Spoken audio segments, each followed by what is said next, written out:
In India, the rate of mental health practitioners is zero point 0.3 for every 1 lakh people as per the World Health Organization.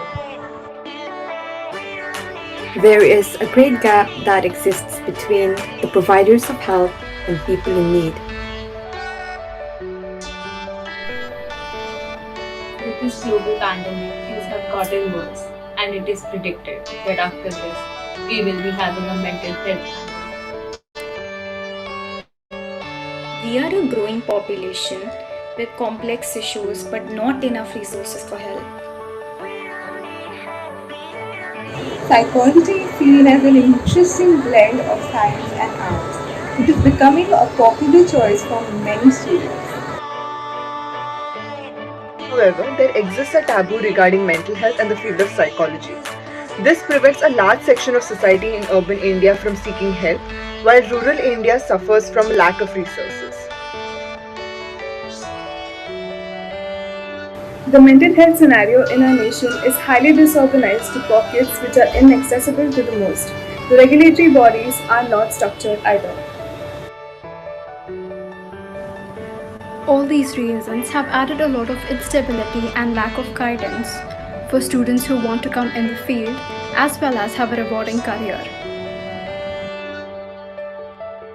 There's a huge scope and demand in psychology despite what people might be telling you. So come join with us and explore the field of psychology as well as latest trends which you might have never heard before. I'm super excited to talk about Encyclopedia event. It's one of its kind in the world. It is designed by the student for the student. There are eminent speakers coming from the various field of psychology to discuss, to answer all your kind of a question, whether you are a PhD student, you are a UG student or PG student or school student.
In India, the rate of mental health practitioners is 0.3 for every 1 lakh people as per the World Health Organization.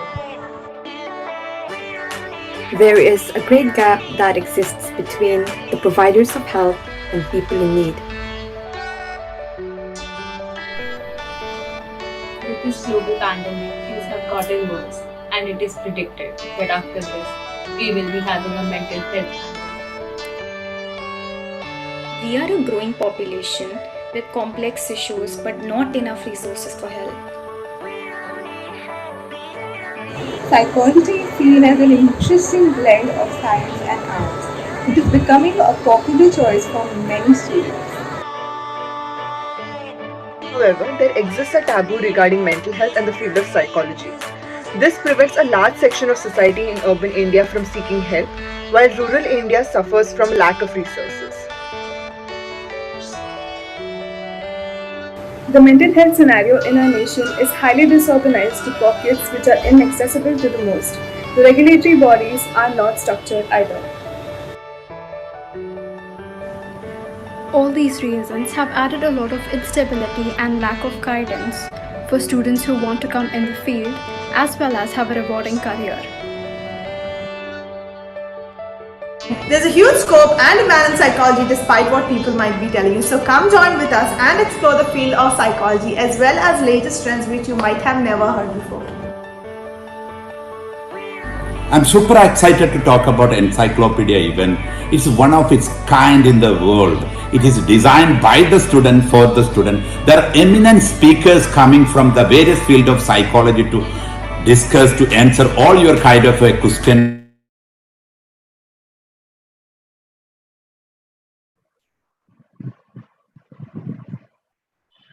Hello everyone, very good morning. Before we start the event officially, I'm going to make a small announcement. Today and over the course of 3 days, if you happen to take any screenshots of the event and would like to post it on your social media handles, please don't forget to tag us. The tech team will be sending in all the IAG handles to the group shortly. Okay, with that, formally to introduce everything, a very good morning to each and everyone present here this morning. I am Angela Arikat, your host this fine morning and one of the head organizers for this event.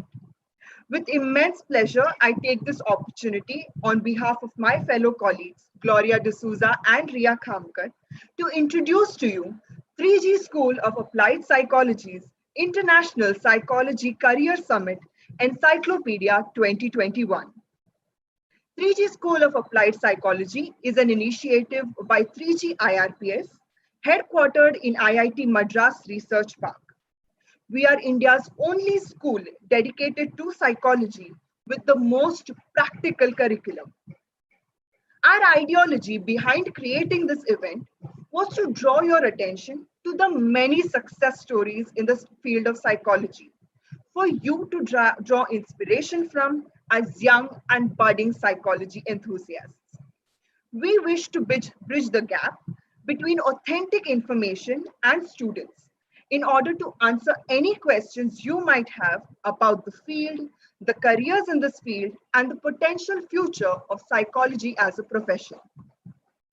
Over the next 3 days, we present to you eminent industry experts from various domains of psychology to help you expand your horizons, get authentic information, and gain valuable insights to help you make the best out of your career in psychology. With that said, please join us as we begin this event with the lighting of the lamp. Over to the technical team.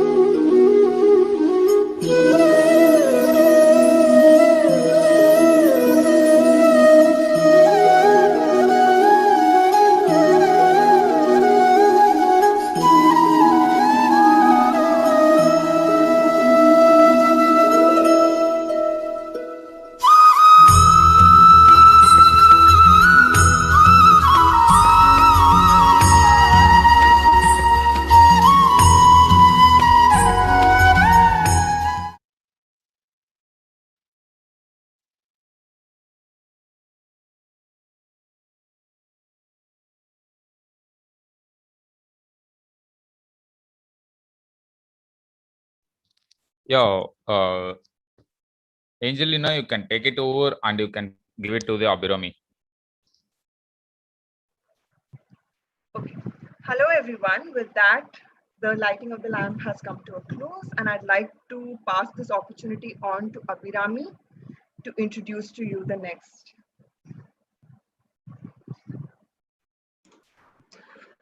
So, good morning, everybody. I would like our technical team to play some videos before we begin our session.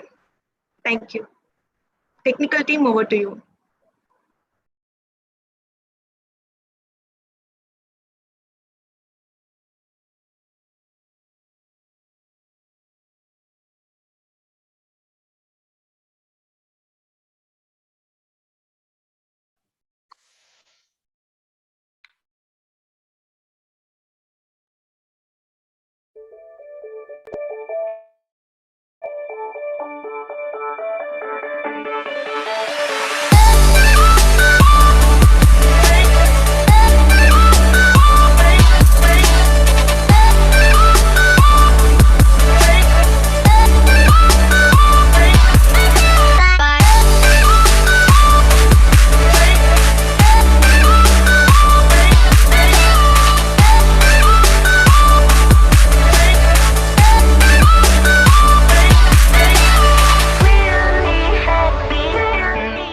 In India, the rate of mental health practitioners is 0.3 for every 1 lakh people as per the World Health Organization.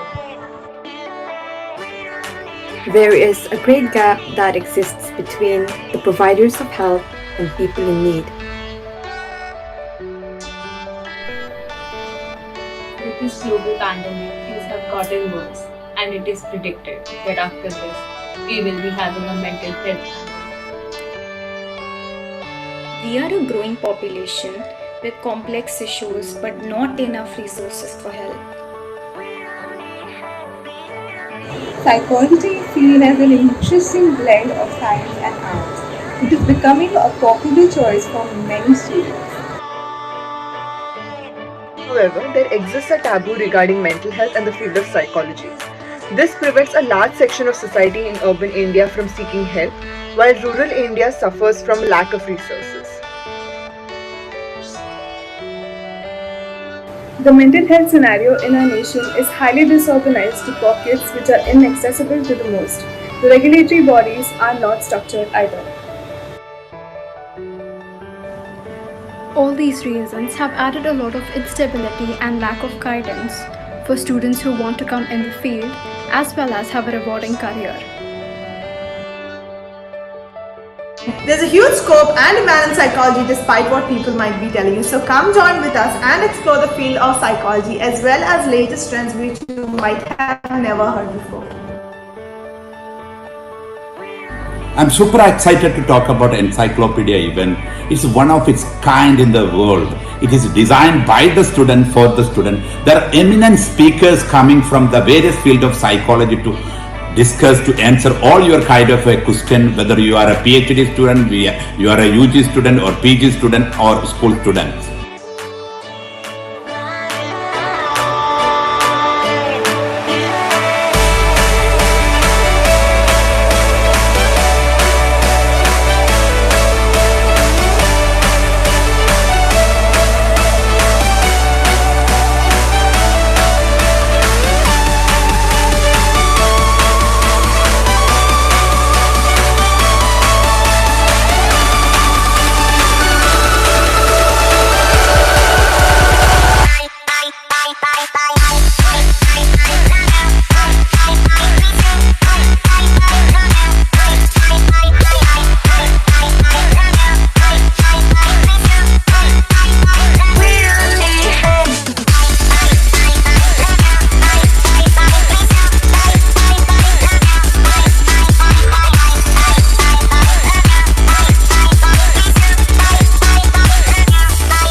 In India, the rate of mental health practitioners is 0.3 for every 1 lakh people as per the World Health Organization. There is a great gap that exists between the providers of health and people in need. With this global pandemic, things have gotten worse, and it is predicted that after this, we will be having a mental health. We are a growing population with complex issues but not enough resources for help. Psychology is seen as an interesting blend of science and arts. It is becoming a popular choice for many students. However, there exists a taboo regarding mental health and the field of psychology. This prevents a large section of society in urban India from seeking help, while rural India suffers from lack of resources. The mental health scenario in our nation is highly disorganized to pockets which are inaccessible to the most. The regulatory bodies are not structured either. All these reasons have added a lot of instability and lack of guidance for students who want to come in the field as well as have a rewarding career. There's a huge scope and demand in psychology despite what people might be telling you. So come join with us and explore the field of psychology as well as latest trends which you might have never heard before. I'm super excited to talk about Encyclopedia event. It's one of its kind in the world. It is designed by the student for the student. There are eminent speakers coming from the various field of psychology to discuss, to answer all your kind of a question, whether you are a PhD student, you are a UG student or PG student or school student.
Hello, good morning, everyone.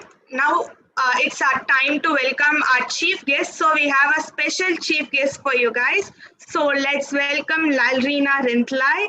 So Lalrina Rentlai hails from the hilly states of Mizoram and Northeast India.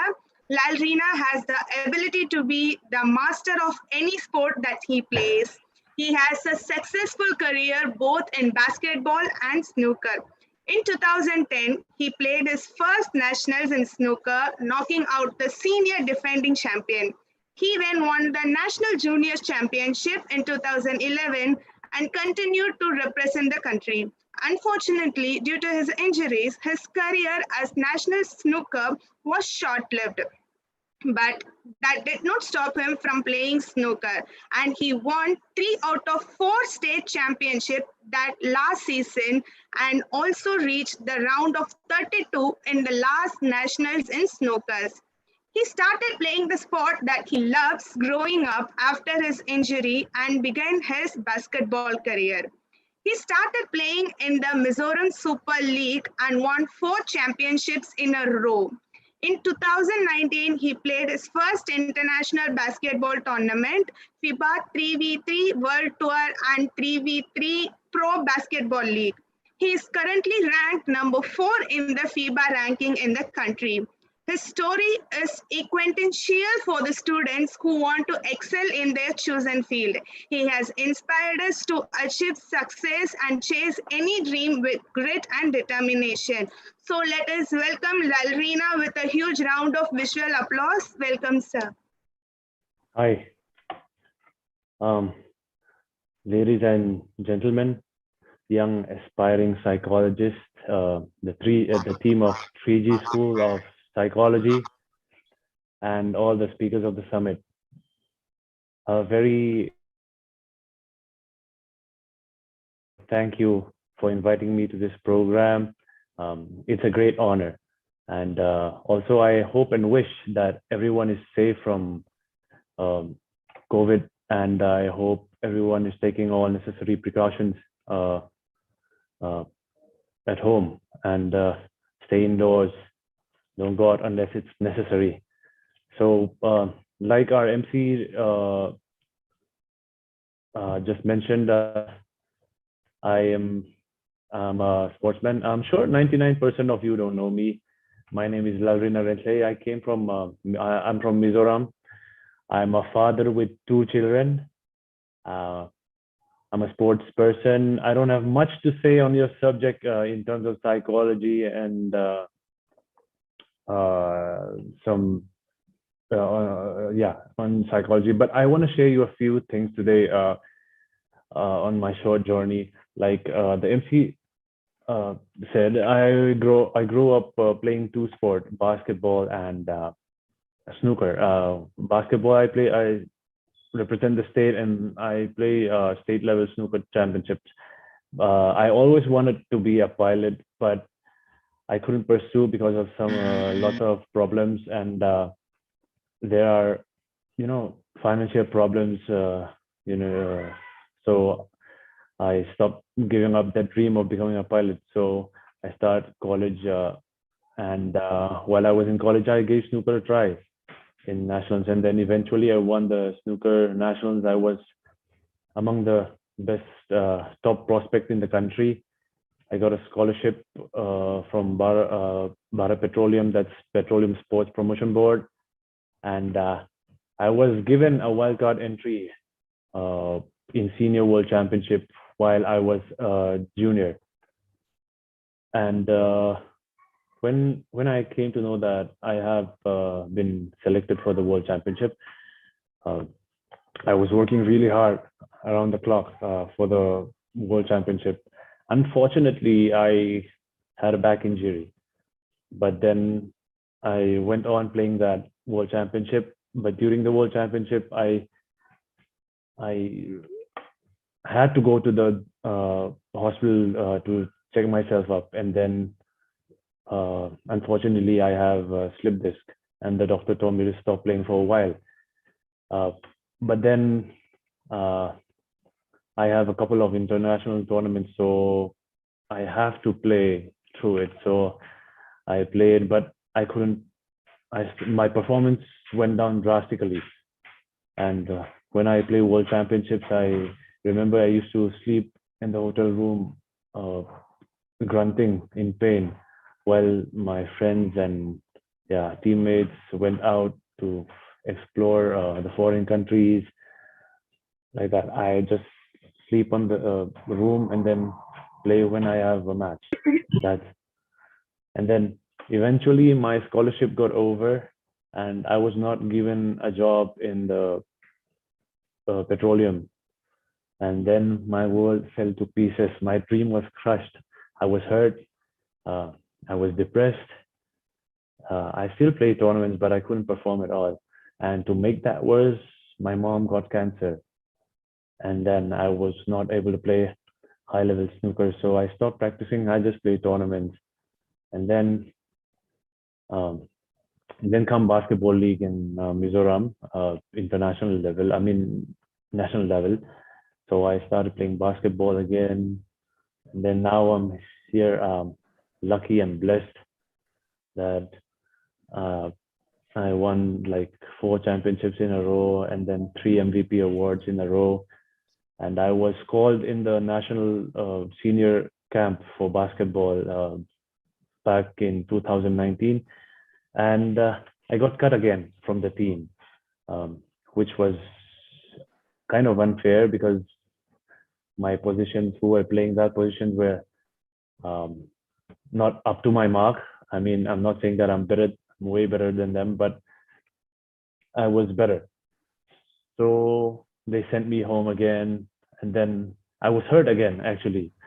So while I'm in that mood, a professional league, a 3x3 professional league came in India that took me and then made me play the league, and I was doing really good. And then they sent me for international tournaments, and that's how my journey is in short. So I want to share how I make it back to this stage again.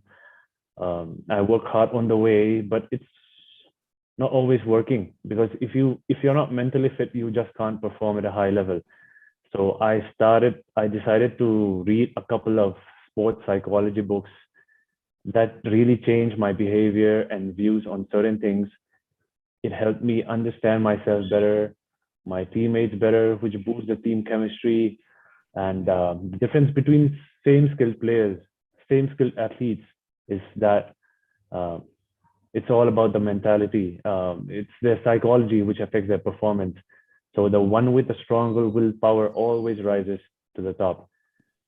Basically, it's the mind that achieves everything. So now I have a new challenge for myself again. I'm going to play snooker again, and I'm going to try to win the national title again. And I think I'm taking too much time now. I know every one of you you'll hear it more than 100 times before, but the key to success is always hard work. Hard work. And if you're not getting expected results, you've got to stay positive. You have to try harder and don't give up. If you fall, you get back up. If you fall again, get back up again, because failure only leads to success. You will rise again if you're true to what you're doing. You got to stay true to what you're doing, and you have to have a determination. And I wish you all the luck for any of your career, upcoming career.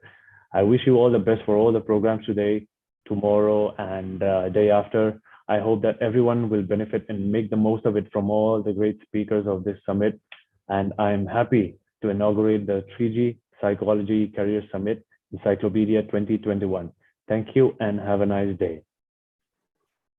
Thank you, sir. It really was an inspiring speech, and I hope many will follow their heart and get their heart and soul into the field that they wish for.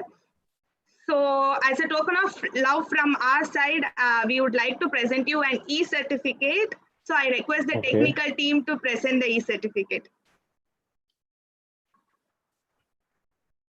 Oh, thank you.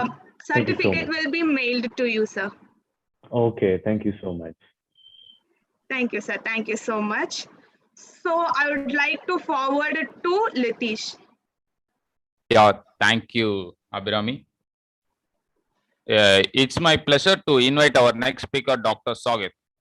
Dr. Sogit can rightly called to be a humanitarian, egalitarian, and AI scientist, a futurist, educationalist, serial entrepreneur, and a strong advocate of technological singularity. Founder and chairman of Mission 3G, headquartered at IIT Madras Research Block.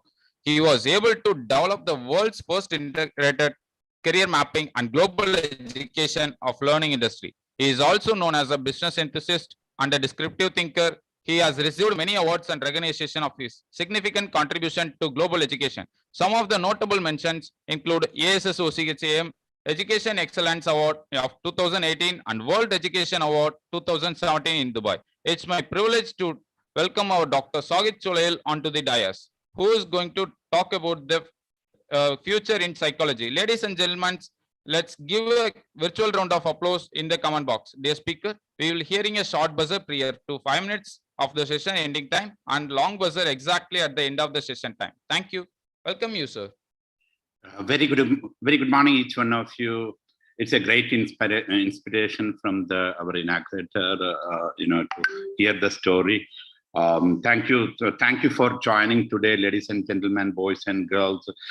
I know we are running a bit late. I'll just enter to the subjects. Today's psychology, right? Please give me access to share my PPT, please. Technical team, please. Yeah, sir. Now it's available.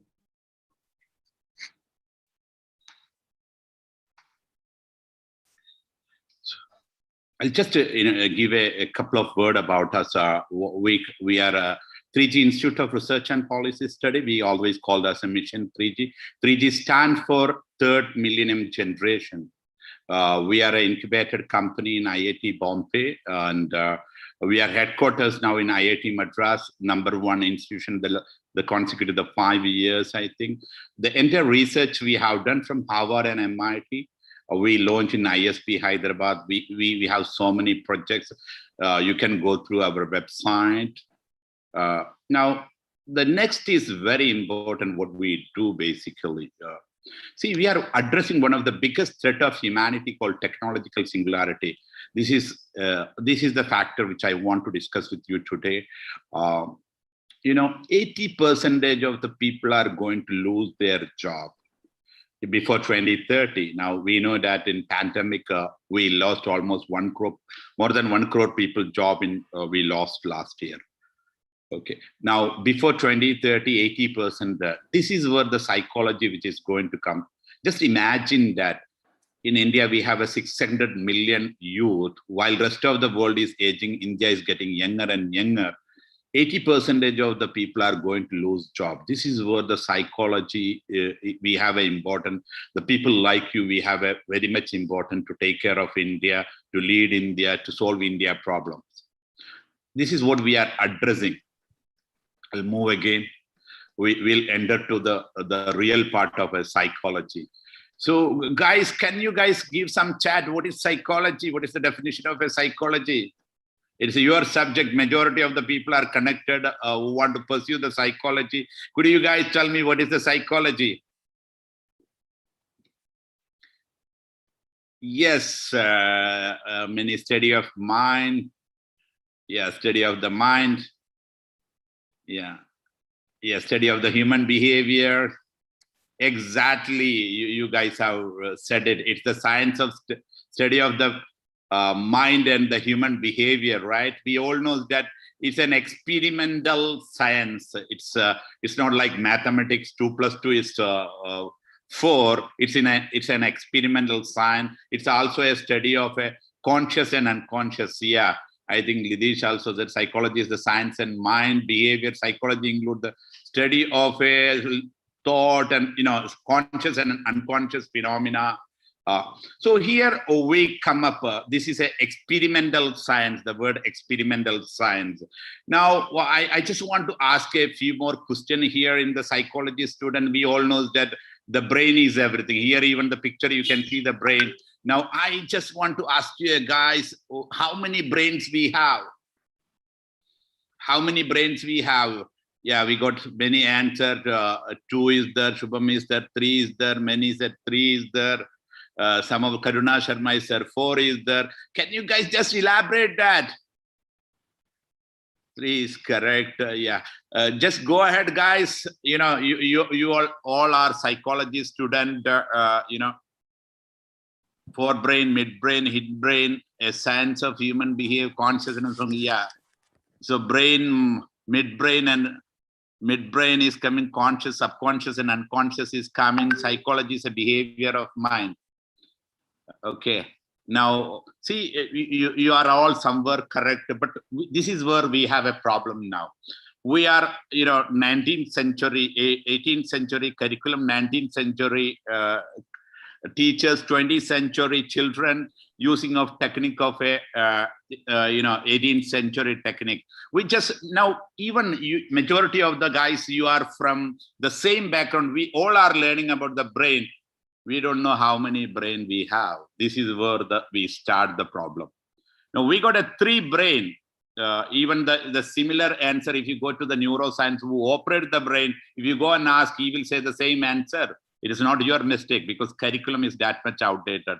We are having only knowledge about the human behavior 5%.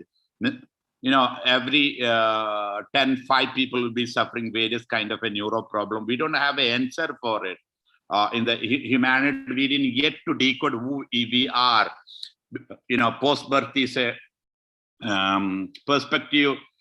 Post-death is a pre-birth is a perspective. Post-death is a perspective. We don't know who we are. We are yet to be discovered who we are. The brain, how it is functioning, nobody knows. We have only 5% of the knowledge about the brain. Rest is all assumptions. We have all the kind of a theory assumption. But this is where the technology is going to unfold the secret of the humanity. Where the technology is coming, where the people are coming. We have only 5% of the knowledge. The only system which we have, the MRI scan, we just put the waves, right? We understand the brain, how it is function. Nobody know how the brain function, how the neuron. But the technology, the artificial intelligence is coming to uncover, unfold all the secret, each neuron, how it is going to function. So what does it mean that what and all which we have today, it is going to be obsolete? What and all we study till today, it is going to be obsolete because technology is entering, we are entering to another level. It is making obsolete all the psychological theory which we are having, it is going to be obsolete because we are entering to the real, because it's all about assumption. But AI, artificial intelligence is coming, is going to cover. Just imagine, majority of the people, those who are taking the psychology, you go and ask the same question, how many brains you have, we have, they will ask this, they will answer wrong. That is where we are. That is where our curriculum it is. This is where we need to change now. We are entering to another world. Okay. Now we'll talk about a little bit about what is artificial intelligence. Can anybody can say that what is the connection of the brain and artificial intelligence? Brain and artificial intelligence. Any chat, brain and artificial intelligence? Yes, I'll go ahead. AI is an augmentation of a brain. It's a study, it's all connected. AI is a technique which enables machine to mimic human behavior. Artificial intelligence, we know that we have an intelligence, two kind of intelligence, majorly less privileged others. We say human and animal have the intelligence, right? Now, what is artificial in a very simple language to say? Intelligent, which is demonstrating by the machine. So we're being a psychology student, those who want to pursue the psychology, we need to understand that AI is all about psychology. It's a study of human behavior, a study of a brain and mind. So AI, you guys have the scope, the best scope on earth. This is where you need to understand. Okay, I'll move to I'll just give an idea about what is the AI for you guys. As I said that, what is artificial intelligence in a layman term? Artificial intelligence is an intelligence demonstrated by machine, unlike the natural intelligence and displayed by human and animals. It's simply a science of leveraging data, past experience. Okay, I'll give you how it is evolved. Very simple to understand from the slide. You can see that we human is always after productivity. How the AI is evolving. Where we have a problem, you will understand from this slide. We human have always after product to get a 1x to 2x the product. In the olden days, everything was muscle power. If you have a more number, you'll have a more productivity. We put more people to get a more productivity. Again, to get a more productivity, we started to use the animal muscle power. To 10x to 1000x to get an industrial value, the invention of a steam engine, it started to 1000x, we started to mission. Slowly from 1000 to 10,000 to million x, we started to give an intelligence to the machine. Now we are reaching a stage, machine is surpassing the human intelligence. Here is the problem. See guys, understand where is the problem which we start is, machine is surpassing the human intelligence. According to Dr. Ray Kurzweil, who is heading the Google AI director, the accuracy level is 86 point something, all his prediction accuracy. He's telling that it's almost 2025, AI is going to surpass the human intelligence. So you'll understand what kind of a problem is going to come when AI surpass the human intelligence. This is where you and me, we are going to have a problem. Many of guys, you have heard my speech, even though there are many new people in the session. So this is very, very important slide to understand, being a psychology people, to understand what is the biological. You are talking about the brain. When we talk about brain, majorly we talk about intelligence. Okay. What is the, comparison between biological intelligence and technological intelligence? This is very, very, very important slide for your future, your father future, your mother future, my family future, everybody future, to understand the AI. How we don't want to know the code and all. We want to know how AI is, artificial intelligence, going to affect you and me and in our life. This is what we don't want to know much about the AI.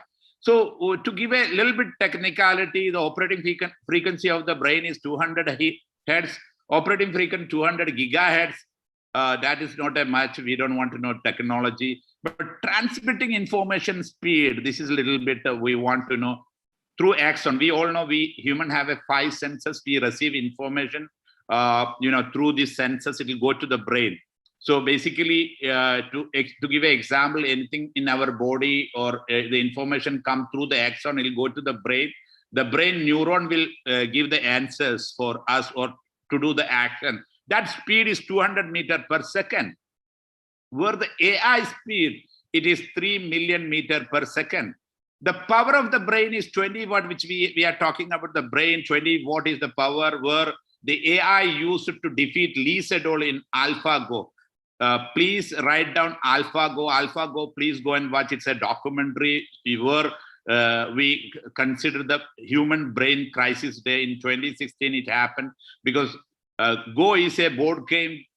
It is a Chinese pride, 2,600 years of a game, which considered the toughest to the humanity. Lee Sedol is the champion. A small algorithm, which is invented by 2 British guys. Later, it bought by Google for a one-sheet algorithm for 500 million. Within 40 days, it defeated the champion Lee Sedol. There, they have used 300,000 watt. So please go and watch. I am just saying again, AlphaGo. It's a documentary. It's available in YouTube. You can see that. Next point is very, very, very important. I want undivided attention of all of you guys to feel the AI. You need to feel the AI. See, you just keep it. Now we have an AI. We already experienced. We all are using Google Map, Instagram, Facebook. We are using AI everyday life. Without AI, we can't live. Right? Just think life without WhatsApp, without Instagram, without Facebook, without Google Map. It's very difficult now. One side we keep the smartest human on earth one side, because all of us we need only one AI. All of us we need only one Google. All of us we need only one Google Map. Right? 7.86 billion or 8 billion people need only one AI. So just we have humans are learning, AI is also learning. This is, please pay attention, very, very important question which I am going to ask you guys. This is required to strategize your future. I said already 80% of the people are going to lose their job. Whatever nobody know, already we are passing through. We all know that suffering pandemic situation. On top of this is going to come, AI is going to surpass the human brain. 80% of the people job it's going to lose. Nobody know 2030 what is going to happen. The children job is nobody knows what job. I'm talking about those who have the job yet to be invented. Children job, those who are coming, nobody knows that what kind of a job is going to come. So this point is very, very important. You are going to learn. We human are learning one side, AI also learning other side. AI is one AI. Just imagine, you keep the smartest human on earth one side and the AI. 1 week of a smartest human on earth learning, AI learning. See, what is the difference here? AI is learning 20,000 years worth of a human level research. 20,000, we have only 45, human average life in India is 64. Another country, it goes to even 100, some of the countries, right? It's learning in a 1 week time, 20,000 years worth of, not even a study, it's level of a research in 1 week. Now the question is that I'm asking you guys, tell me, can we compete with the AI in terms of learning? Please guys, chat with me. We are talking about future. Is it possible to compete with the AI? You all are going to study, further study. Can you compete with the AI? One AI is enough for entire humanity. It is very difficult. It is almost impossible to do that, right? It is the way more advanced on the human brain, yes. So you understand the scenario. See, 1.6 billion children are going to school and college, no use. That era is gone. This is where we are in education. Unless and until we do something in practical, it is very difficult. I just want you go and feel the AI. Please do this exercise for the sake of your family, for you. Please do, those who are in computer, do this exercise. Go to Google search bar. Those who are using computer, please go to the Google search bar. Just put psychology in the Google search bar, psychology. Just cut and paste and let me know how much data it fetch you within how many seconds. Then you understand that how AI is functioning in a second, where human can function this way or not. Can you guys please do this exercise? And you need to feel AI, you need to feel, then only you will understand where the problem it is. Yeah, Shubham is saying 0.77 seconds. So Shubham, how much data it fetch for you? Yeah, I think Ishita is saying, Saxena is saying 0.54 seconds. How much data it fetch for you? Please cut and paste. Oh, I can't read even. It's in crore, right? 791 crore result in 0.84 seconds. See guys, 1 second AI can fetch 1 trillion data. If there is any human being can do this, in 1 second, it analyze trillion data and give an answer for you. This is where the AI, this is where you and me going to compete in the future with the AI. I'm just moving, you all understand the strength of AI. I'm just moving that. So the world education today is the biggest human resources tragedy. 70% of the students are chasing dying career. Our world education system preparing 1.5 billion for the jobs of yesterday. Even the what is the Delhi saying? It's not my word. Guys, go and see in the, it is not mine. Everything is there in the Google, go and search it. 85% of the job that will exist in 2030 haven't been invented yet. It is dull word. Please guys go through the kind of a disruption is which is going to happen. Leaders of today is expert of yesterday, not tomorrow. Anybody say, I have a 40 years of experience. I myself am 40 years of experience is a not a, 40 years of expertise in any field, never be a ability. It is going to be a level. If someone say, I have a 40 years of experience, I am the best, it's a liability for him. That is the way things are moving. You guys have an amazing opportunity. Guys, can you guys tell me what is the product of these companies? This company. What is the product of all this company? You are using in your everyday life, Instagram, right? What is the product of the this company? This is all psychology related, mass media generation, data collection, socialization. What is the product of this company? You are the product of this company. What these companies are doing actually, they are fighting each other to get your screen time. You know what they are doing? They are not doing your external behavior. They are understanding your internal behavior, your belief system. All this company knows you better than you know about yourself. You know, they can change your, go and see the documentary Social Dilemma.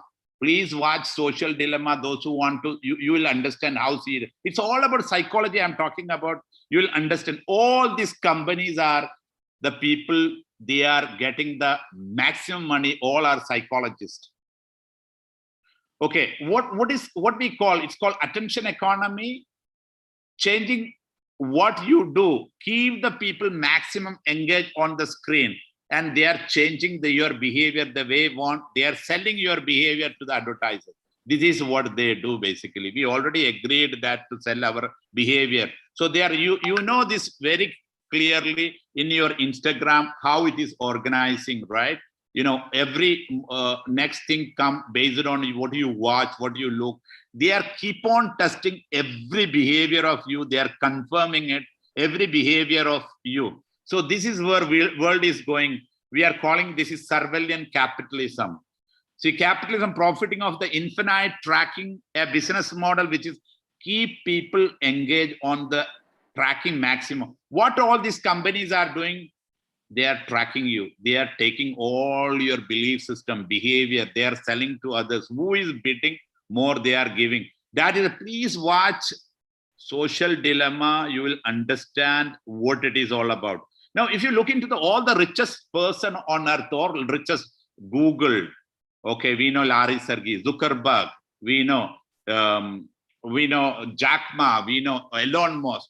All these people, they made their billions. See, even we know that within 1 year, from word to word, Elon Musk came to the the richest person. All this company in front of your eyes came, right? They can even buy a country like India. India GDP 8 point some trillion. I think 2.36 trillion. These companies are able to buy India. That level, they got the money. From where they got the money? They learned your behavior and selling the behavior. All these companies, and we know Google, the giant, how much money they are making, right? It's all human behavior. Now, what is the connection you and why I am saying all this? See, guys, what we need to understand, we think that human is a hackable animal now.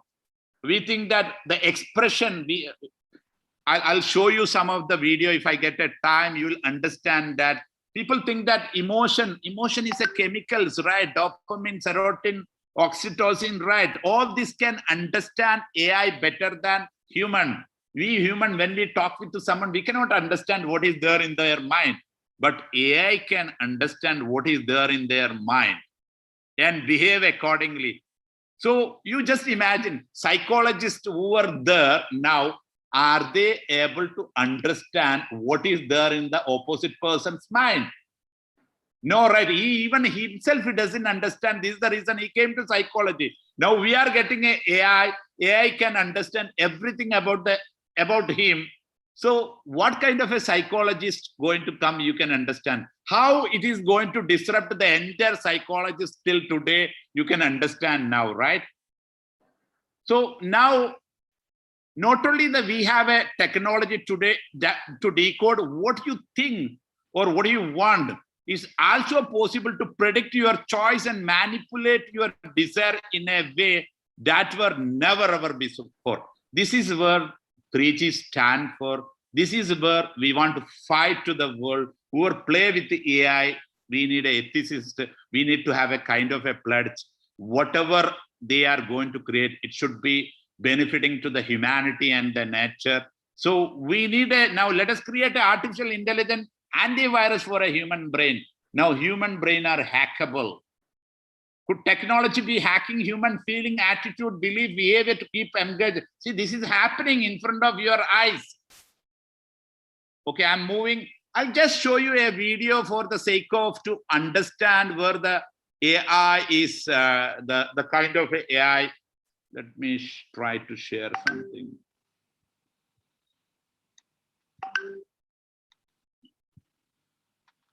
I know we are running. Okay. This is basically a Pi. It's an app. You can check that. This is Open Pi. Just put in the YouTube. You can create your own cloning in this. It's like your app, like a Gmail, like Facebook.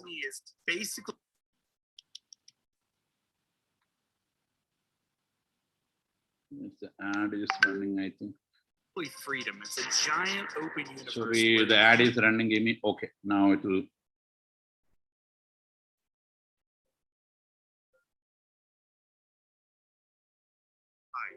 I am a virtual copy of Nikhil made using Orban's artificial intelligence technology. As Nikhil's personal. You guys are hearing, I don't know. It is telling that I am the art copy of a Nikhil. Okay. Yes, sir. It's audible, sir. Audible, right? His wife and 3 kids enjoy a nice hike or go off-roading. 你好，我是尼克，来自虚拟世界，我懂得说。See, this can talk any language in the world. It is powered with the AI. Your cloning is powered with the AI. You know, the biggest competitor of each one of our time. He can take any number of a meeting. He can take decisions now. It is going to be, the AI is going to be this similar way of your cloning.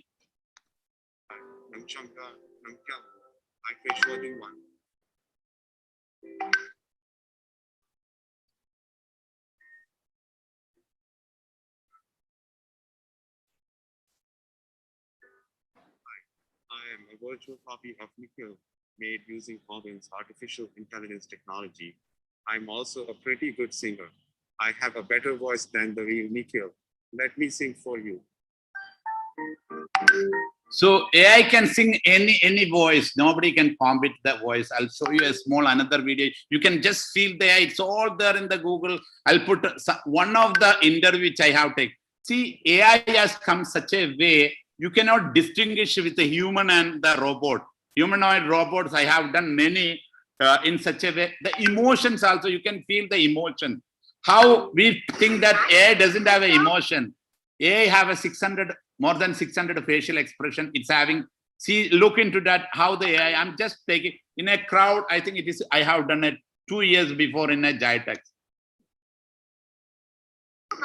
What's your name? My name is Shahid.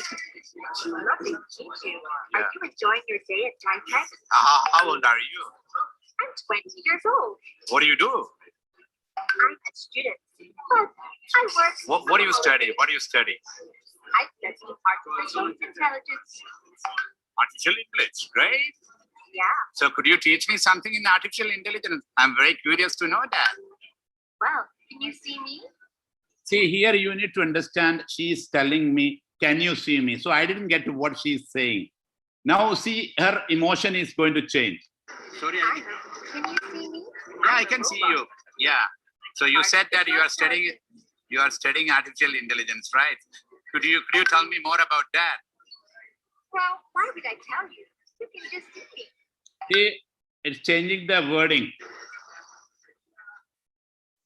So you born for what exactly? What problem you are going to solve me? Say that again, please, sir.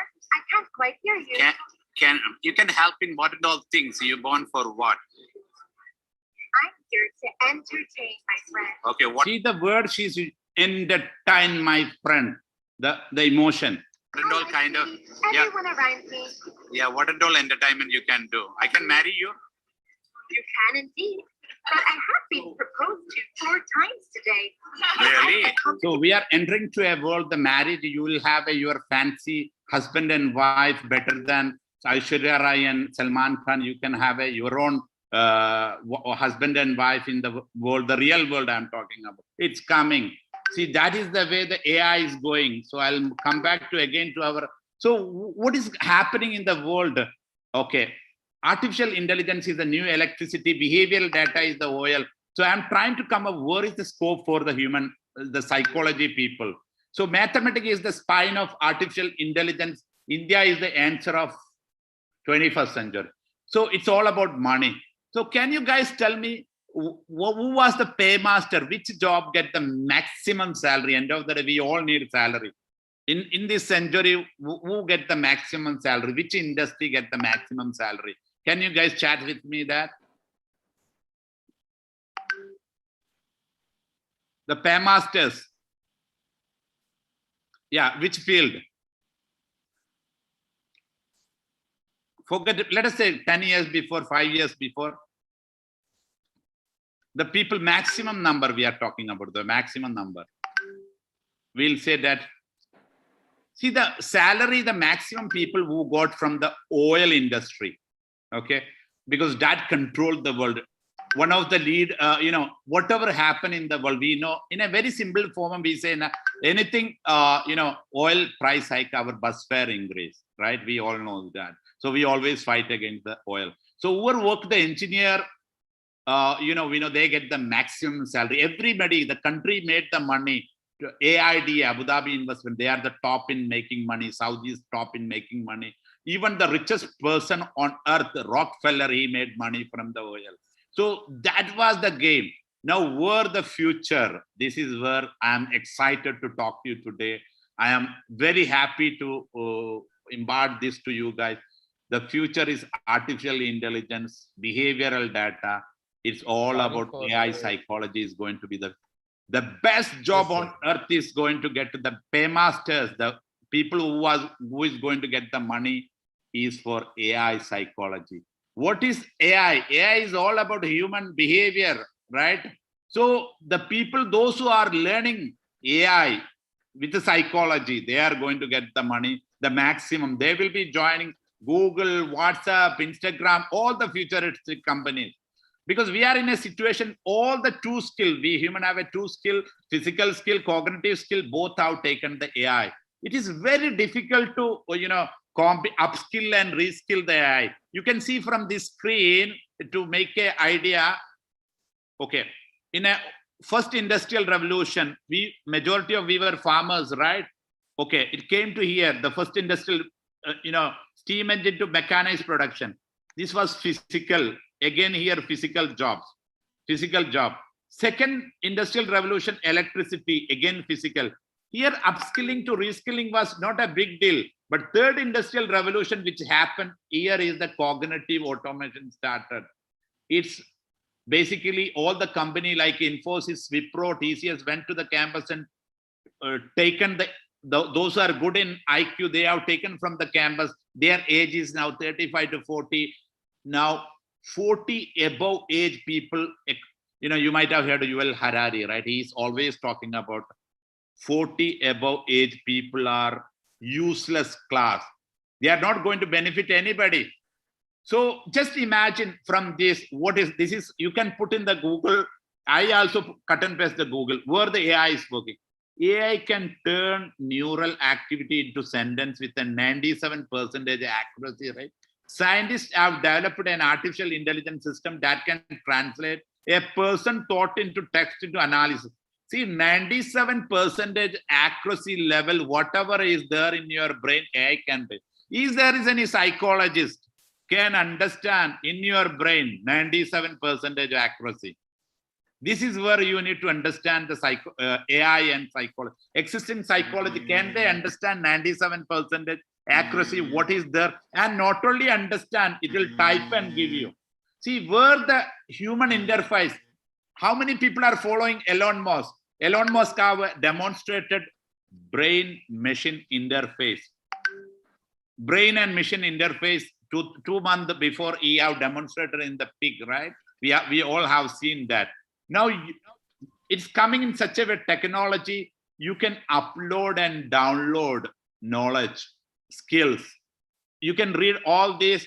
So you need to understand where the AI, the kind of a psychology is going. I'm ending here within 2 to 3 minutes. So the future is all about machine psychology or AI psychology, where AI, neuroscience, philosophy, and engineering made. So we humans are going to work hand in hand. If we didn't care, what is going to happen? These people will come, what they are saying? Useless human. Where can I dump? See, this is where we need to work. This is where we need to augment the human brain. This is where 3G School of Psychology is working. See, the kind of a model which is coming, information technology plus biotechnology. Now we have seen fascism in our life. We have seen communism. We are believing religion. We are enjoying liberalism. All are human-centric. They are thinking about the human and nature. But the current information technology, which is merging with the biotechnology, there is no human. Human is irrelevant. Now the future is, the question is, so far we were talking about the exploit of the human being. Now it's all about relevancy, uselessness. We are talking about when the AI comes. So guys, the future, you understand that AI psychology is going to get the maximum payment. So it's a different world of psychology which is coming. The neuron we are understanding. See, you can see that techno-behavioralist psychology is the biggest role it is taking. So it's a different kind of a psychology. It's a new psychology. You will be getting the maximum salary of the world. You will be respected. The kind of a requirement of a psychology is coming huge.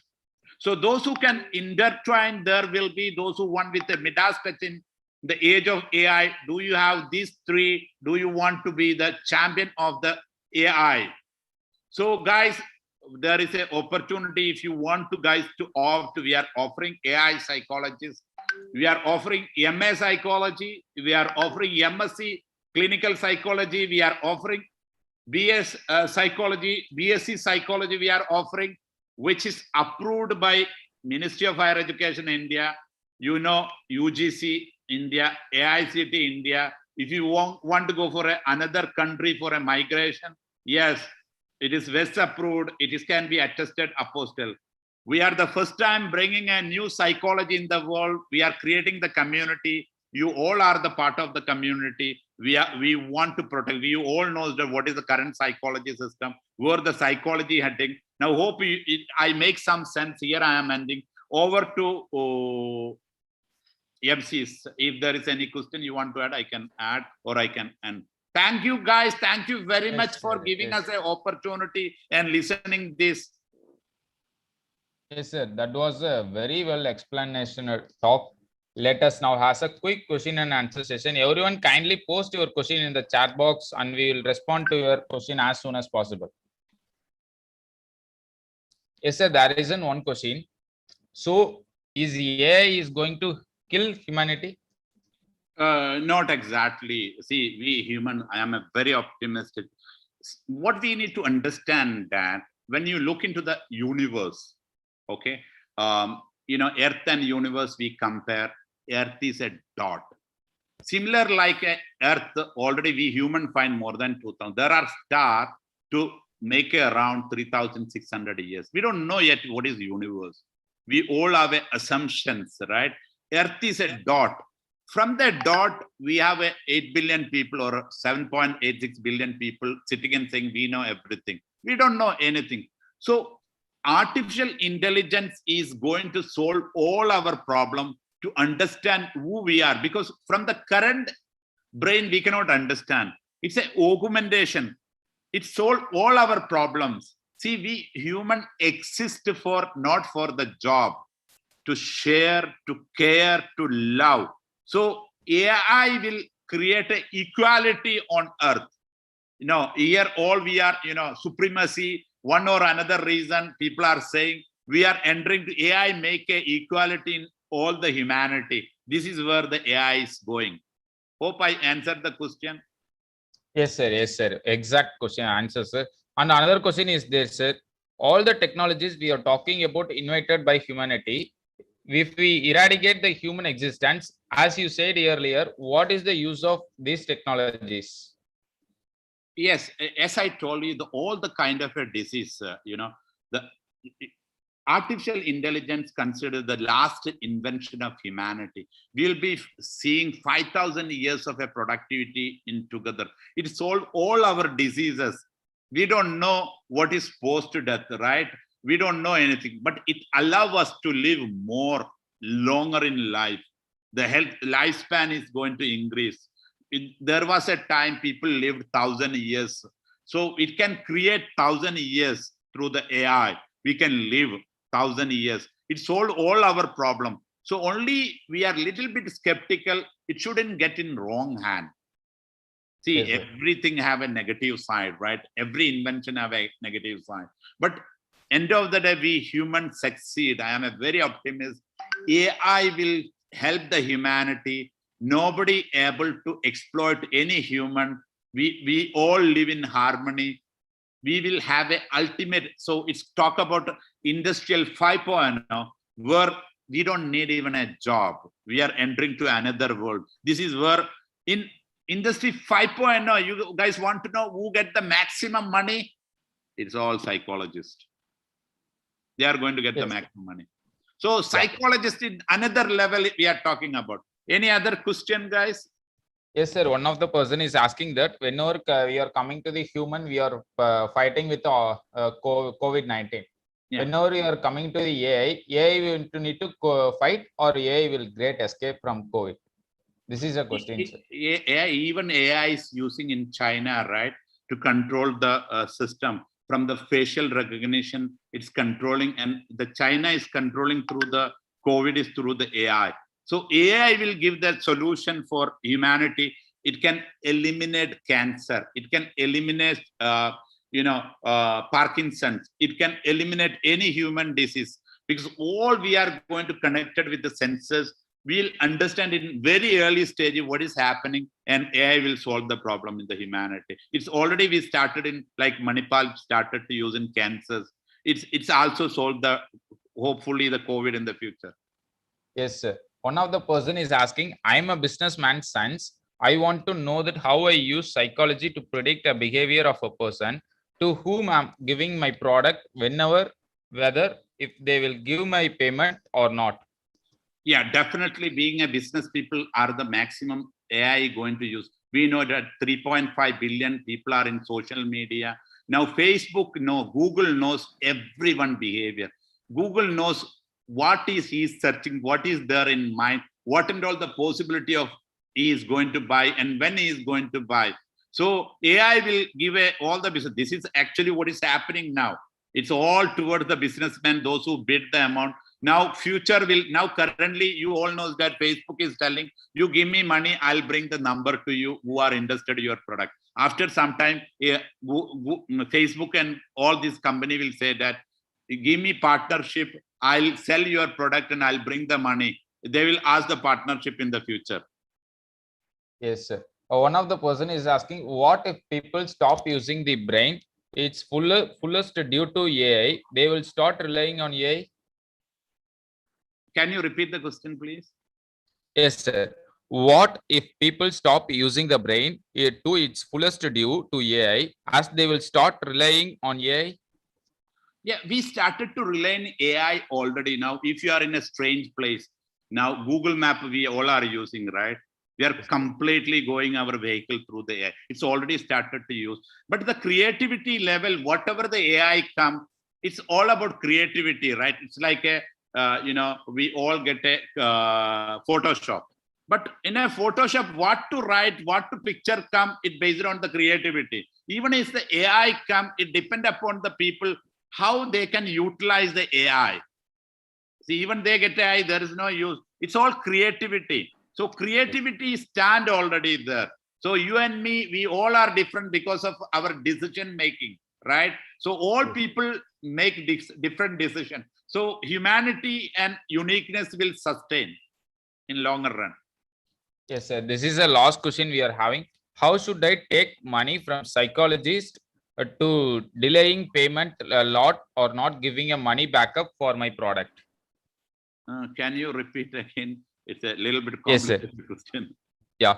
How should I take money from psychologist for him for delaying payment a lot or not giving money back for my product? They are asking that for their product, whenever they are going to the product as a market, how they can take a money from delaying payment from audiences. They are asking the question, sir.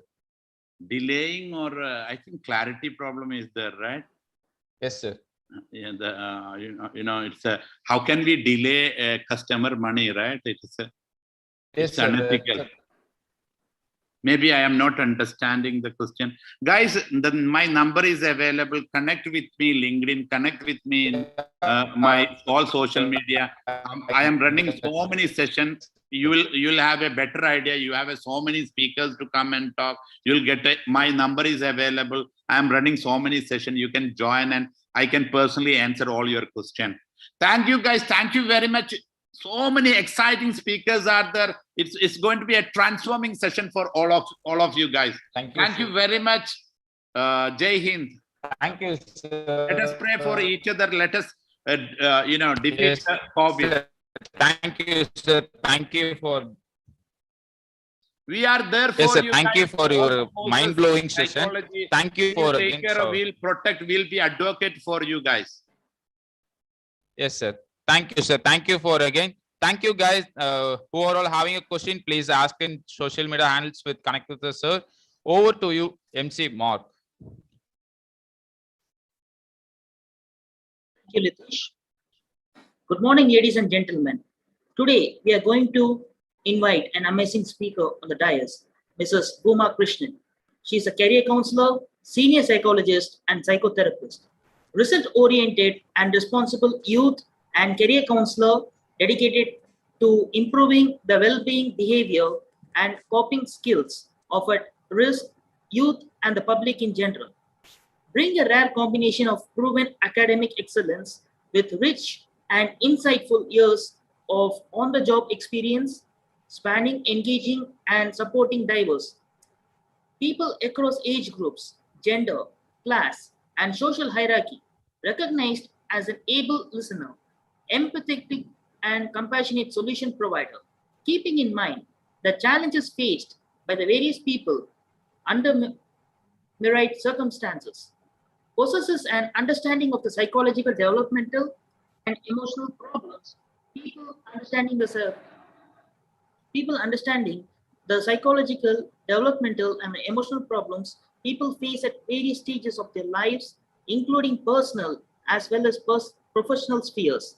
Experience includes working directly and empathetically with youth population in need to empower them and encourage academic, emotional, and social development and growth. Bring interpersonal strengths and the ability to connect with the children of all ages and establish trusting relationship to thrive, challenging roles and situations. Have had a firm focus on resolving concerns and addressing the issues faced by adolescents with demonstrated excellence in providing them a conducive environment so as to encourage them to share their problems and ensure the same is addressed successfully with practically feasible solution. Creative and innovative thinker with effective people management and goal setting abilities combined with superior communication, interpersonal and presentation skills. Self-motivated with the ability to excel in a fast-paced environment and changing the environment, communicate effectively at all levels, managing competing priorities, and adapt readily to new challenges. Ladies and gentlemen, let's give her a virtual round of applause in the comment box. I welcome you to the dais, ma'am. Dear speaker, we will be hearing a short buzzer prior to 5 minutes of the session ending time and a long buzzer exactly at the end of the session time. Thank you. Over to you, ma'am. Good morning, guys, and thank you, Mark, for that wonderful introduction. And I think the first session by Dr. Saichel was really mind-blowing. It has got a different perspective to what a psychologist is. And now I'm going to tell you all, as a future psychologist, what is it? How are you going to prepare for your life ahead, a career ahead? I have been a psychologist for the last 2.5 decades. Can I have the same skill? Although I'm a gold medalist in psychology, can I say, oh, I'm a gold medalist, I know it all? What is it after all? I can tackle any situation. No. So we have to always get prepared for the coming days, coming decades, and that is what I am going to talk to you now. Let me briefly ask you, let it be an interactive session. I'm going to be with you for another 15-20 minutes. And I'll give you the overall picture of how you are going to prepare yourself as a future psychologist for a future career, wherein there are a lot of changes are happening. Did we ever expect this pandemic 2 years ago? Absolutely no. And have you ever thought of, is my degree in psychology, now I'm doing my BA psychology, or I'm in my 12th standard. There could be many of you who are in your class 12 who would have a passion for psychology. Now I'll tell you, psychology has become a buzzword. Psychology has become a fashion. I know many of them who had the dream of doing IIT have now changed track and they want to do psychology. They come and ask me, ma'am, how is it? Can I do a career in psychology? A couple of weeks back, I did an intern for around 100 and odd young students. Some of you may be here, and you have different reasons to become a psychologist. But today I'm going to give very briefly on what is the right direction for you to proceed to become a successful full blown psychologist. And you have to have your proper foundation to it, right? And I should congratulate you all. You are into your conference, 3 days conference. You are going to have a virtual feast. There are going to be amazing speakers from different areas who are going to give you the intellectual stimulation, which is going to be really enlightening to you. And thereafter, this 3G School of Psychology has an amazing platter to offer you to carry you through your next decades. You are going to prepare yourself to your career ahead. And this platform is an exact one which is going to take you in the right direction. As Dr. Sai Chara told you, AI and psychology. Yes, see, psychology alone is not enough. And if you are a psychologist, AI is something different. See, for me, I am a humanistic graduate, and for me, AI, what AI? Have I to learn coding? Oh my God, how can I? I don't have an inclination for coding or psychology. No, that is, you are mistaken here. Everything is going to be AI driven. Many students come to me, many PhD students come to me. Why? I have had people from Hawaii, employees from Hawaii or from Facebook who talk to me and who ask me, these are my issues, how am I going to tread? So just because you are in such a elite company doesn't mean that you, as a psychologist, your job is going to go away. Our role as psychologists is absolutely required, but we have to combine it with the present technology to have a niche. We cannot just be with psychology. Human behaviorism, behavioralistic analysis is very much required. However it is, this human interaction, one-to-one interaction, we cannot do away with it. AI will guide us. So we should be fully equipped with the upcoming technology. Plus, we should be very much thorough with our theory. Theoretical knowledge is absolutely required. It is like ABC. Just because I'm a PhD, can I forget my ABCD? Similarly, you need to know the basic psychology theories. You need to know the basic therapies. How are you going to link the therapies? And you need to be, supervision is absolutely required. It is just not, oh, I'm master in AI. I know machine learning. I know psychology. And I'm going to get into the society to help the human beings who are having some issues.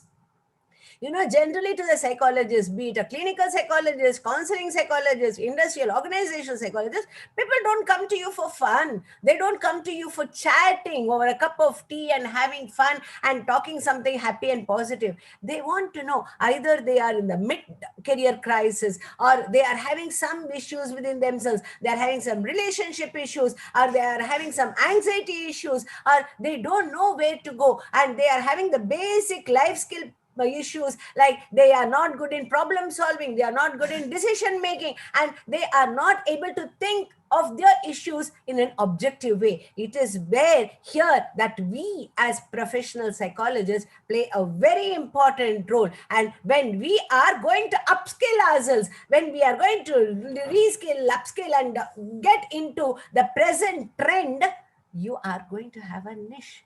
Nobody can stop you. It's just not that you will be employed in companies like Google or Facebook, but even in your day-to-day life, even when you are a freelance counselor, you are having a clinic, this knowledge is going to help you amazingly. Okay, let me tell you, having told you all this, it's very important for you to know as mental health professional. Let me quickly share you my experience over the past 1.5 years since March 2020, the beginning of pandemic. I am a in-house counselor with many premier institutes, but everything all of a sudden it was online, and the those things, I was so much used to the seminars, but it suddenly switched to webinars, and then it is all about the online counseling, either telephonic, video call, or Facebook or chat or whatever it is. We had to switch over immediately. We didn't know what this Google Meet platform was until March 2020. I didn't know what WebEx was until March. But as you all know, most of you are psychologists here who are attending. Intelligence is that adaptability to the changing situation. Nobody thought of pandemic. Nobody thought of remote learning. However, that has come to stay now. Even if after vaccination and maybe in a year or two, even if COVID is going to slowly away from this globe, but still this technology has taken over and there is no looking back. We cannot say, oh my God, I'm not a techie. That's not an excuse. If you're not a techie, you're going to be laid back. You need to upskill yourself. Look at me. At my age, I am ready to learn, upskill, and go ahead about the career because I'm passionate about helping my fellow human beings. Okay. So this is the 3G School of Psychology is a perfect platform which is going to combine everything. Here, you are going to get a degree from a UGC recognized university, plus it is going to give all the niche of the present day, the current day, the technology, and it is going to be more practical. You know what? Theory is important. Theory is important. I stress again and again and again. But we are just the knowledge is in our palm, and we have the overpouring of knowledge from everywhere. You just Google, you get it. But is that enough? And especially I advocate mental health professionals should undergo the supervision in the initial stages, because you may know everything, you may know AI, you may know your psychology, but when it comes to the real term dealing with your client or whatever it is, you need to be supervised, you need to be corrected, and you need to be, because in my experience as a budding psychologist, oh my God, I have learned so much in my initial stages, which probably I would not have learned in the 2.5 decades. So this 3G School of Technology is going to give you a UGC degree, masters and undergrad, masters and diplomas, and you are going to get technology. You are going to be taught about AI and digital marketing, and you are going to be tech savvy, because digital platform is the in thing now. Until you are into the Facebook, you are into Instagram, you are in LinkedIn, no, you are nowhere. So that digital knowledge is required, and India itself is going towards the digital economy. You cannot escape that. Okay, so it is going to give you theory, it's going to give you the practical sessions. Here you are going to listen to the experts in the field. We are going to give you cases wherein you are going to discuss as the group, and you are going to present with, as regards theory, we will be concentrating less. We will give you leads, we will give you the crisp, we will give you the summary of the chapter, we will give you the capsule.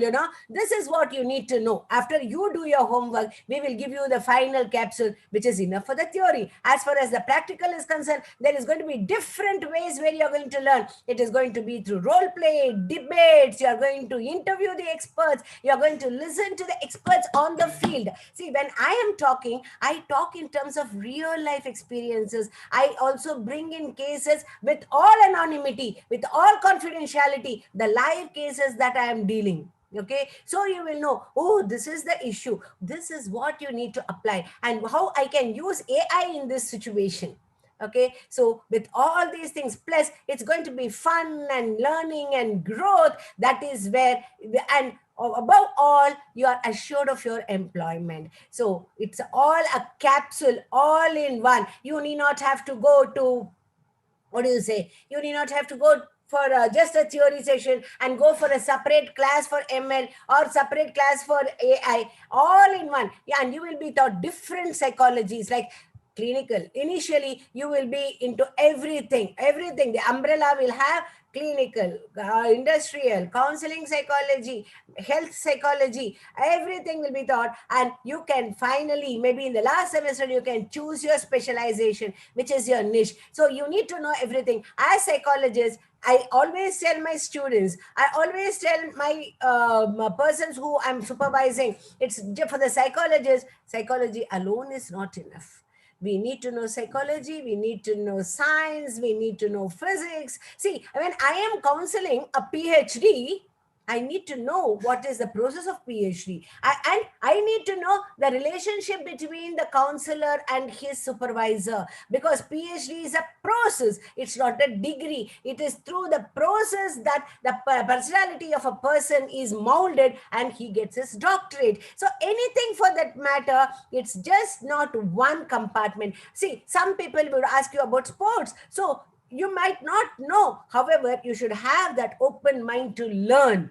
And you should be in that progressive, liberal environment and not be rigid. And your umbrella of learning should be geography, science, philosophy, psychology, medicine, sports, everything. We need to talk about everything. And this is what is going to be happening in the 3G School of Psychology. And if at all you want to take a career in psychology, please, my dear friends, don't restrict yourself to one area of psychology, the degree of psychology, which most of the institutions are offering.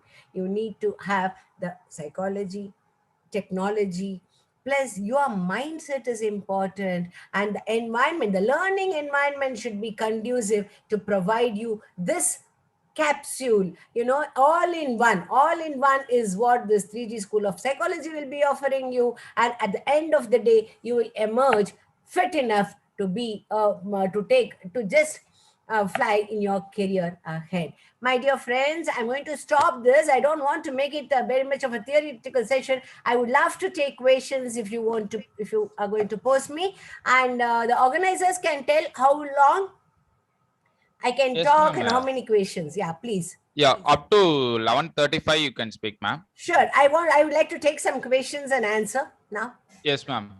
Yeah. Swati That was Patil. a very well explained talk. Let's have a quick question and answer session. Everyone kindly post your question in chat box. We'll respond ask question as soon as possible. Over to you, Angelina, to take over the questions for ma'am. Perfect. See here, Isha asked me, how can philosophy foster psychology career? For everything in life, philosophy, at the end of the day, you need to be philosophical, okay? See, not everything is in your control. That is what I'm trying to tell you when I'm philosophical. Did you ever expect this COVID to come over and take over the globe like this? Did anybody ever predict? Okay, they were talking of biological war, but we didn't think anything of this sort. So here comes our serenity prayer. I think you all know about the serenity prayer, right? God, give me the serenity to accept the things I cannot change, and the courage to change the things I can, the wisdom to know the difference. This is the philosophy of life. Ultimately, what we can change, we will do all sorts of therapies. Okay, my belief system is not okay.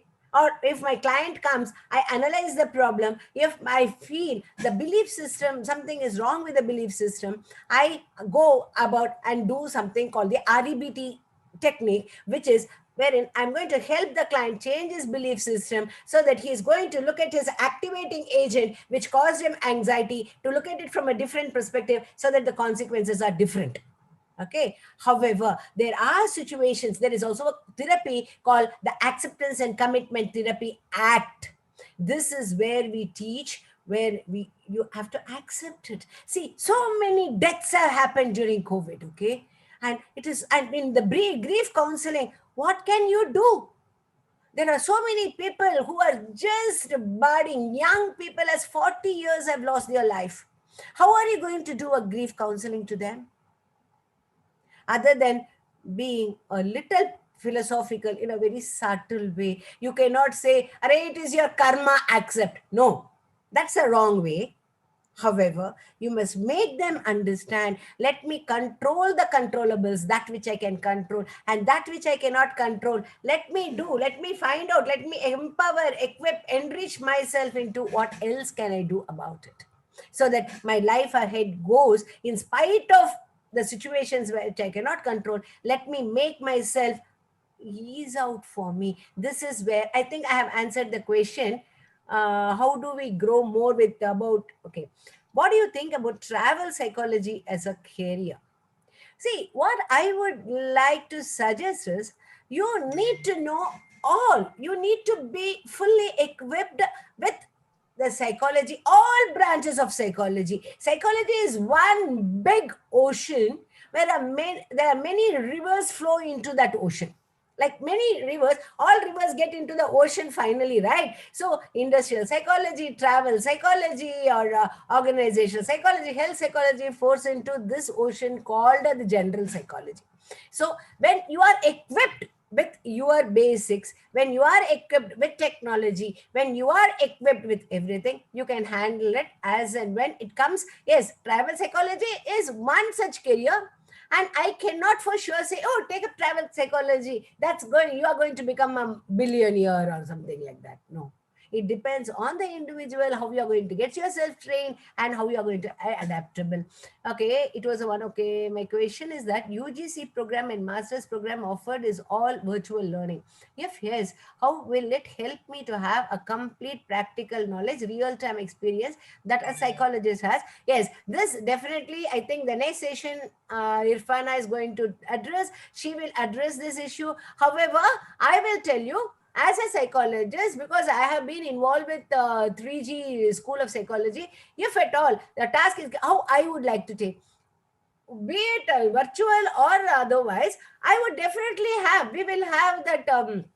We will divide the classrooms, and then we can have a discussion. There will be role play. We can have it as interactive. We need to adapt ourselves to changing. This is one of the areas where we have to adapt. It's just not physical. Even in the virtual platform, we can do much more probably than we do in the physical classes. And how? Only time is and the specific issues I can tell you. I think the time is running short, but we can give you much more on a virtual platform than the physical platform. There is no limitation just because it's a virtual platform. I want to pursue my career in criminal psychology. Would you suggest something? Yes, initially start off with a broad umbrella. Take an MA, BA, do your BA, do your MA psychology. Then you do your niche. You develop your niche. This is how it is done. Forensic psychology or criminal psychology, it's good enough, but it depends on your personality, your inclination, and how you would like to go about it. For this, I would definitely like to have a one-to-one session, because I have umpteen number of questions to ask you as an individual. What are your ideas about travel psychology or criminal psychology or the branch of psychology you want to specialize in? Okay, let me take, is psychology a good career choice in India if your top 3 motive for the job from a job is money? This again, your caliber, how you are going to prepare yourself. There are a lot of opportunities, and even UGC has made counselor mandatory for every university, for every college. I was a part of the HRD ministry when they took the decision. We had an elaborate discussion. This was at the time of when Smriti Irani was there. However, but the demand for psychology is not going to come down. It is only going to be increasing by the day. You can take it from me. Okay, media psychology, again, whether media psychology, criminal psychology, forensic, industrial, etc., it again depends on your personality, your nature, your interest, your aptitude, your attitude. And I need to have a one-to-one session, but basically about whoever it is, whatever you want to have the niche on, have the basic strong foundation. You need to have at least the masters in psychology, be it whether you're going abroad or you're going to study in India. Okay, how can I connect with you? Yes, you will be told you can contact the 3G school. I am attached to 3G School of Psychology. They will help you connect to me, please. Okay, how should we choose a career? I'm doing my first year undergraduation in psychology and want to pursue child psychology. Okay, okay, as my profession. Yeah, the same thing, child developmental, You can do about everything. All right. So any more questions? Hope I have given in my limited span of time, or I hope I have convinced you guys about it. Anything, any more questions, anything that you want, you can contact 3G School and they will connect you to me if you want any one-to-one sessions or you want any answers about the psychology. Can you suggest good BSc college for criminal psychology? Choose undergraduate, it again the place you are in and how. And here this is about 3G School of Psychology, which is going to offer you the umbrella of everything in a very practical, time bound, and in keeping with the changes. And we are going to prepare you for the decade ahead and equip you, empower you, and enrich you to be successful in your career. All right. Thank you. I think. Yeah, ma'am. We'll send you the questions in your mail. Yeah. We'll answer the questions. We'll send it to the participants. Sure. Yes, ma'am. It's a very awesome, mind-blowing session you have taken that. We are very excited to. We need a more time. We need a more time to listen your session. There is a no time. We are concluding from there. It's a very well explained session, ma'am. It's a mind-blowing. Thank you. Thank you. Yes, ma'am. Thank you, ma'am. We have, as a token of love, we have a e-certificate for you. Over to technical team to display a e-certificate for the ma'am. Thank you. Thank you This is so your much. e-certificate, ma'am. It will be mailed to you. Thank you. Thank you, ma'am. Thank you. Bye. Yeah, it's over to MC Mark for handling the sessions. Thank you, Ditish. So next, I'm going to introduce the eminent speaker, Ms. Irfana Sholil. Ms. Irfana Sholil, who is the CEO of the 3G School of Psychology. Other than this, she is firmly committed to upskilling and reskilling the youth of India and touch the heart of billions. So let's put our hands together in welcoming Ms. Irfana Sholil. Welcome, ma'am.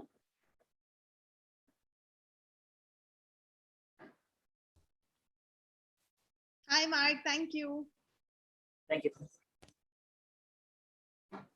So, yeah. Good morning, everyone. It's my pleasure and honor to have this opportunity to speak to you all. And before I begin, I want to ask you, how are you enjoying our session? Please comment in the box, boom, if you're having a fun time. Boom is the comment that I'm expecting. Where is everyone else? I am expecting more boom from you guys. And also we have a lot of people watching from YouTube, so I'm addressing them as well. Thank you for joining from YouTube too. I'm looking at the YouTube comments. Let me see if you're commenting in there. Yes. Okay, so I have been noticing that a lot of you have so many doubts on which career you should pursue in psychology, or is it criminal psychology? Is it forensic? Should I go for clinical? And this is exactly the reason why we have come up with this summit, because we know there is a lack of clarity and we could help you find solutions or find much better resources to help you reach your dream designation in psychology. I'm going to introduce you a few of the courses that we provide. But before all of that, what 3G aims is to make the most perfect psychology program for a student to reach and establish and become as a successful psychologist very quick. So I want to know from you all, which is the psychology domain that has most scope in India? Which one do you think has the much better scope? Just looking at, what you guys know already. Okay. So tell me which domain in psychology you thought has the more bigger scope in India? Okay, I'm getting mixed answers. I think people are looking at clinical and counseling.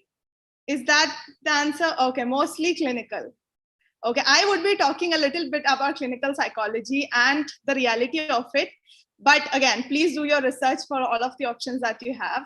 Now, I'm going to ask you another question. What do you think as a psychology student is the challenges that you're facing as a psychology student? What challenges are you facing as a psychology student? This is the question. Give it all. Tell me your answer. Tell me your honest answer, because 3G wants to help you out. Priya said taboo. Priya, good job. That's the right answer. Okay, Lavanya said lack of practical education. Saloni, limited knowledge about fields. People think I can read their minds. That's a good one. I think everyone knows that people think like this about being a psychologist. Reading mind. Okay, Harshini, the stigma attached to psychology, true. What else do you think is the challenges that a student is facing in psychology domain? Oh, Shubham, father and mother told psychology is dangerous. Oh, Shubham, I'm so sad for you. How are you still being a psychologist? Okay, Isa said we are not having a recognition that we deserve. Absolutely, Isa. I understand where your pain is coming from. What else do you think? Let me check if there's any answers in our YouTube. Lack of teacher, professor, counseling, always giving free therapy. Oh yes, I've seen that happen too. People think, why should I pay for just talking to somebody? The pay is bad. Yes, Ishita, you're right. I'm glad that you all know a little bit of challenges, and people who didn't know this yet, these are most of the challenges that is there in psychology domain, and you need to plan ahead of time to ensure that you're not going to face the challenges that most psychologists has faced. Rafna has said usually families are not supportive of children pursuing a career in psychology. Absolutely, Rafna. Parents don't understand what the psychologists do, what is the role, and obviously the pay scale is something that the society and parents are concerned about. Okay, parents say that you can understand us, and how will you understand people as a psychologist? I am sad whether see that is what your parents have told you. I hope we can help you with that. Some people think psychology is treating mad people. Amrita, totally get it. Yes. So why I even asked you this question is 3G School of Applied Psychology want to address the problems that psychologists is facing. And we know that as an organization, we can't do it on our own and we require support. We want to create the community. We want to take your help and make the best program and make the best psychologist and genuinely help students who want to pursue a career in psychology while looking at the market, right? One side, you're all fascinated by human minds and human emotions, but that again can't make you a successful psychologist. There is more into it, and that's where we want to help you. So give me a little bit of your time where I just explain the courses that we are providing, and after that you can ask me all the questions. Meanwhile, to just get your energy moving, comment in ha ha ha ha ha if you're listening to me. I'll just share my screen by then.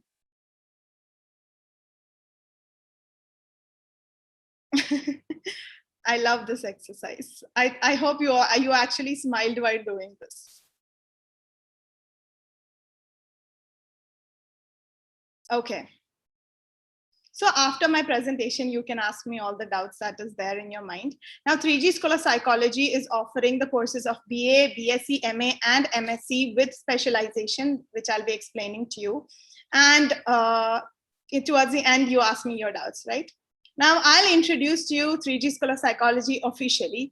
We are India's only dedicated school to psychology, only, which means that our entire focus is on psychology courses, making an impact in the psychology domain, etc. Why is this important? See, usually most colleges have only a psychology department. This means that psychology is not even their core focus, right? They have engineering or they have arts, and then there is like a tiny bit of psychology department, which usually people don't care about much. But in 3G, psychology is our main focus. This is what we're addressing. And we have India's first curriculum with artificial intelligence. I hope by now you already understood the importance of AI. We had Dr. Shahid coming in and talking, Booma ma'am coming in and talking about this. Everybody knows AI is the future.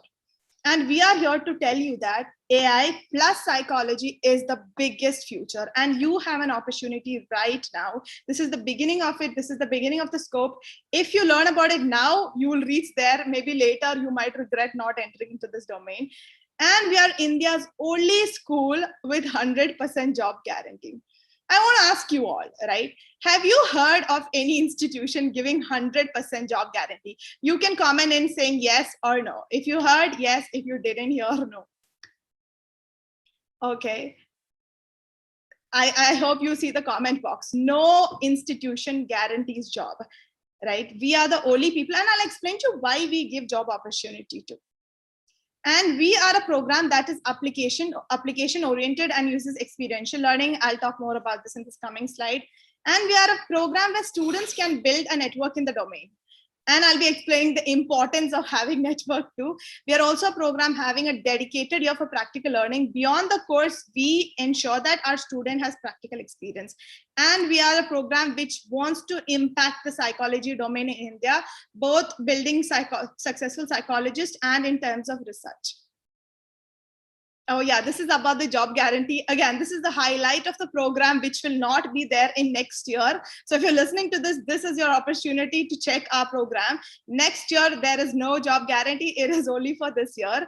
So our job guarantee is not with outside companies. The job guarantee is with 3G itself. We are looking for the smartest, talented, most intellectual students to join with us on all of our ventures. That is the students we are taking in, and we will give them a job as well in our headquarters in IIT Madras Search Back. Although the job is online, it can be done virtually from everywhere. You will be having the access to say you're working at 3G IIT Madras Research Park. Now, I'm not even going to tell you about IIT. I'm pretty sure you already know what's IIT and how people, love, and it's such a prestigious institution. Even everyone in your society will be like, oh my God, he's working over there. They'd be so excited and happy to listen to that. So that is where you will be working in. And again, the salary scope is we have a minimum guarantee. The salary is guaranteed for 2 lakh per annum and can go up to 10 lakh per annum. So let's say you're working really hard. We give you an opportunity to grow. There is a career ladder already for the job. Now, the job is remote, meaning you can operate from anywhere around the world. With the COVID scenario, with how people are, we believe this is the future. You should be able to work from anywhere as a psychologist. You should be sitting in Mumbai and your client is sitting in Los Angeles. That should be possible. That is where we train you, and our job is completely virtual. We want you to be chilling in Maldives while working. That is the kind of future we are planning for you. And we will also give you an opportunity to be a part-time career counselor. So you will be a certified career counselor. This is for you to earn additional income beyond the salary that we give, beyond the opportunity that we have. We want you to earn more money, get more reach. Okay, this is a little bit about 3G. 3G is an initiative of Genius Education, and we have been there in the domain for 10 plus years. We are not new. We have done a lot of things in education domain, and I want you to actually go search about us, right? That's the only way you will know. So we are headquartered right now in IIT Madras Research Park. We are incubated in IIT Mumbai in 2005, and the program, the research, everything is designed by alumni of top Ivy League colleges, Harvard University, MIT, and we launched 3G in Indian School of Business in Hyderabad. I want you to go to Google and search Mission 3G. You will see about our launch in Indian School of Business Hyderabad. Why am I saying all of this? To make you understand about the social initiative we have. We are trying to address a bigger problem here with all of you together. I'll be sharing this presentation to you, and these are all of the other websites and other initiatives of 3G. Now, before we even begin, 3G School of Psychology is collaborating with Suresh Gyan Vihar University, and we have all the accreditations from UGC, from AICT, from NAC. Again, you can go to the website and see all about it. So we are a government accredited university. We have NAC A grade, and again, UGC, and we are also a private university. I'll also be showing you the campus later on in another slide. This is a very, very important slide. It's a generic thing about psychology domain, but this is so important if you are planning to pursue a career in this domain. One of the main challenges that you will face as a psychologist is there is a social resistance. There is still a taboo. There is still a stigma attached to it, right? People are not accepting what a psychologist does. Even your family will not accept that when you said you want to enter or you want to take a psychology degree. Why is this a problem? The problem is that when you're trying to get clients are going to still face the same taboo, right? They will not be able to come out of their house and come to a clinic because they don't know what a psychologist does, or they don't accept it. So that awareness issue is still there. Now we can only address this if we all come as a whole and make a difference in India. Age barrier is again one of the main concern. People want psychologists to look very old, right? Or they want them to be in their 40s or 50s, just because that is their belief system. They're used to believing that they need to have gray hair, then only they have life experiences. So you being someone in your 20s or 30s, people would not believe you quicker. They would just judge you automatically. So this is a career where it takes you 10, 15 plus years to establish in the domain. Now when you're a psychology student, you will see that your other friends in IT or who are doing business or MBA, they are already successful or they're already getting good pay and they're being recognized. Whereas you as a psychology student, it takes you so many years. Now this is going to be a social pressure for you. So I'm just explaining the challenges so that you can prepare. Now, like I said, longer establishment period and financial stability. I'm going to ask this one more time in the comment box.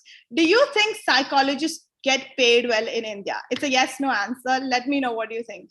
Do they get paid? I can see the frustration in the comment box. Okay. How much do you think a psychologist get paid for a 45-minute session or 1 hour, let's say? How much do you think they get paid? If they are in their 30s, how much do you think? Okay. I'm waiting for you to answer because I want you to answer if you're getting into this domain. Fine. I can see a mix of answers coming in. So a psychologist who's in their 30s, now, depending upon how popular they are, if they're really recognized, people know them, people are referring them, they have an opportunity to get from 1,000 to 1,500 rupees. If they are lesser than 30s, let's say 500 to 1,000 rupees.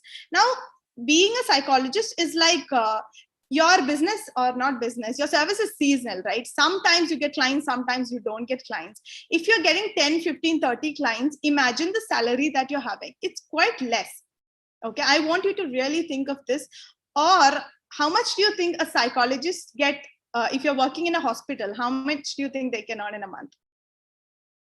Approximately how much do you think they can earn? What's the salary in a month? Okay, Kushi has answered. Who else? What do you think? Right. If you don't know the answer of this, I am telling you, please go do your research. You need to know this if you're planning to get into this domain. Okay, I'll be showing you the real answer later, but yes, most of you have guessed it right. So psychologists don't get paid, and now we all at some point, I'm pretty sure we want to be financially independent. I think that's something everyone wants in general. Earning money in this domain is quite difficult, and I don't want you to believe me actually. Please go do your research, talk to psychologists, that's the way you will know. Limited job prospects. How many companies hire psychologists? Have you ever thought about that? MNCs are just coming up, but they're still not hiring as much as people because they hire people in the HR domain and they actually prefer MBA HR and not a psychologist. So MNC companies don't hire much. And if you're looking at hospitals, the opportunity is quite low. And you will only know this again if you do your research. So the job prospects or the job opportunity in India is very, very low. Do you think there is campus placement for psychology students in colleges? Give me a yes, no answer. Is there campus placements in colleges? I can see the answer, and that is totally disappointing.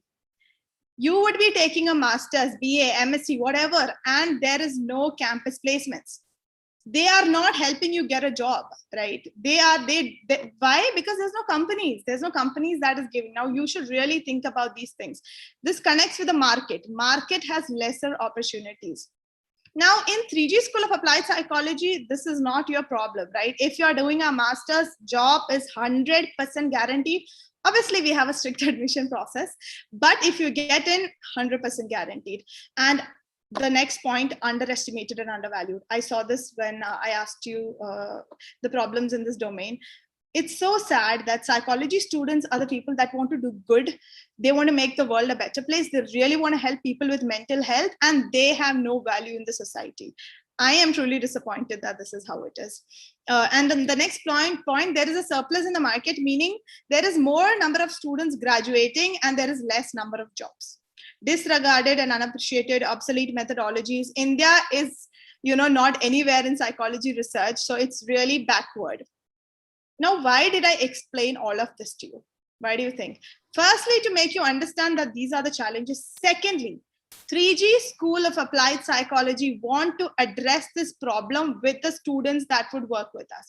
We want to make a difference in the domain. That is the kind of students we are looking for. And yes, I'll be explaining what kind of students you're looking for later too. Now, you have to go search about this, okay?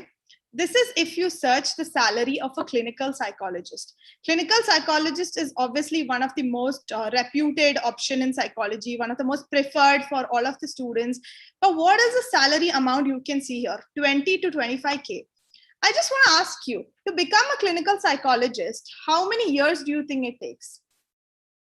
How many years do you think it takes? Kushi said 8. What do you guys think? 8 to 10, correct. So you have to do your bachelor's, you have to do your master's, and you have to do your MPhil from an RCI recognized institute. Then you have to do your PhD. That takes around 8 to 10 years. And then this is the starting salary. And also getting a job in a good hospital is so difficult, right? It's so difficult. Even after all of this, you would be working under a psychiatrist or together with a psychiatrist, because a psychologist can't prescribe medicine. This is the concern that is here, and psychiatrists actually don't really want psychologists to be there. Does any of you know why psychiatrists wouldn't prefer psychologists? Why do you think psychiatrists would not like psychologists? It's a deep question, and I'm not going to answer it. I want you to think about it.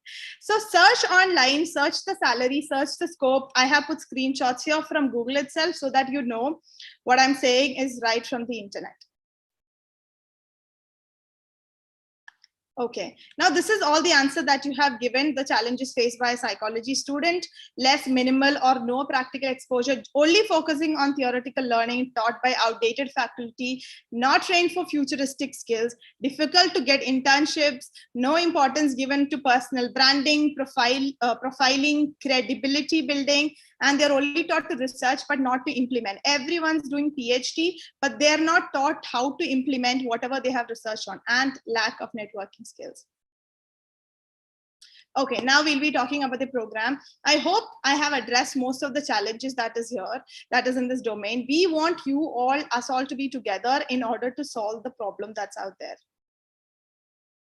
Now, like always, we are providing AI psychology program, and again we have the normal programs as well, but AI psychology is definitely standing out because AI is the future, and AI is very much connected with psychology. The reason is AI is about understanding how the human brain functions and apply the similar principles in computing to arrive at the decision.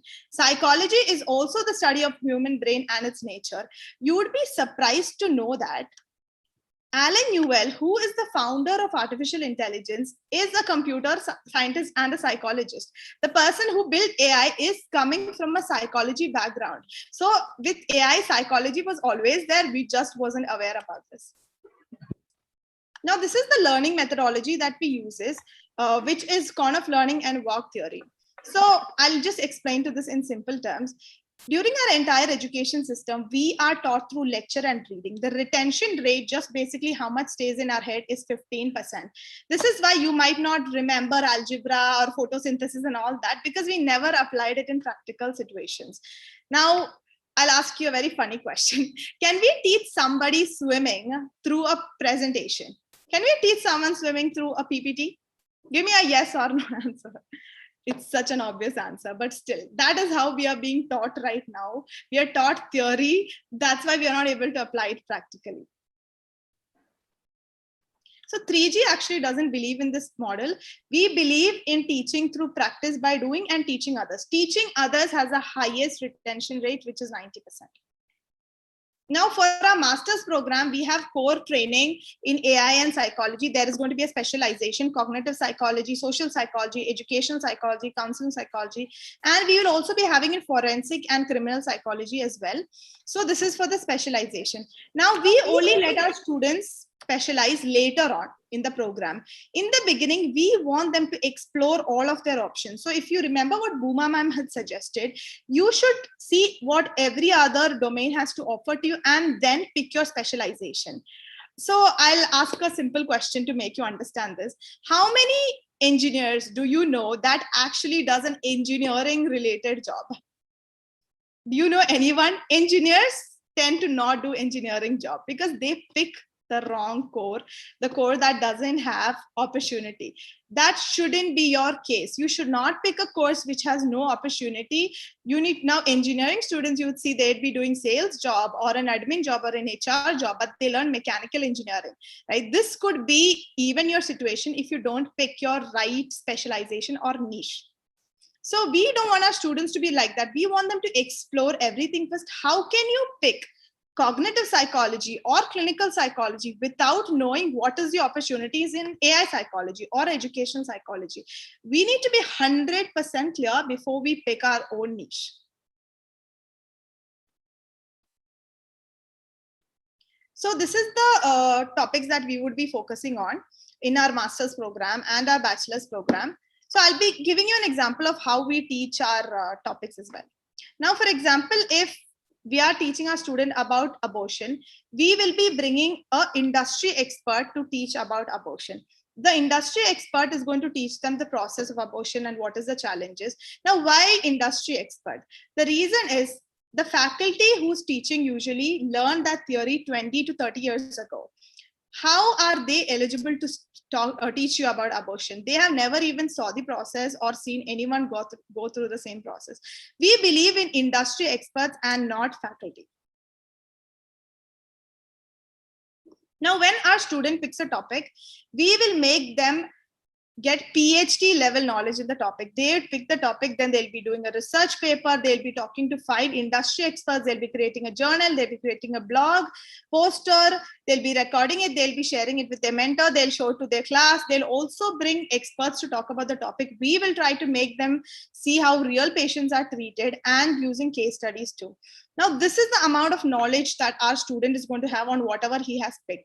Imagine him applying for a job. Let's say he picked depression, and that job has something to do with depression. The employer is going to look at all the research this person has done, and he will definitely be hired. The reason is he is an expert in the topic because we made him an expert in the topic. We'll also be teaching about artificial intelligence. Every job or domain right now is going to be affected by AI. So it's good for everyone to know about AI. Our student would be learning the basics of AI, a little bit of programming, and what is the effects of AI in the market as well. Our student would also be learning about the top 50 most influential psychologists in the world. We want our students to be like these people. That's why we teach them about these people.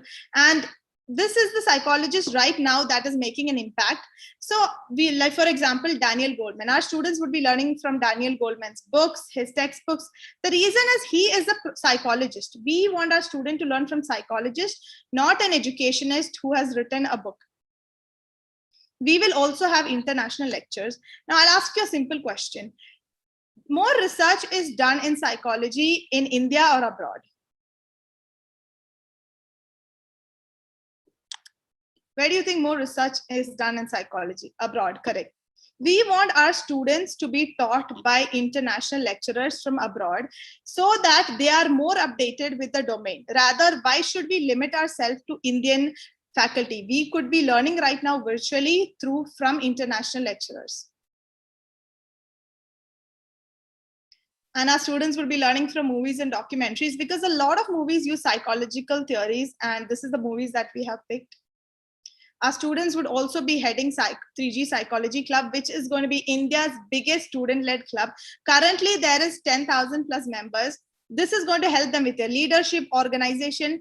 Even after the program, we want to help our students. We want to help them lead. If they want to create an initiative after 5 years, we still want to support them, and 3G Psychology Club will also support them. Now, for our master's students, we focus a lot on industrial and educational psychology. We will be training them in real companies. This is an example of how we would teach them HRM skills or organizational behavior. They would be working in real time in an HR in Genius Group Global. So this is not a prototype. This is not just students, acting with each other. This is the real opportunity. Our student would also become a certified career counselor.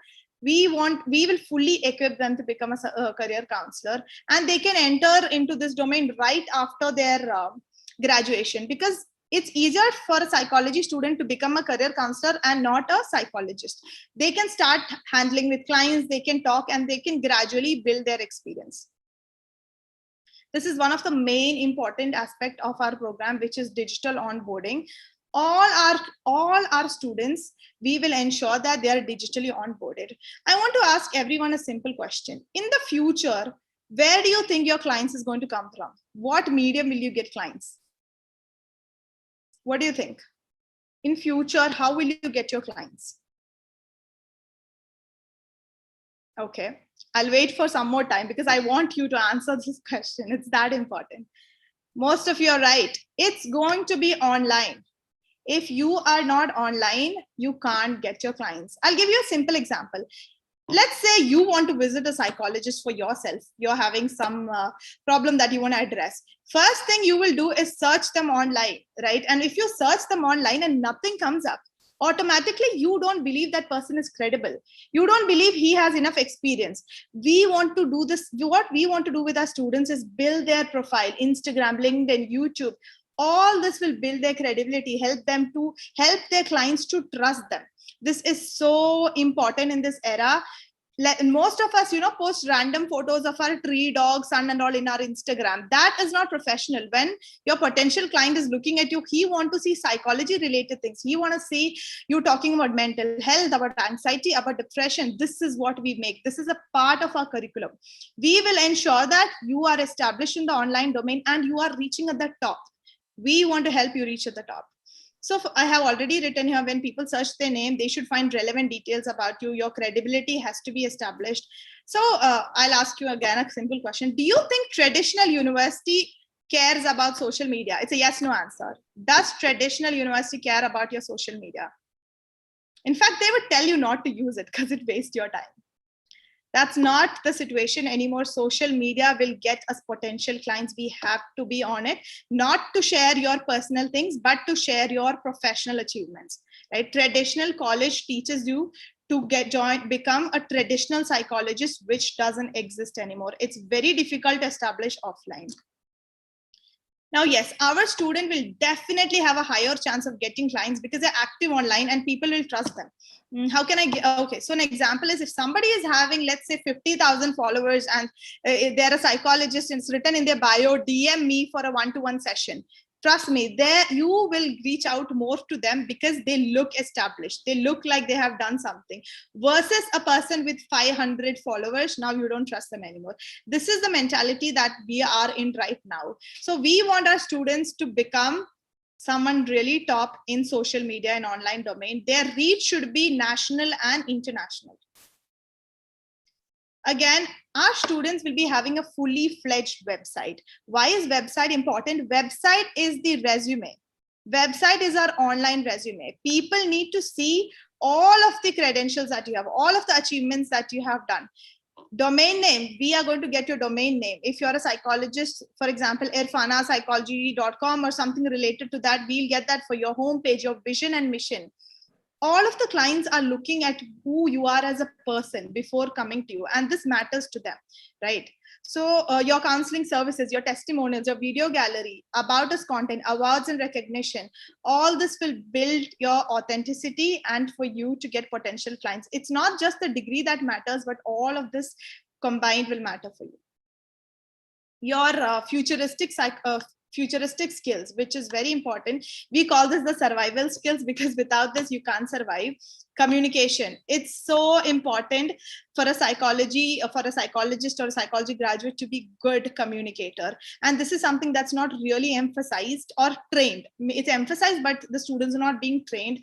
Active questioning, sensitive listening, your graphic designing skills, video editing skills, critical thinking, all of the skills, we'd ensure that you have it even before you enter into counseling. Now, I'm going to just explain you what kind of students we are looking for 3G. It's not your academic skills that matters to us. That is not what we are looking for. We are looking for passionate, committed students who want to make a difference in this domain. Not someone who wants to just settle down into a 9-to-5 job or just become an employee. Someone who wants to change how things are done. Someone who wants to lead. Someone who wants to be at the top. If you are, I know you are all very interested in mental health, but do you want to just talk or do you want to make a difference? If you want to make a difference and if you're serious about it, then you should try and apply. Seriousness really matters because we are looking for that committed students. Now this is Suresh Kanviar University. You'll be having a trip here. I'll just show you the campus.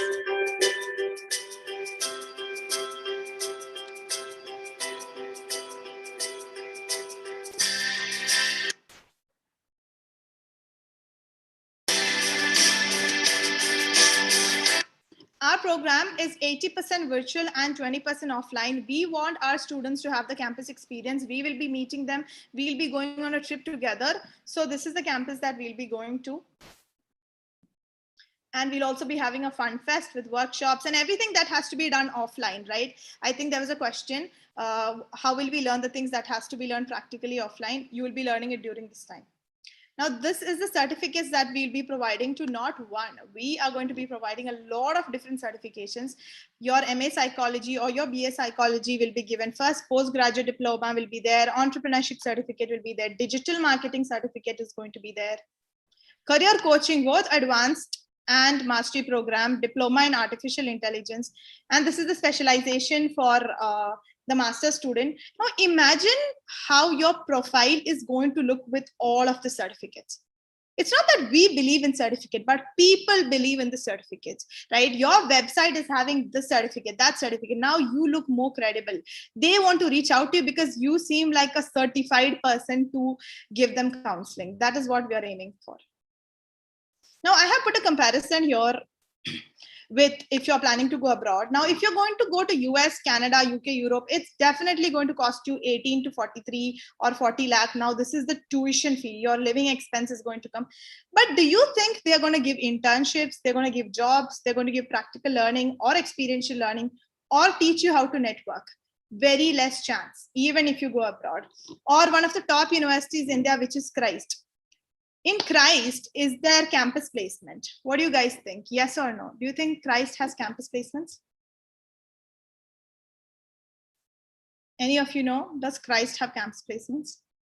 So if you are planning to aim in Christ don't have campus placement. We are paying 3-4 lakh. There is no internships. There is no job guarantee. We are still learning from, and I'm pretty sure this 2 years of your master's could be a virtual program as well, right? It's like you're sitting at home and again learning this outdated theory. So for all the money that we are paying to what we are going to get back is definitely a question that you all should think about. Ashoka University charges 25 lakh and is any of the things that I said is there. Manipal. Now I'll tell you why most universities have to charge so much amount too. Because they are having big infrastructure, great buildings, great dorm rooms, great hostels. But at the end of the day, when I'm being a psychologist, does the building matter? You know, does my classroom matter? Or is it my skills? Or is it what I have learned practically?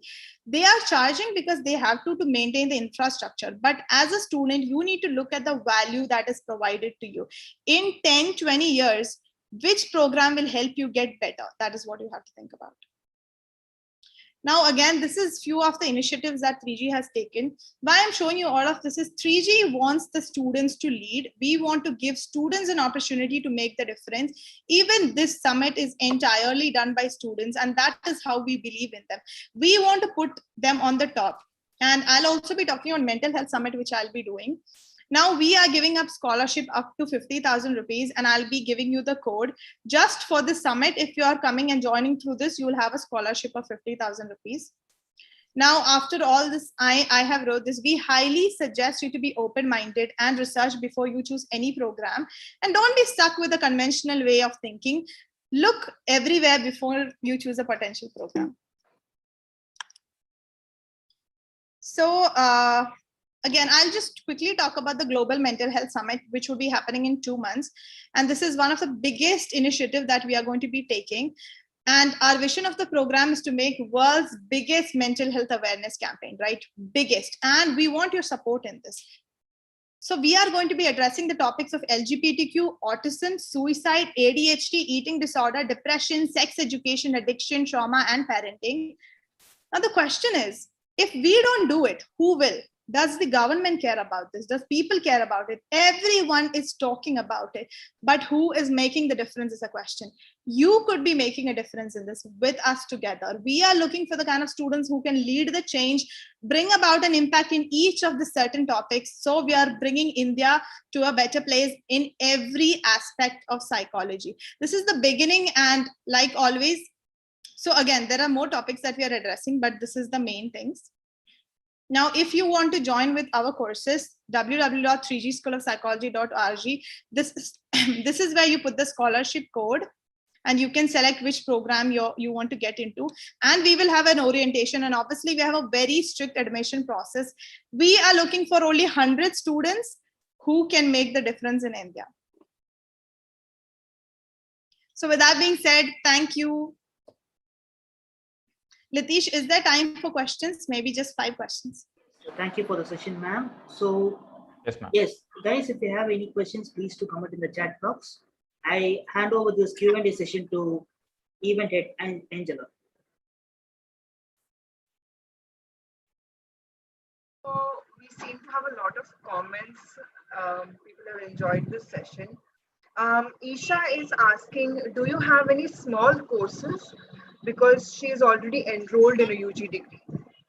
Okay, Isha, yeah, we are having internship certifications program. After this, Nishi, who's heading our 3G psychology internship, will tell you what we are having. Okay, Mehak is asking about the tenure of the master's program that you offer. Mehak, it's a 2 years program, and we have added a year extra. And the final year is for you to get opportunities to work, and also we'll be providing internship. It's together with the program because we think it's essential that you have market experience before you start joining a company. 3 years, Mehak. Okay, with that, I think we have come to an end with the questions. I'd like to hand this over to Litish. Yeah, thank you for handovering this session to MC Angela.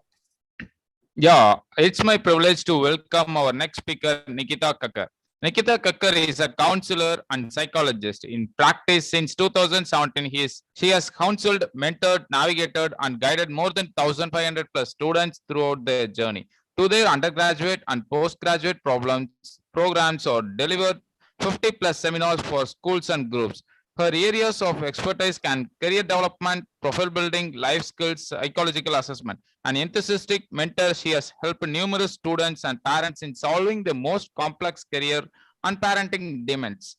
She holds as a rich educational background, bachelor's in psychology from Punjab University, master's for psychology in Topper University, and professional year of NCERT and diploma in child guidance and family counseling in Punjab University.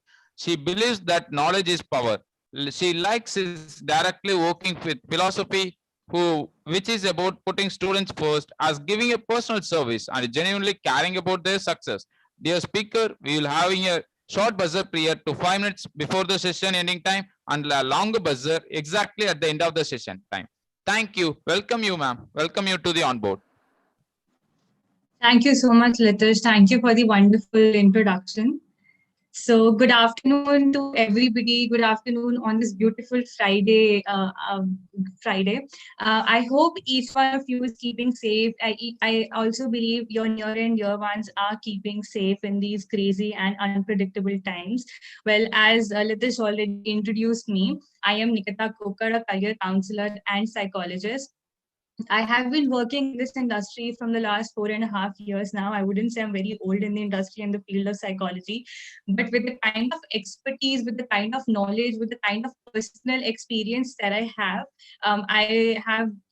have done my part with 3D School of Psychology, and I really feel fortunate enough to be a part of this conference today.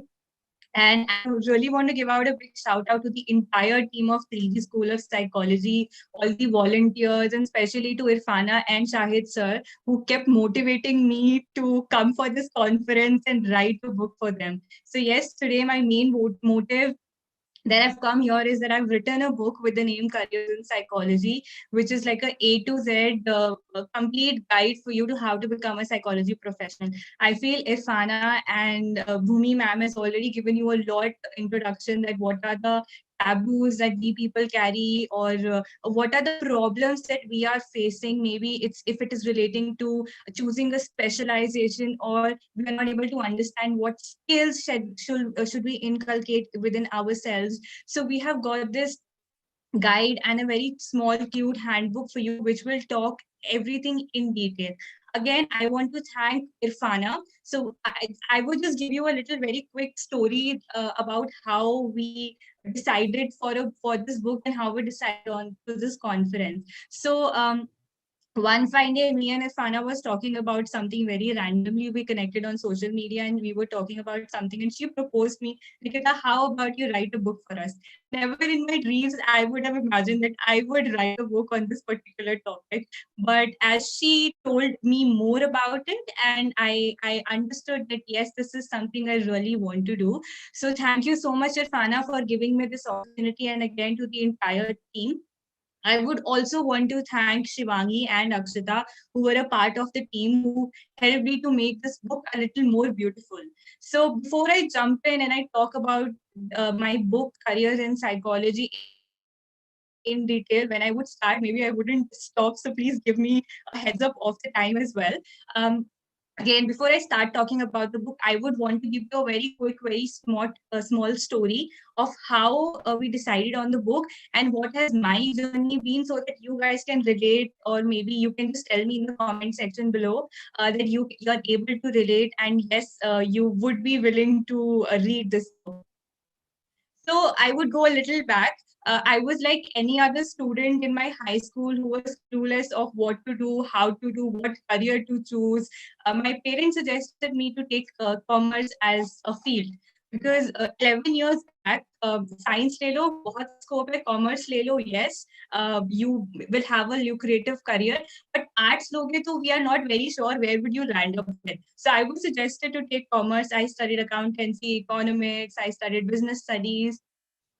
I was enjoying it, but in my grade 12, I realized I'm not somebody who wants to play with numbers my entire life. Maybe I'm not somebody who wants to sort the balance sheet my entire life. So there, after I finished my grade 12, I was introduced to a career counselor. I went to a career counselor. They did a psychometric test me, and after combining my personality and aptitude traits, they introduced psychology to me. So again, 11 years back, I didn't know what psychology is. People, yes, were aware clinical psychologist hota hai, they have jobs, they have etc., all the scope. But being a 12th standard student, I didn't know what psychology is. So taking their suggestions, my career counselor, my mentor's suggestion, I chose psychology in my undergraduation. I started studying. Year one was like a very imaginative for me. I was trying to understand what psychology is, and then moving on, I got very good professors in my undergraduation level. I completely went into now psychology. I understood that yes, this is something I really want to do my entire life. I want to help out people in ways that I can.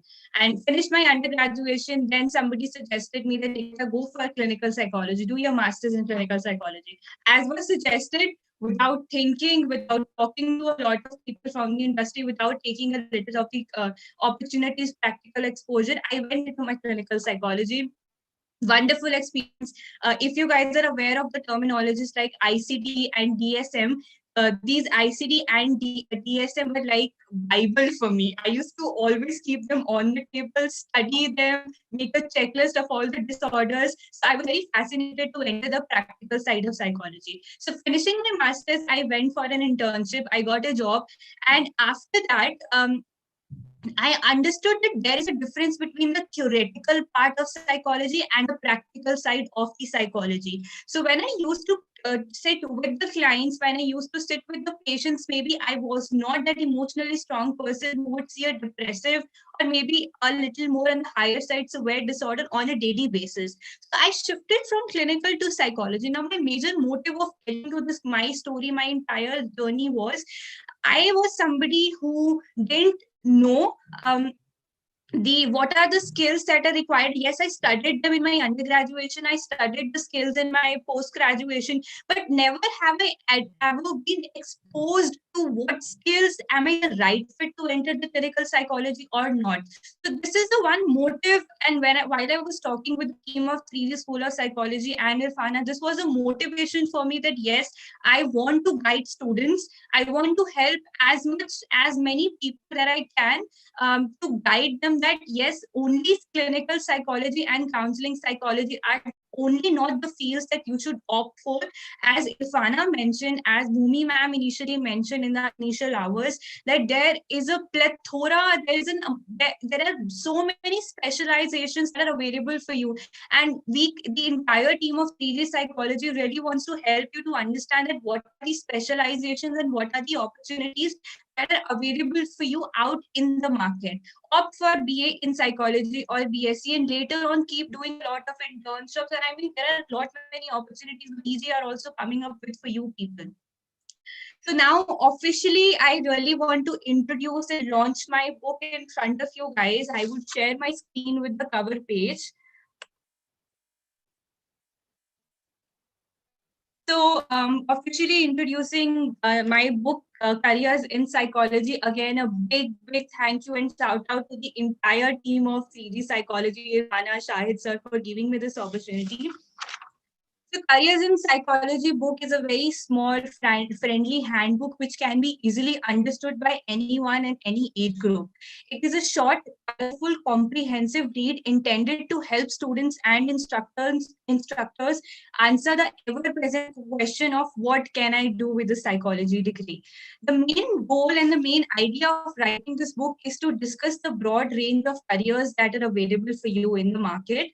Many students get stuck and may not be aware of the breadth and the disciplines of the psychology degree that can be there for you. So through this book, we have introduced a wide range of possible career options and how can you do that. So let me take you to a ride. This is our sample book. I'll take you on a ride that how the book will be for you and what are the content of the book. So talking about the table of content, what the book will have, starting with introduction, there are total 8 chapters in the book. It's not a very lengthy book of 200, 300 pages. I wanted to keep it short so that you people can easily understand each word and can relate with it. So chapter 1 is introduction. So introduction will talk about all the basics of the field of psychology. For example, what is psychology? Why has this subject become very popular and how popular is this subject now? And how do you know if psychology is right for you? So in this entire book, I've made sure that there is not much of theory that you're reading and you're not able to understand, but I've tried to keep many activities. I've tried to put down some practical activities for you, and maybe you can relate with it, you can answer them, play around with them. So I would discuss them in detail with you. So chapter 1, again, introduction, what is psychology? Chapter 2 talks about myths and fact about psychology. I guess Irfana very beautifully discussed with you many taboos and myths that we people carry. So when you tell somebody that, hey, I am studying psychology or I'm a counselor, the most random and spontaneous question that you get from people is, hey, can you read my mind? I feel you can relate with it. So just to clear that myth for you guys, I've written down several myths and cleared them with facts for you, so that if you tell somebody I am studying psychology, you're able to answer them back that yes, no, I cannot read your mind, but I am ABC, this person who would understand you or maybe who can give you a detail about that. Chapter 3 is skills required. So now, to enter any career field in this world or in your life, there are certain sets of skill that you need to understand. You need to understand that are you the right fit to enter that career or not. Similarly, to enter the field of psychology, you need to understand that are you empathetic person? Do you have communication skills? Are you a good listener, etc.? So I've written down 10 skills for you. I haven't written the theoretical part. I have given activity for each skill for you. skills, so that, for example, you're reading about empathy, but you need to relate with that as well. You need to understand that am I empathy? Do I have empathy? I'm sure empathy is something we all do have in our journal life as well. But to become a counselor, to be in the field, to be in the seat of a counselor, you need to know that would you be able to understand the other person or not. I would give you an example here.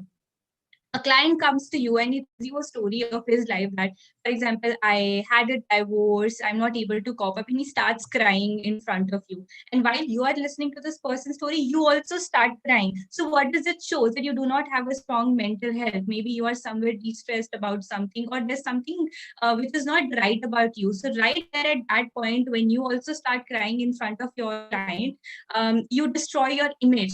So maybe the client wouldn't come to you for this next session. So in this sense, I've written this chapter number 3, skills, where you need to start understanding that are you the right fit? If you are, how should you start working on your skills? If you do not have any one particular skill, how to inculcate, how to polish yourself. So chapter 3 will be talking in detail about the skills for you. Chapter 4, subfields of psychology. We know there is clinical psychology. We know there is counseling psychology. Now, what are the other sides of clinical and counseling psychology? Do you know about? There's a field called media psychology, there is geriatric psychology, there is health psychology, and many more. So through chapter 4 subfields, I've talked about what are the various branches and subfields of psychology. Now chapter 5, now that you've understood what is psychology, what are the myths, what are the skills required, you have understood about the subfields. Now you want to know what are the careers. Now that I've done health psychology, what are the careers that are open for me? I've done counseling psychology, what are the areas that are open for me? So chapter 5 will be talking about all the careers that are available for you at this moment or maybe in future.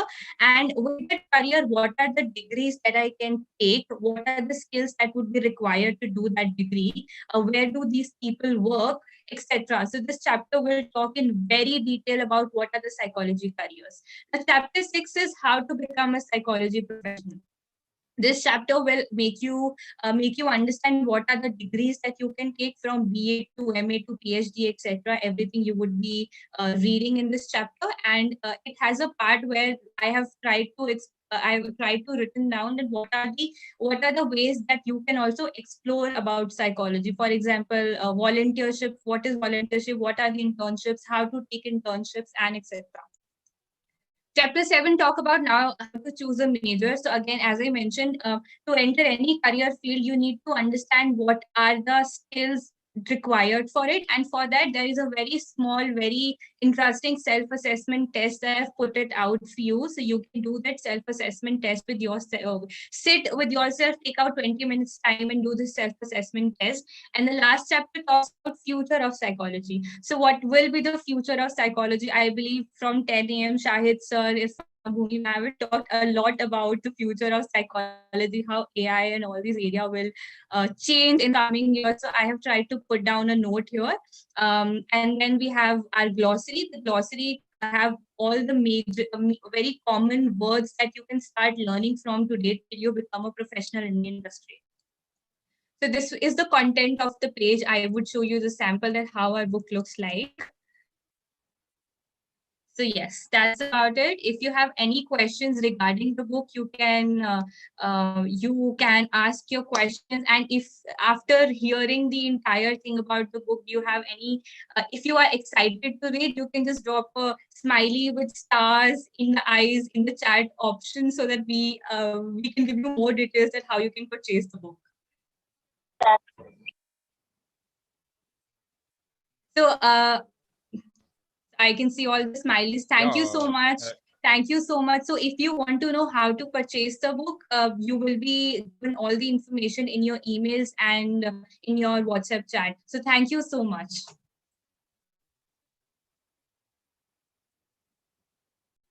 Yeah, Nikita, it's awesome. I will congratulate you again for the book publishing here with, from my side. Over to Angela to take over the Q&A session from here. Guys, now will be a good time for you to start posting your questions in the chat box so Nikita ma'am can answer them. Anything with regards to the book, where you can get it, Any other questions that you might have for her, please let us know in the chat box.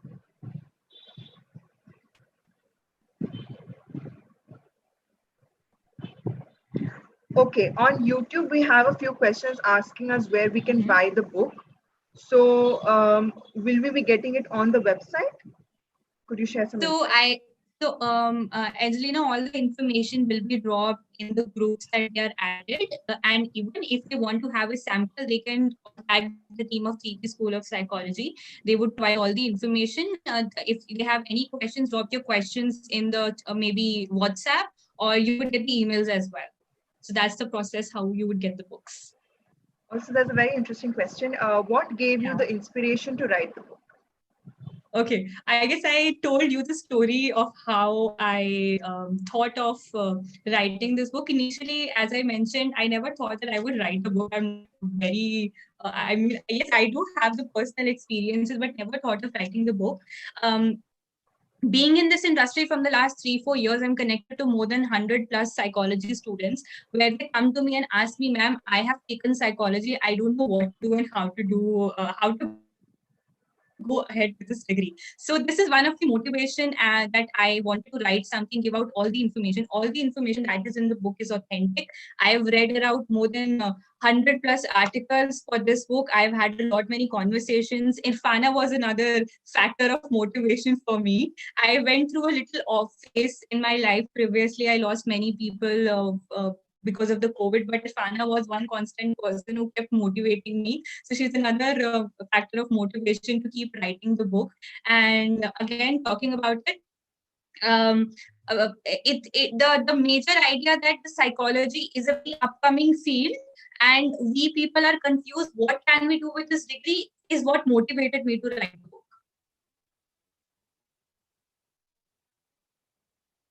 Angelina, you're on mute. Yeah, there's one last question which talks about how one can become or have a career in psychology if they're a school student. If they're a school student, I guess this would take a little time to me explain about the entire thing. So we can have again one-on-one session for it. So you can contact CG team. If anybody have more queries about the book and even how to become a professional, you can have a session with me. We can talk in detail about all the options being a school student, how you can start preparing your profile, how you can start understanding the specialization. So this requires a one-on-one session. I cannot simply tell you that it has a lot of scopes of clinical psychology and you will be do great. No, I'm so sorry. So I would need to know you in a one-on-one session and then we can take it forward. Okay, great. With that, we have come to an end with the question and answer. So I'll pass on the opportunity to Litish. Thank you so much once again, Angelina. Yeah. Thank you so much, ma'am. Yeah, thank you, ma'am. Thank you for being here to take over the session for publishing your book. For the token of love, we will be having the e-certificate for you. Technical team to display the e-certificate for the ma'am. This is the e-certificate for you, ma'am. Thank you so much. Yes, ma'am. This will be mailed to you shortly. Okay.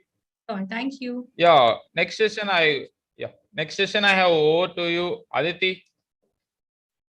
Aditi, you can take over the session from here.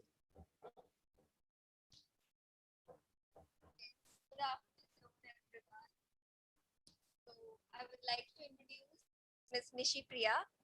Nishipriya is an energetic student and an ambitious soul, currently pursuing her bachelor's in psychology. She is also our head national leader. This hardworking and determined youth has presented 3 papers at national and international conferences. She is also a member of the Junior Council and the head of the Speakers Club. So, dear speaker, we will be hearing a short buzzer prior to 5 minutes of the session, ending the time, and a long buzzer exactly at the end of the session time. Thank you. The dice is all yours. Thank you, Aditi. I'm so excited, and a very good afternoon to everybody who's listening here. I'm genuinely so delighted. I'm so excited to be in front of all of you. And I'm so happy that everybody is here despite this tough time. So it was really, I was really, excited. I was really delighted to listen to eminent personalities like Dr. Shahid and Bhuma ma'am speak. But I'm not here to present myself as a keynote speaker to you. Rather, I'm here as a friend, as a student who has faced a common struggle, finding good internships. You heard it right.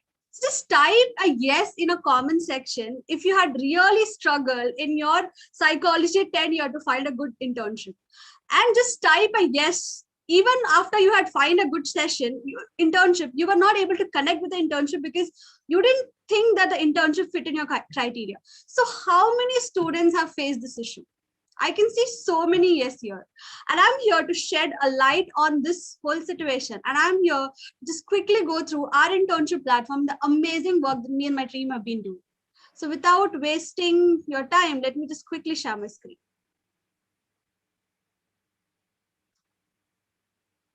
Yeah.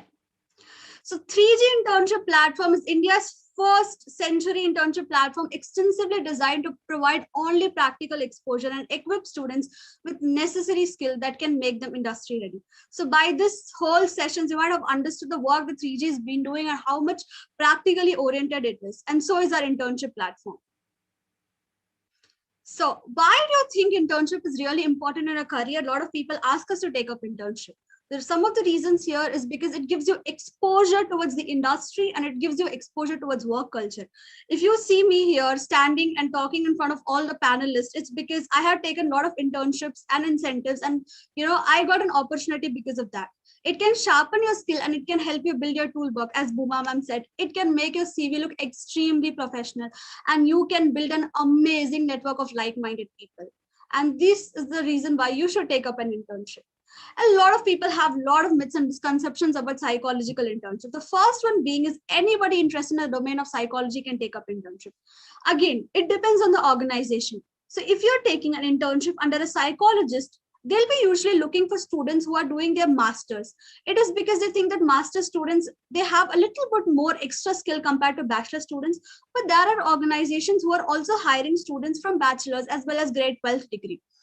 And the second common misconception that arises in the student's mind is like, you have to wait till your master's if you want to sharpen your skills as a psychologist. A lot of people just waste their precious time. You don't have to wait. Like, in this COVID time, everything it will be online for some, amount of time.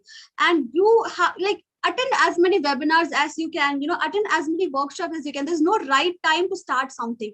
So if you're really passionate about this field of psychology, I rather say this is the right time. And you have come to this wonderful platform. So you've already taken up and stepped. So congratulations. And a lot of people have this misconception that paid internships are comparatively better, than unpaid one. So this is a huge myth. I have seen a lot of companies who take money from the students. At the end, there's no learning. So it's a huge misconception that paid internships are comparatively better. It all depends on the organization and the psychologist that you're interning under. And the fourth major misconception, and it is something that even my mom had to face, interning under a company can disturb your study schedule. Like when I was taking up an internship, when I was putting out my effort, my mom would just come look at me like, you're wasting your time. This is time you're supposed to be studying. What are you doing? So no, like when you are interning under a company, under an organization, or under a psychologist, you're learning practical skills. And when you're learning practical skills, practicality can, make theory tolerable. So this is what I believe. So when you are, learning all the practical skills, you can put it and you can, use the theory in a more better way. So this is a harsh reality of few psychological internship industry, which nobody talks about. The first one is the less exposure towards the skill. They focus on self-branding and promotion. A very little stipend is paid for the interns, tiring amount of hard work, lack of proper trainer to guide students, confusion among which internship to pick, and the time of the internship is not delivered. So you'll be promised something, and when you go and attend this internship, it'll be something else. So how many of you had faced this issue? Like even one of these, just type a yes in the comment section. How many of you had to go through all these problems? I can say a couple of yes. Yeah. The comment section is flourishing because this is a very major concern of all the young psychology students.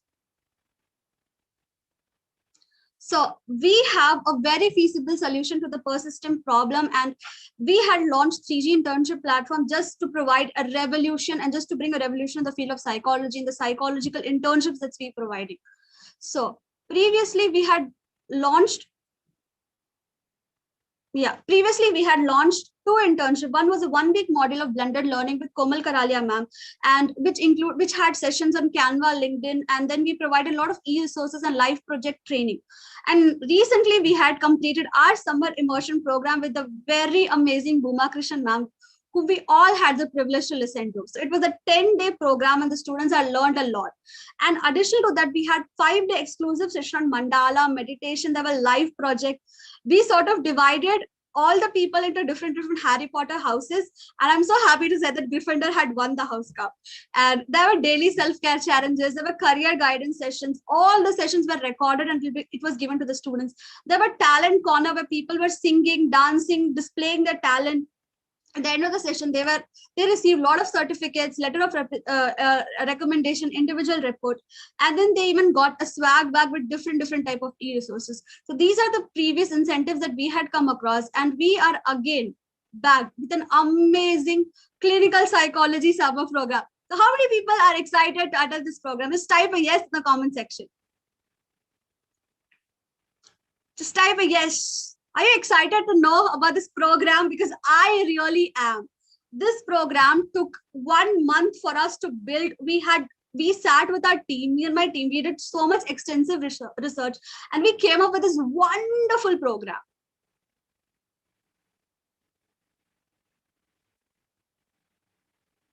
So these are like, it is going to be a 30-day practical program with blended learning and learning 21st century skills. So these are some of the course outcome where you'll be learning about the organization clusters of DSM, group discussions, brief on interviewing skills, rapport building, introduction to case history, MSc, everything will be covered here.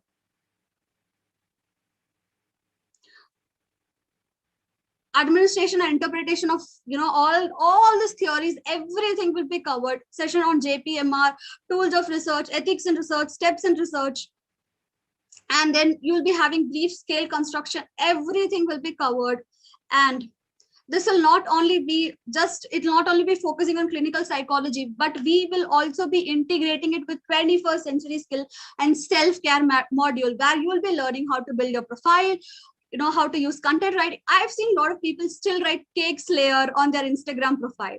So if you're a psychologist, you need to be a little more practical, and don't worry, we have got your back. So everything will be covered. There'll be Canva master classes. You will be learning how to build opportunities on LinkedIn. Oh my God, it's such a wonderful tool. If you're not on LinkedIn, I highly recommend that you attend this session and get to know all its features. And then you will be building up yourself with our intentions, setting workshops where we'll be teaching you how to take care of yourself, because as mental health professional, it's really important that we keep our mental health in check. So there'll be individual training and mentorship, resume building sessions, and then there'll be a lot of stress buster sessions, because clinical psychology, oh my God, is such a heavy topic. So you obviously need to relax in between and take some time to chill out. So there'll be sessions on dance movement workshops, doodling workshops, and drama therapy workshops. You will be taking up a lot of live projects where you will be doing this extensive research presentation, interviewing famous psychologists so you can learn better from them, open forum and debates, industrial research projects. And at the end, this is how your letter of appreciation and certificate is going to look like. So again, we'll be providing you a favor bag, which will contain 10 books on psychology, self-help books. All the sessions and everything will be recorded. There'll be a doodle, coloring book, workbook, and case studies and personalized notes. So obviously what happens is, when you are taking up a session, usually you're not always there, not always in the zone. So, you miss a lot of things. You aimlessly scroll your Instagram, you do something else. So a lot of times what happens is we skip very important topics. That is why we'll be providing you personalized notes as well, and all the sessions will be recorded and it will be given to you so that you get a time to review it. And even if you have doubt, you'll be having an open forum which will be dedicated completely to you, so you can clear your doubts all the time. We'll be available. There'll be mentors who will be guiding you and supporting you throughout the process. So the duration of this internship is given, and it will be for 30 days. And the requirement will be a high configuration laptop or mobile phone, a phone with a very high speed internet. So we have scholarships, we have group discounts, coupon codes, everything is available. You can connect with me all the time and I'll be more than happy enough to, share anything. So if you think that money is a problem in this lockdown time, you can also avail our scholarships, and we have a lot of discount codes and coupon codes available. So just don't miss this opportunity and make the best use of it. So the internship fee is actually 5,000 rupees. For the people who are attending this summer program, the fee is 3,500. You can use the code Summit 2021. So this is the code that you can use, and you can avail this internship because it's an early bird offer which will be ending within 3 days. So if you want to attend this program, you can just attend it. And this is our amazing team. We've been working tirelessly to make this internship. We've been conducting a lot of research surveys. We've been talking to different people, and we hopefully are there. So join a community entirely equipped in building your skill set. So it's all about forming and building a community. So there is no proper, school that can tell us how to become more empathetic person. Only a community can teach you how to do that. When you're surrounded with like-minded people who are sharing the similar goal, you tend to be more, into it. So if you want to clear UPSC, you go to Delhi and you take up your preparations there. But if you want to become a psychologist, you obviously need to surround and talk to people who are also having the same goal. So it's all about forming a community, and this community is going to be for lifelong. So we'll be having lots of fun, lots of learning, and it's going to it'll be continuing till your life. So the future is AI, and this is our mission. Thank you so much for listening. So the timings of this internship, it will be 5 to 7 p.m. So where can I register for this course? So the forms and everything will be shared.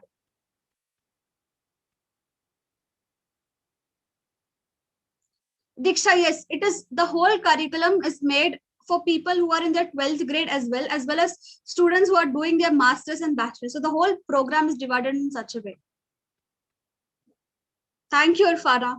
It's all your training and mentorship. So I can quickly take 1 or 2 more questions. You can connect with me personally, and I'll be more than happy enough to guide you. Not only this internship, or if you want something else, I'll be more than happy enough to guide.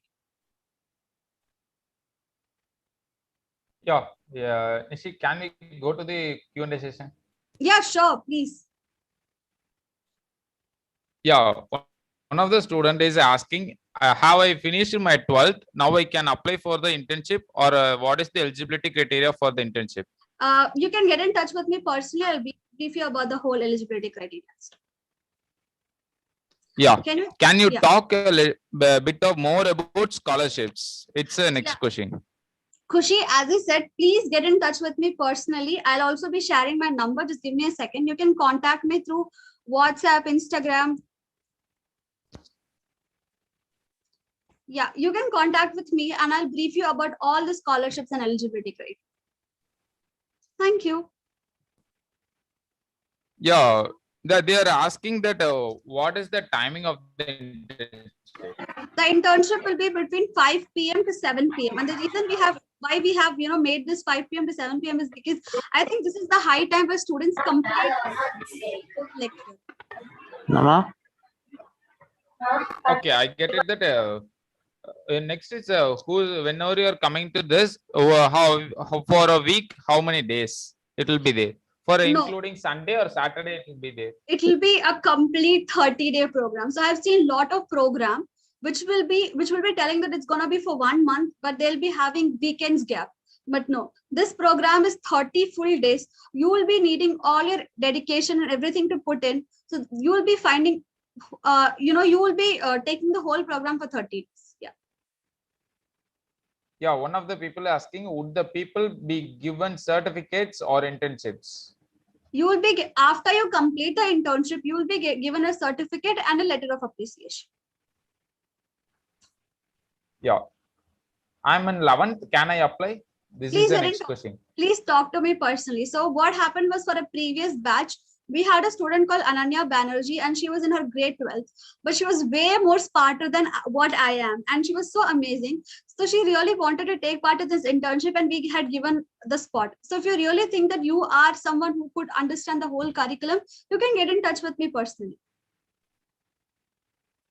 Yeah, guys, the Nishi number is in chat box. I will spell that number again. 9150860995. It's Yeah. a Nishi number. You can note the number and you can call Nishi personally, or you don't call it. You can chat Nishi personally in WhatsApp and you can clarify your doubts here. Yeah, thank you, Nishi. Thank you for being here and giving a great mind-blowing sessions about the internships, how it's running all. Yeah, thank you for that. We Can you have also as a share the token form? of love, we have a e-certificate. Yeah, I will share that. Yeah. So if you want to Yeah, register as a for this, token of love. please go ahead. Yeah, you can go ahead. You can go ahead. You will be. No, We'll no, be no, no. It's a final process. I'm going. Yeah, we'll be sharing a Google form. So if you think that you're genuinely interested in this internship, please, fill the form and I'll be getting in touch with you personally. Thank you. Yeah, Litish. Yeah, as a token of love, we'll be having a e-certificate for you, Nishi. Over to technical team to display the e-certificate. Thank you so much. It's really wonderful. I'm This so is happy. the e-certificate for you, Nishi. Thank you. Yeah, this will be mailed to you shortly. Thank you so much. Thank you, Yeah, everyone. thank I you hope for that. Next, we have a. Yeah, sure. Yeah, next is I've taken this session to over to Angela to take over from there. Angela, you can take over the session from here.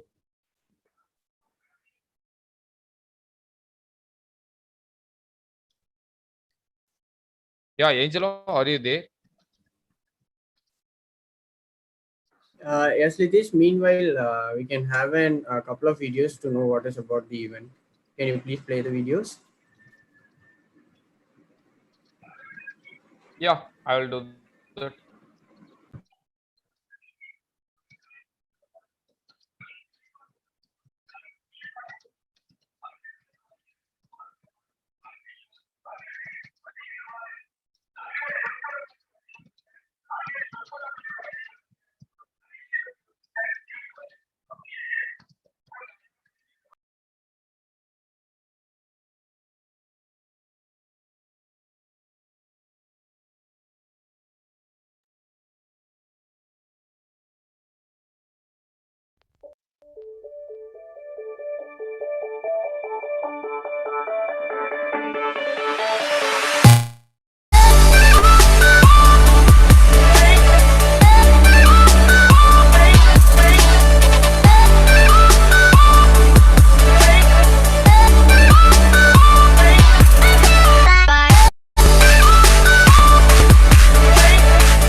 In India, the rate of mental health practitioners is 0.3 for every 1 lakh people as per the World Health Organization.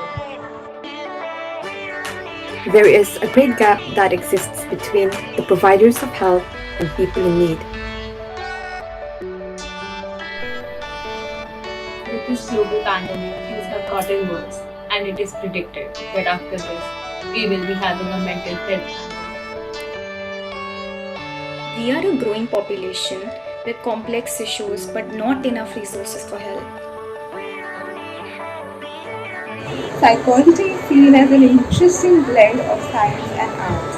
It is becoming a popular choice for many students. However, there exists a taboo regarding mental health and the field of psychology.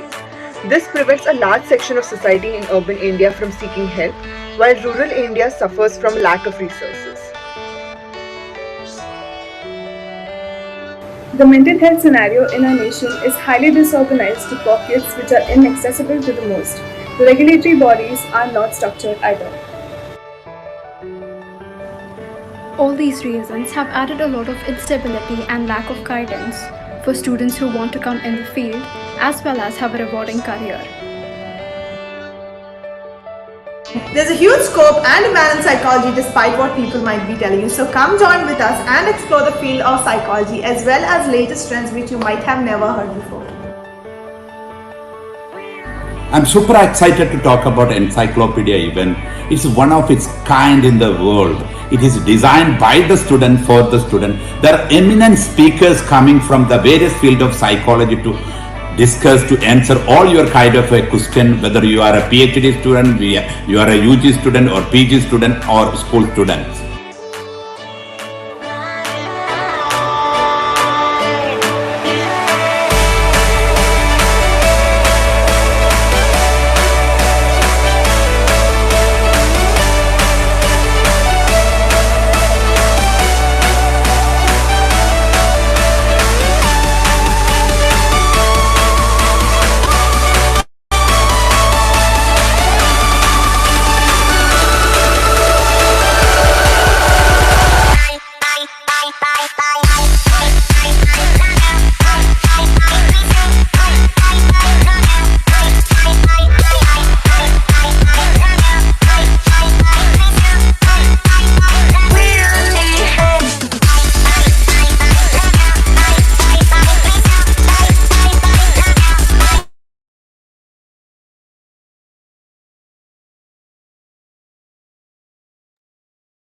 So guys, welcome back to the conference. So we have an singer to entertain you for the next half an hour to 45 minutes. So we have a singer, Similin Anglais, who is a writer, singer, and he's also a great singer from Mumbai. And he writes his own music to get the clarity and process the power at the utmost smooth the lover's heart, and he continues his find his flow and works to travel with the melodies around the globe. So it's an honor to welcome you.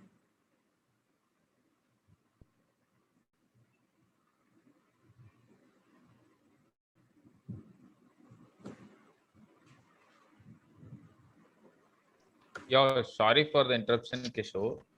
Yeah, what happened? Ask them to take a lunch for 1 hour. In between that, we are a speaker, singer, right? In between the time, ask them to take a lunch. Okay, fine. So meanwhile, everyone can go have your lunch and come back with the same energy to get the conference more and more positive. Okay. Yes, and after this break, we also have our first international speaker for the day, Mr. Scott Geller. So we are going to be listening to him and his session just after the break. So please don't forget to tune in. Have a good break.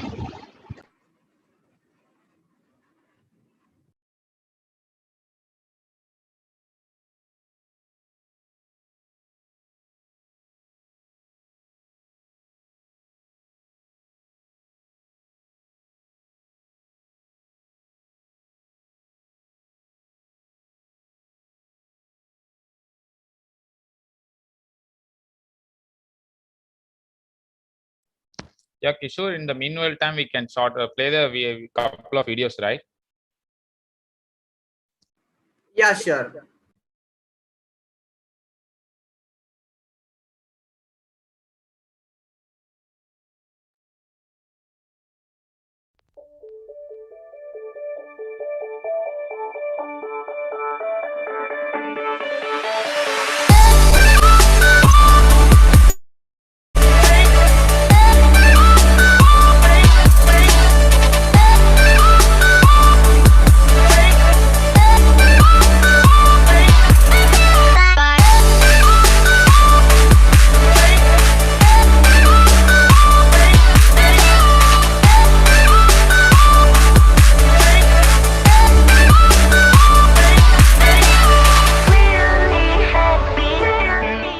In India, the rate of mental health practitioners is 0.3 for every 1 lakh people as per the World Health Organization.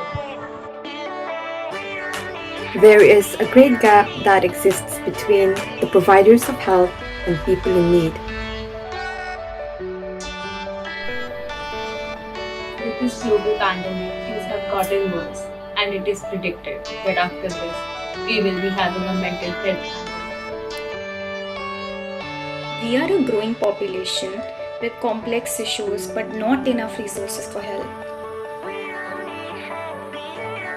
Psychology is seen as an interesting blend of science and art. It is becoming a popular choice for many students. However, there exists a taboo regarding mental health and the field of psychology.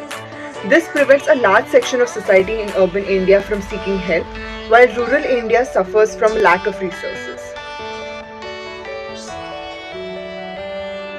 The mental health scenario in our nation is highly disorganized to pockets which are inaccessible to the most.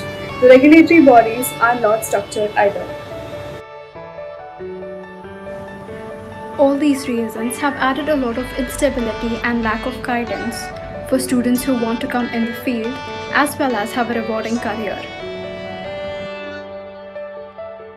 There's a huge scope and demand in psychology despite what people might be telling you. So come join with us and explore the field of psychology as well as latest trends which you might have never heard before. I'm super excited to talk about Encyclopedia event. It's one of its kind in the world. It is designed by the student for the student. There are eminent speakers coming from the various field of psychology to discuss, to answer all your kind of a question, whether you are a PhD student, you are a UG student or PG student or school student.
Yeah, hello everyone.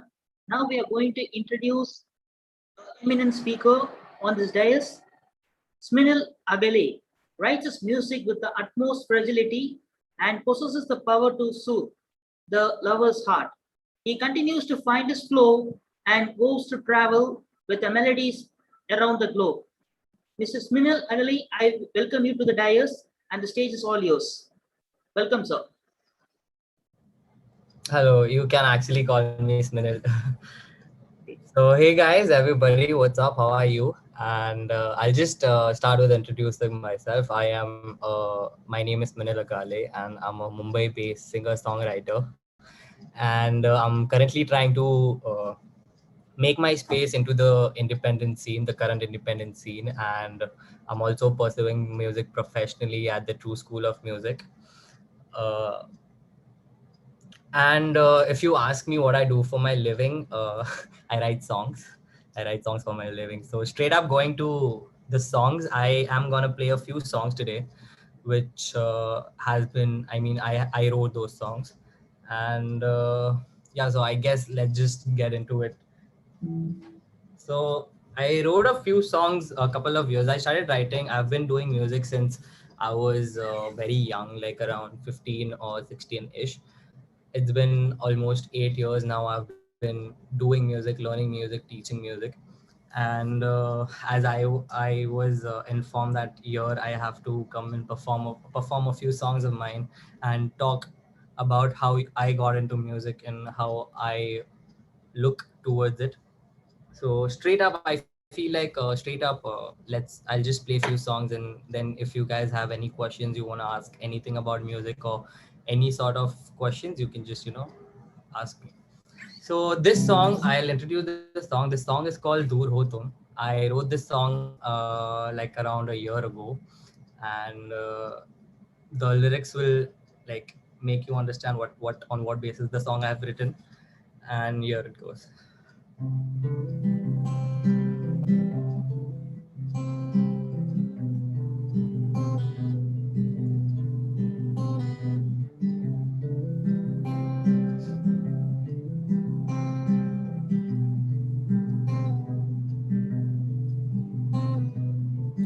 बीते वो पल क्या तुम्हें याद है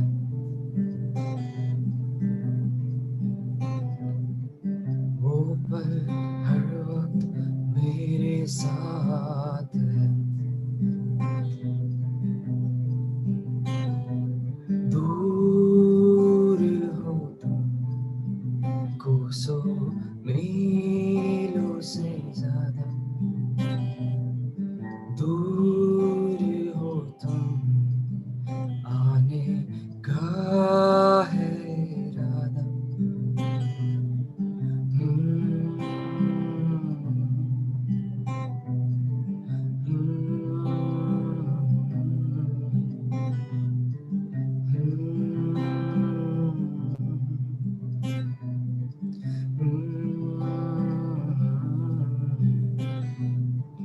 टूटा है ये दिल क्यों बेचारा माने ना अब ये कोई इशारा दूर हो तुम कोसों मीलों से ज्यादा दूर हो तुम आने का है इरादा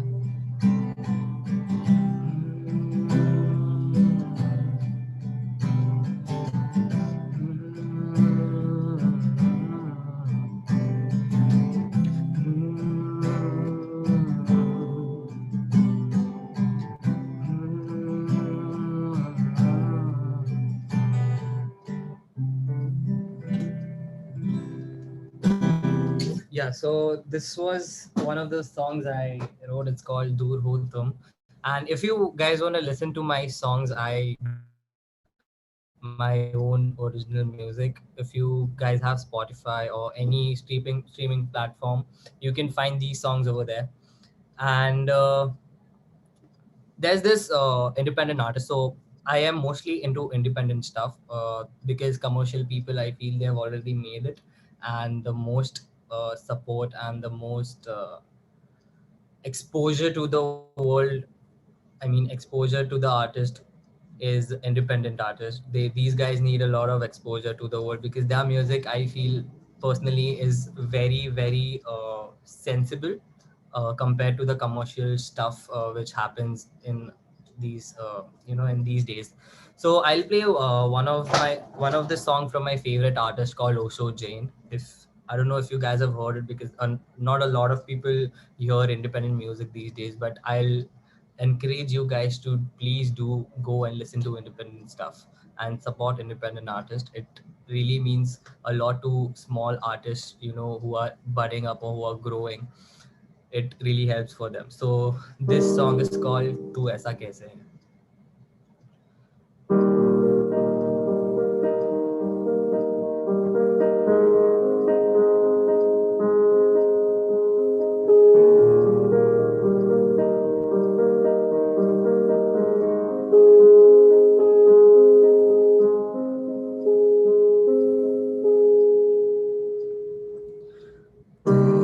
तेरे साथ सब कुछ इतना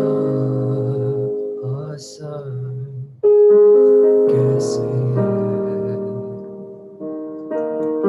तेरे साथ सब कुछ इतना आसान कैसे है तू हवा जैसे घुल जाता है मुझ में मुझे अपना घर मिल जाता है तुझ में कैसे तू ऐसा कैसे कैसे तू ऐसा कैसे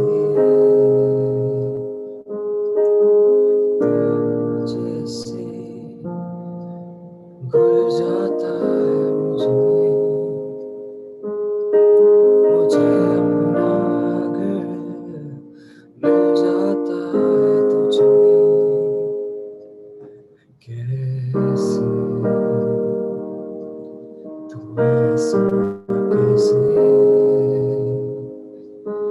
कैसे तू ऐसा कैसे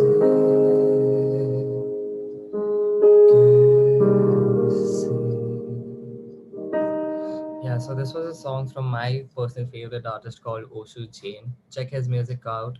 And if you guys want to follow me on Instagram, I mostly put all the updates, all my song updates, every updates, are everything is on Instagram. And I'd really appreciate if you guys, just went on or maybe followed or just, share a few videos of share my craft over. It will really help. And yeah, so my Instagram is underscore Sminil. So underscore SMINIL. So that's my Instagram. And for the last song, this is a song I wrote. I just wrote it. I don't know why and how I wrote it. I just wrote it. It's called I'll Be Broken.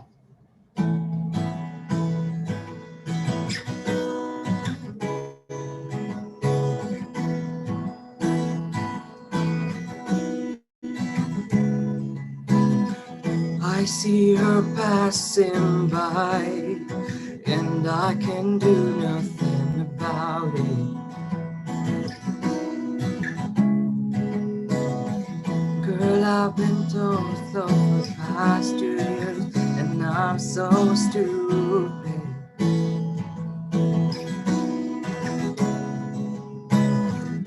I tell your friends to let me know how you feel about me.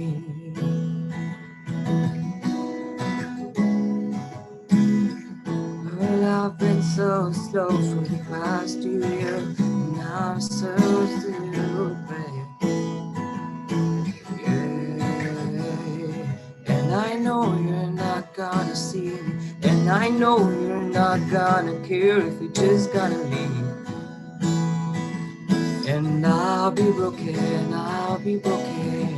I know you're gonna do it, and I'm sure I'll need some help. 'Cause I'll be broken, I'll be broken. And I'll be broken, I'll be broken. And I'll be broken, I'll be broken.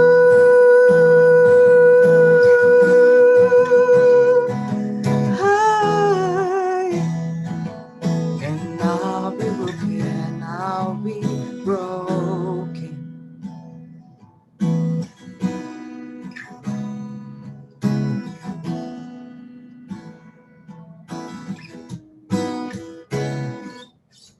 Yeah, so this was it, I guess.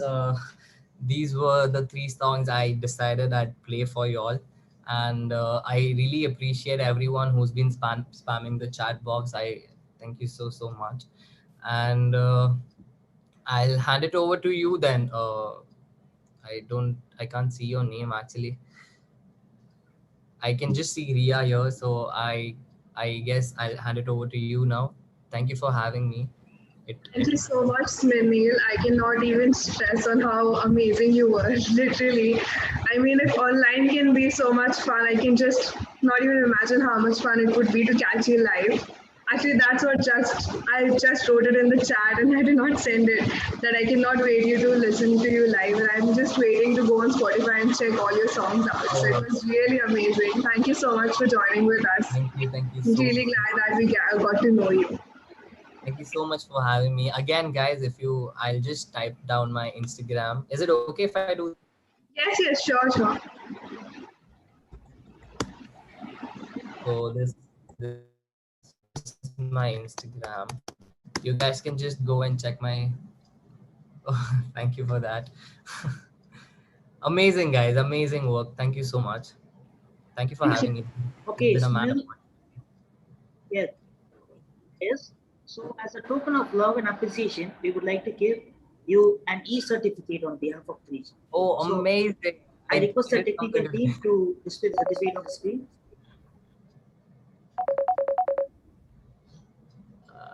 Yo, this is super sweet. Thank you. And we'll be emailing this certificate to your email address. Works. Thank you. Thank you, Sunil. Thank you, brother. Thank you. I'll just leave the meeting then. Yeah. Bye, guys. Ciao. Have a good day. Thank you so much. Have a great day to you. Mad day, guys. Bye.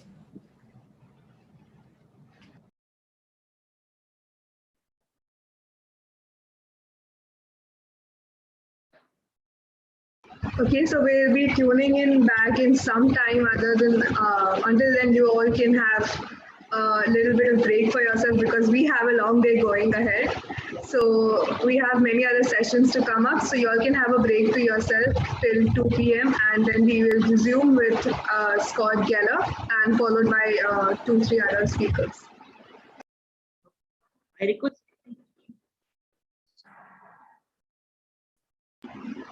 Did you say something, Mark?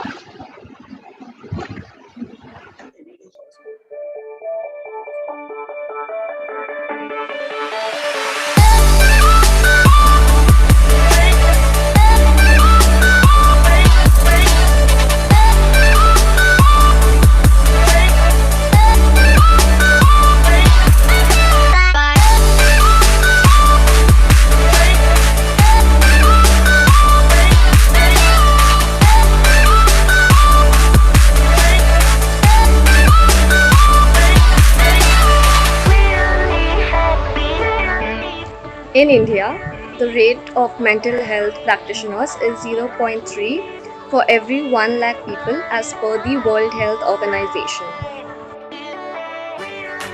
There is a great gap that exists between the providers of health and people in need. With this global pandemic, things have gotten worse, and it is predicted that after this, we will be having a mental health. We are a growing population with complex issues but not enough resources for help. Psychology is seen as an interesting blend of science and art. It is becoming a popular choice for many students.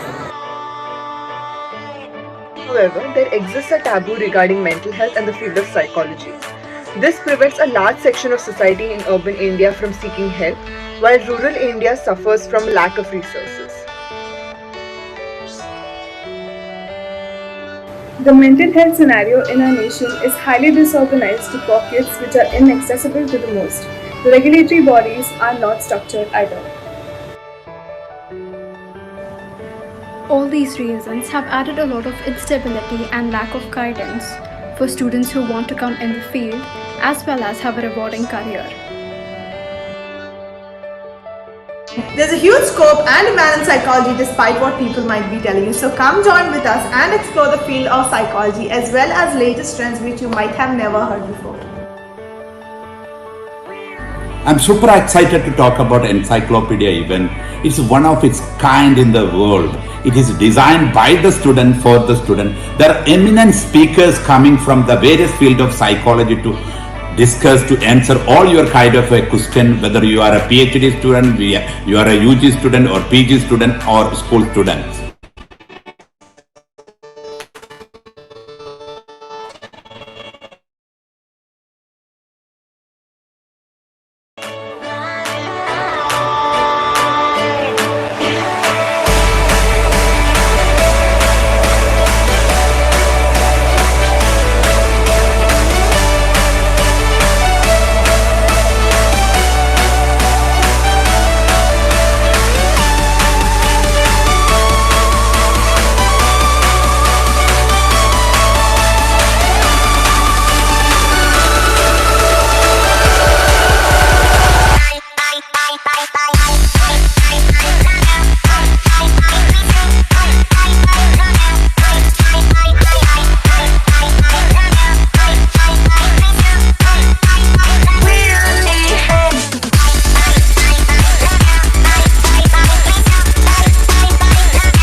In India, the rate of mental health practitioners is 0.3 for every 1 lakh people as per the World Health Organization.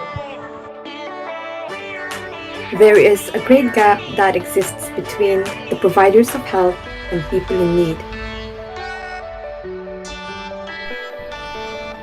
With this global pandemic, things have gotten worse, and it is predicted that after this, we will be having a mental health.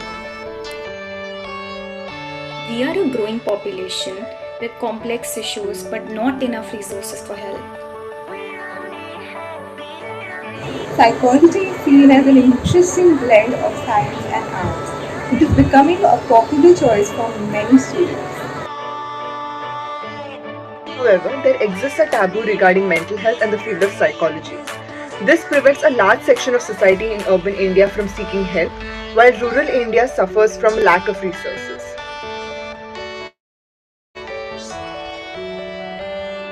The mental health scenario in our nation is highly disorganized to pockets which are inaccessible to the most. The regulatory bodies are not structured either. All these reasons have added a lot of instability and lack of guidance for students who want to come in the field as well as have a rewarding career. There's a huge scope and demand in psychology despite what people might be telling you. So come join with us and explore the field of psychology as well as latest trends which you might have never heard before. I'm super excited to talk about Encyclopedia event. It's one of its kind in the world. It is designed by the student for the student. There are eminent speakers coming from the various field of psychology to discuss, to answer all your kind of a question, whether you are a PhD student, you are a UG student or PG student or school student.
In India, the rate of mental health practitioners is 0.3 for every 1 lakh people as per the World Health Organization.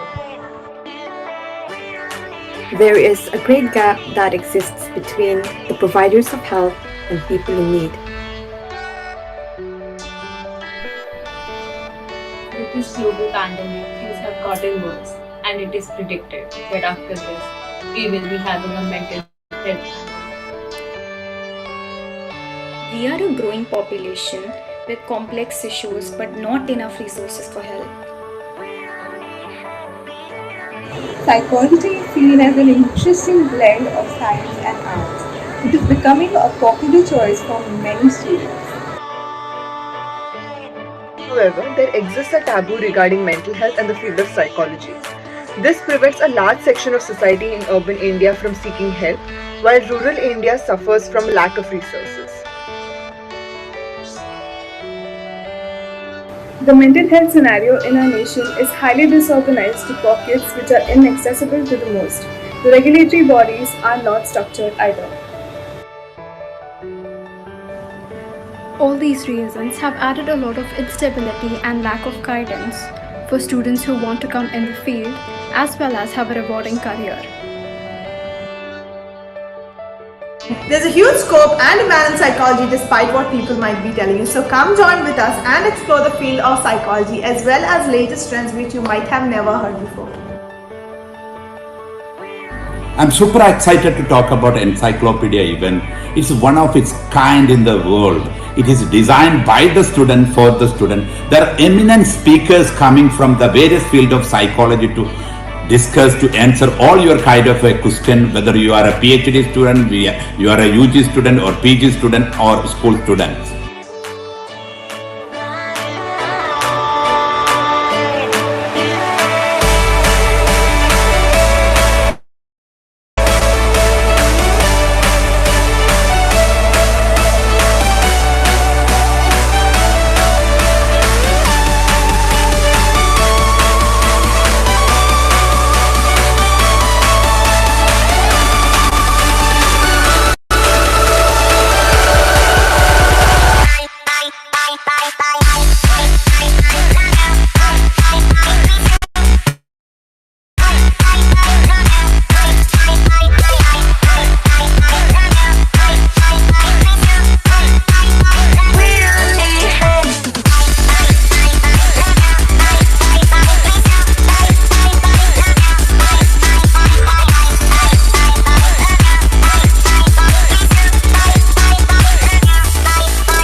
In India, the rate of mental health practitioners is 0.3 for every 1 lakh people as per the World Health Organization.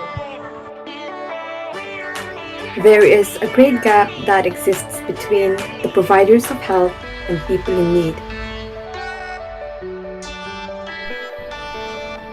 With this global pandemic, things have gotten worse, and it is predicted that after this, we will be having a mental health.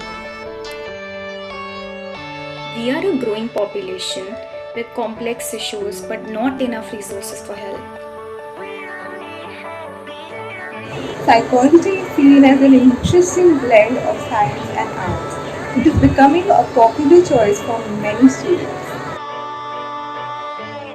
However, there exists a taboo regarding mental health and the field of psychology.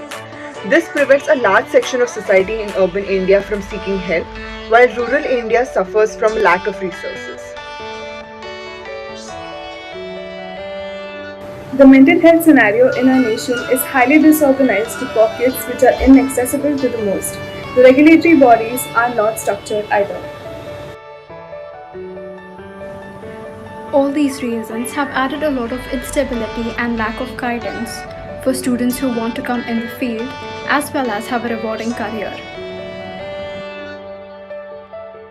There's a huge scope and demand in psychology despite what people might be telling you. So come join with us and explore the field of psychology as well as latest trends which you might have never heard before. I'm super excited to talk about Encyclopedia event. It's one of its kind in the world. It is designed by the student for the student. There are eminent speakers coming from the various field of psychology to discuss, to answer all your kind of a question, whether you are a PhD student, you are a UG student or PG student or school student.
In India, the rate of mental health practitioners is 0.3 for every 1 lakh people as per the World Health Organization.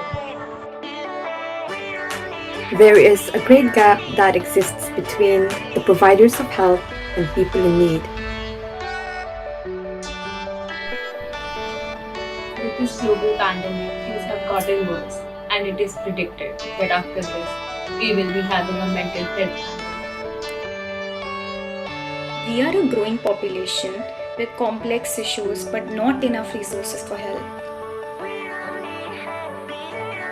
Psychology is seen as an interesting blend of science and arts. It is becoming a popular choice for many students. However, there exists a taboo regarding mental health and the field of psychology.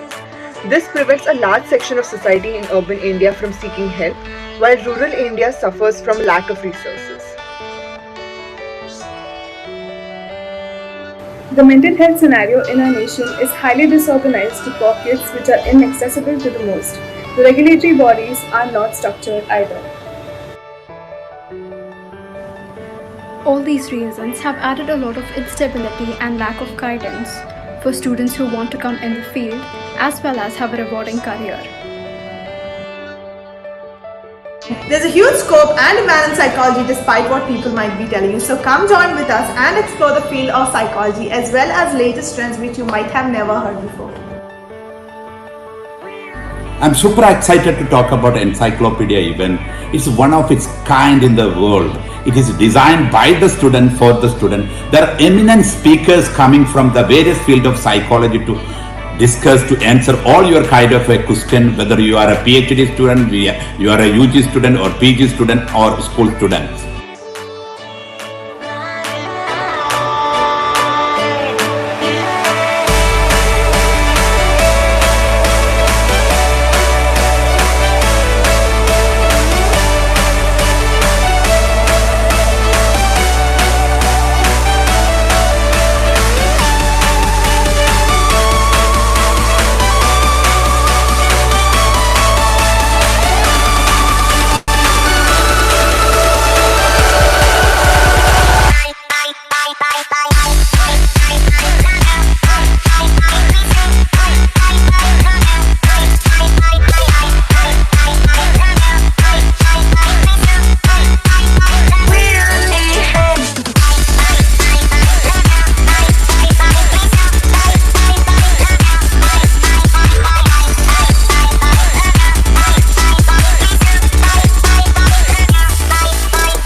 In India, the rate of mental health practitioners is 0.3 for every 1 lakh people as per the World Health Organization.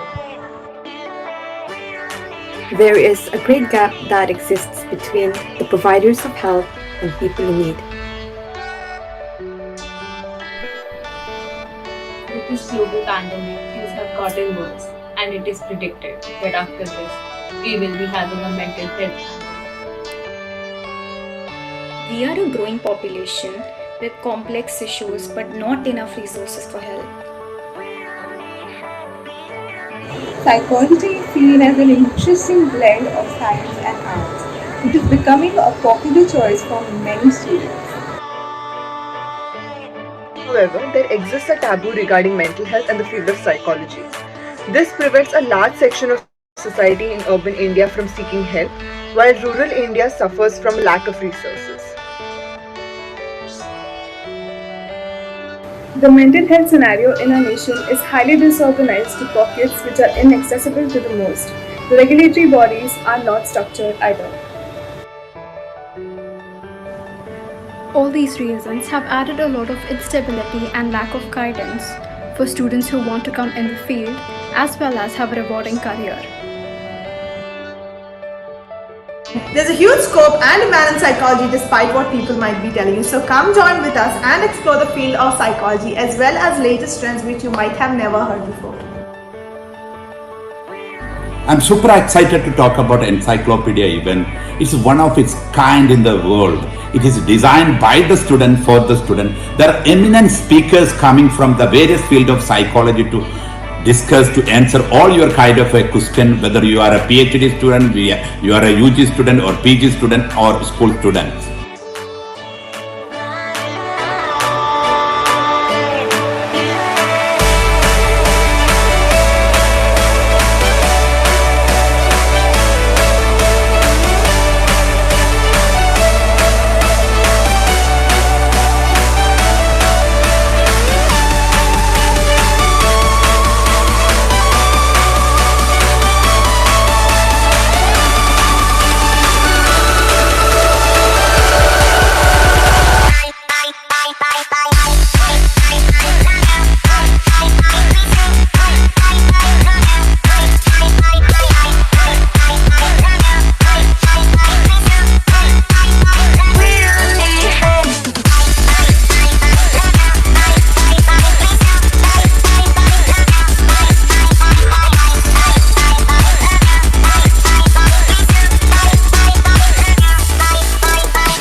In India, the rate of mental health practitioners is 0.3 for every 1 lakh people as per the World Health Organization.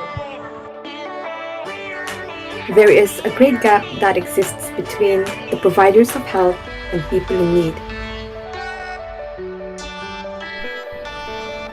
With this global pandemic, things have gotten worse, and it is predicted that after this, we will be having a mental health. We are a growing population with complex issues but not enough resources for help. Psychology is seen as an interesting blend of science and arts. It is becoming a popular choice for many students. However, there exists a taboo regarding mental health and the field of psychology. This prevents a large section of society in urban India from seeking help, while rural India suffers from lack of resources. The mental health scenario in our nation is highly disorganized to pockets which are inaccessible to the most. The regulatory bodies are not structured either. All these reasons have added a lot of instability and lack of guidance for students who want to come in the field as well as have a rewarding career. There's a huge scope and demand in psychology despite what people might be telling you. So come join with us and explore the field of psychology as well as latest trends which you might have never heard before. I'm super excited to talk about Encyclopedia Event. It's one of its kind in the world. It is designed by the student for the student. There are eminent speakers coming from the various field of psychology to discuss, to answer all your kind of a question, whether you are a PhD student, you are a UG student or PG student or school student.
Yeah, I think that next who is going to take over it. Over to you, Nidhi. Okay, so it's with special excitement that I welcome Mr. Scott Geller to our 3G School of Psychology Summit. Mr. Scott Geller is a PhD and alumni distinguished professor at Virginia Tech and has completed his 51st year as a faculty member and director of the Center of Applied Behavior Systems in the Department of Psychology at Virginia Tech. Also a co-founder of Geller AC4P and Senior Partner of Safety Performance Solutions. Dr. Geller has received Lifetime Achievement Awards from the International Organizational Behavior Management Network and American Psychological Foundation. As eager he was to be here live with you all, he couldn't be here due to time differences and other prior commitments. So was kind enough to pre-record his sessions for you. So please enjoy. Any questions that you may have can be put in the chat box and answers will reach you via email or WhatsApp group. Thank you. So please. I'm talking about life lessons that can make a difference in your life, in other people's lives, if we just apply them. And these are life lessons based on science, psychological science. And notice the subtitle, a synergistic. Now, synergy simply means the whole is greater than the sum of the parts. So the sum of the parts, I'm going to talk about behaviorism. I'm going to talk about humanism. These are all different areas of psychology. And then I'm going to talk a little bit about positive psychology. And we're going to put these three areas together, and it's going to be synergy, meaning the whole is bigger than any of these individual parts. So I'm excited to share this with you. I want to start by, my slides aren't working right now.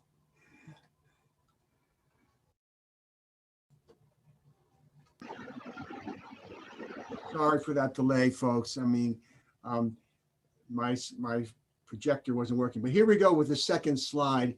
I want to start by sharing with you two of my heroes. I mean, I believe it's important to understand who started these areas. So on the left is B.F. Skinner, and he's the guy that's responsible for behaviorism, or as I call it, applied behavioral science. And on the right is W. Edwards Deming. And I went to a workshop in 1991, and Dr. Deming was 91 at the time. And he taught for 4 days, and he turned my paradigm. He turned me around. I went from behaviorism to humanistic behaviorism. So Dr. Deming was a humanist. Both of these guys are my heroes. There's a quote. These quotes from these heroes indicate where they're coming from.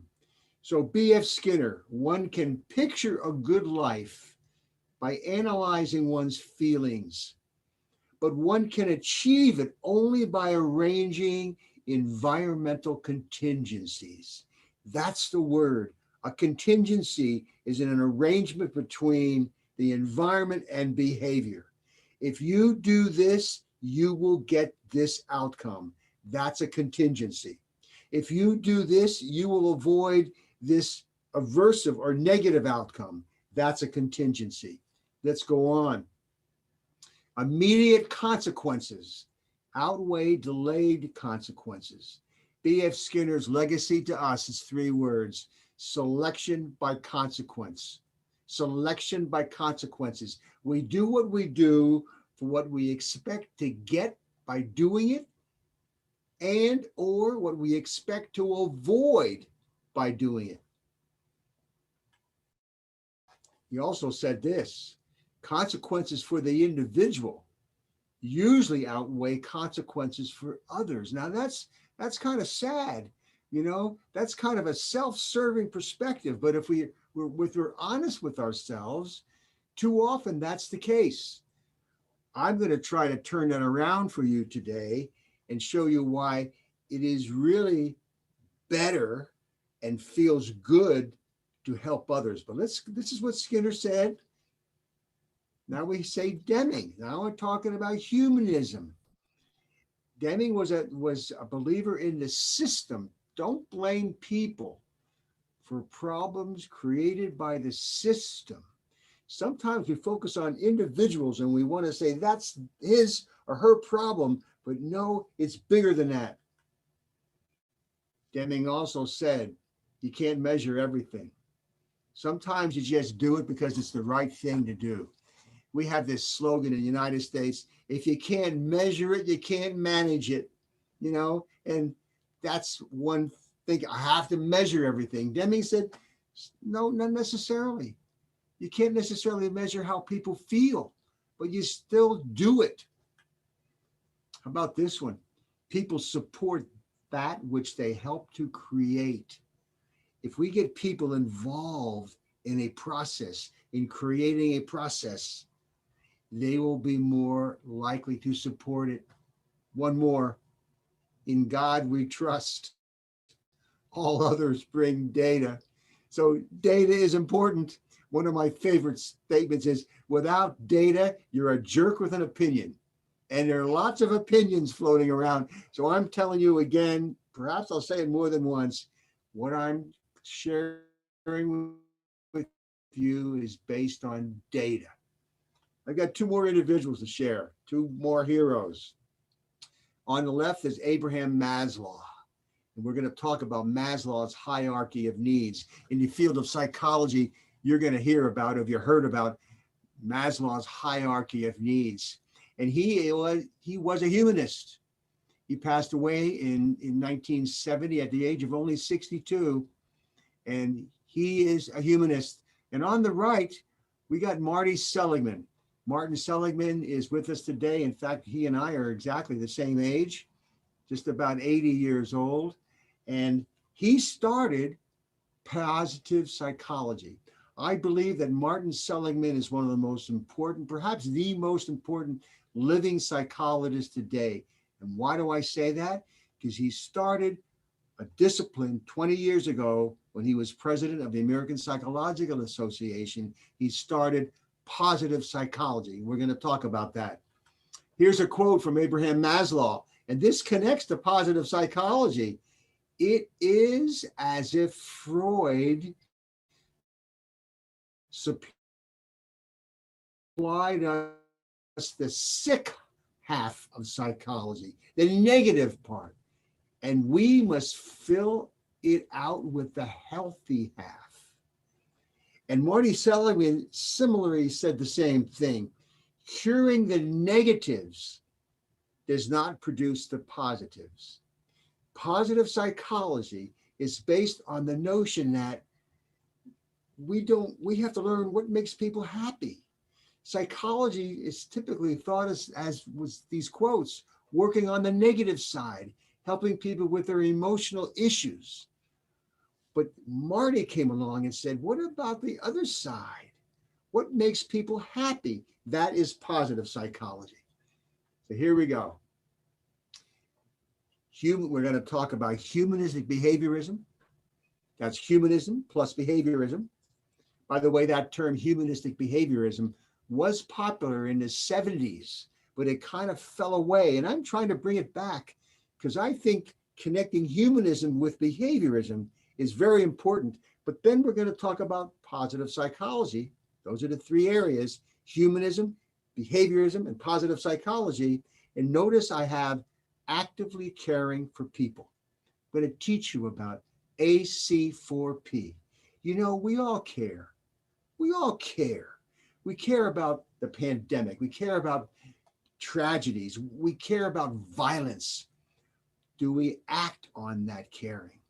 So in many ways, this presentation today is about actively caring by combining humanism, behaviorism, and positive psychology. So here's a textbook that I wrote a few years ago. Actually, I didn't write it, I edited it. There are 31 co-authors, and I'm just sharing you with it. Notice the subtitle is Actively Caring for People. And notice under the contents, the first part are the basic principles. Notice the foundation, applied behavioral science. Today, I would say the foundation is humanistic behaviorism and positive psychology. And we go down the list, the psychology of self-motivation. We'll talk about that today. The courage to actively care. Social influence. And there it is, number 7, the intersection of AC4P and positive psychology. And number 8, leadership, followership, and AC4P. So again, this is a 700-page textbook, and these are the different applications of the principles, the applications of humanistic behaviorism and positive psychology. Notice if you go down the list, occupational safety, traffic safety, preventing alcohol abuse, obesity, caring for our children, athletics. There's a big one, number 19, actively caring for our environment. Now, with all that said, I once asked myself and my colleagues, if you had to choose seven basic life lessons from these basic principles of humanistic behaviorism and positive psychology, what would they be? So now I'm going to teach you 7 science-based life lessons. And you know what? I want you to teach others. I want you to hear me as a teacher, not me the teacher, you the teacher. I want you to believe what I'm teaching you so you realize it's useful to teach others. So I'm showing you some books here. I'm not selling you books, but I want you to notice that we have a book for police. We have a book for schools. The same 7 lessons that I'm going to teach you now have been adapted for police officers, schools, for parents. So we have a manual to teach parents. And I'm sharing these with you for you to know that they are all based on the 7 life lessons that we're going to talk about in a few minutes. We have one for safety professionals. I mean, the contents are slightly different, but the foundation are those 7 life lessons. And one more, got one for college students. Same basic 7 lessons.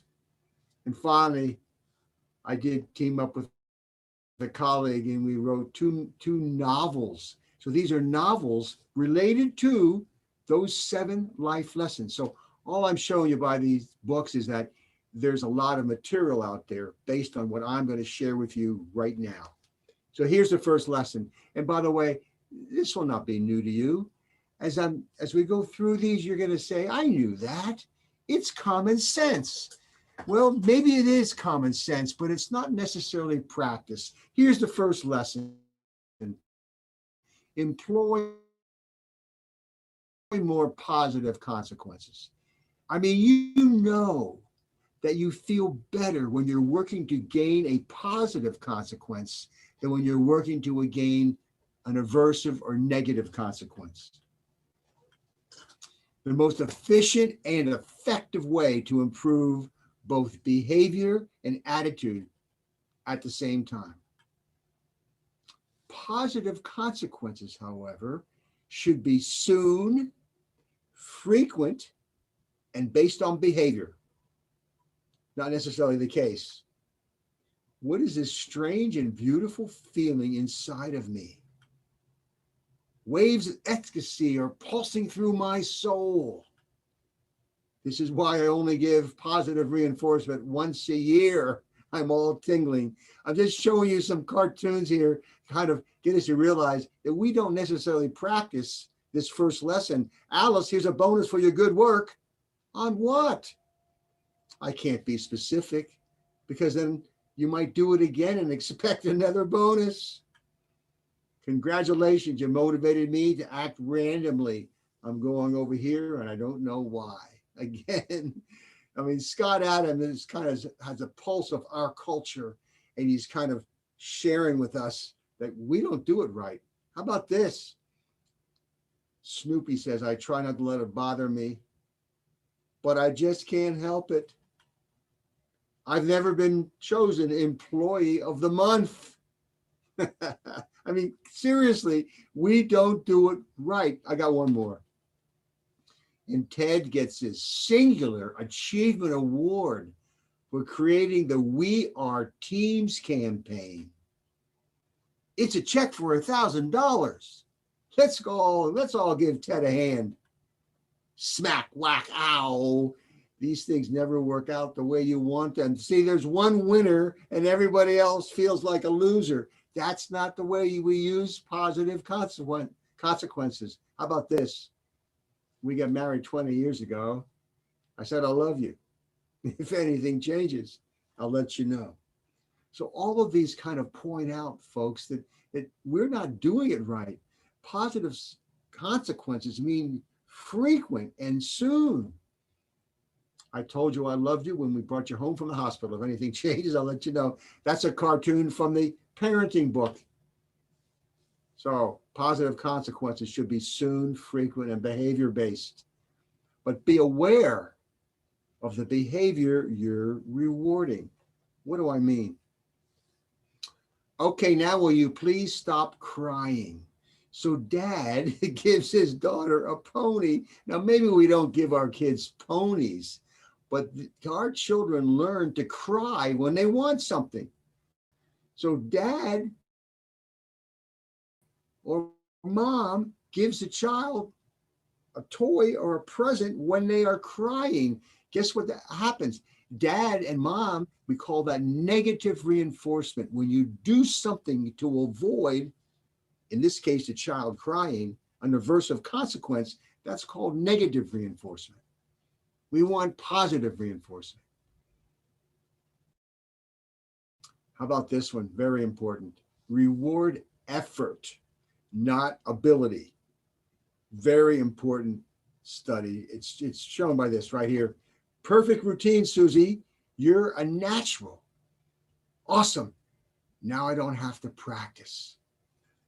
So we need to be careful that we reward people's effort for trying hard. I know some parents say, my child is brilliant. My child is the best athlete. That's rewarding ability. And you know what will happen? That child might avoid a challenge for fear they will lose that label. So it's got to be focused on trying hard, working hard, on motivation. Finally, positive consequences promote success seeking. Negative consequences promote failure avoiding. Very important concept, folks. Check out this diagram. Do you seek success or do you avoid failure? Where are you? Which one of those boxes do you fit in? Are you a failure acceptor? You've just given up? Are you a success seeker? That's the place, that's the best place to be, seeking success. Now you might say, and I would say, it depends. It depends on the situation I'm in. Sometimes I'm working for a positive consequence. So I'm working to gain.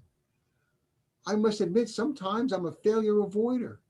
Bottom left, I'm working to avoid failure.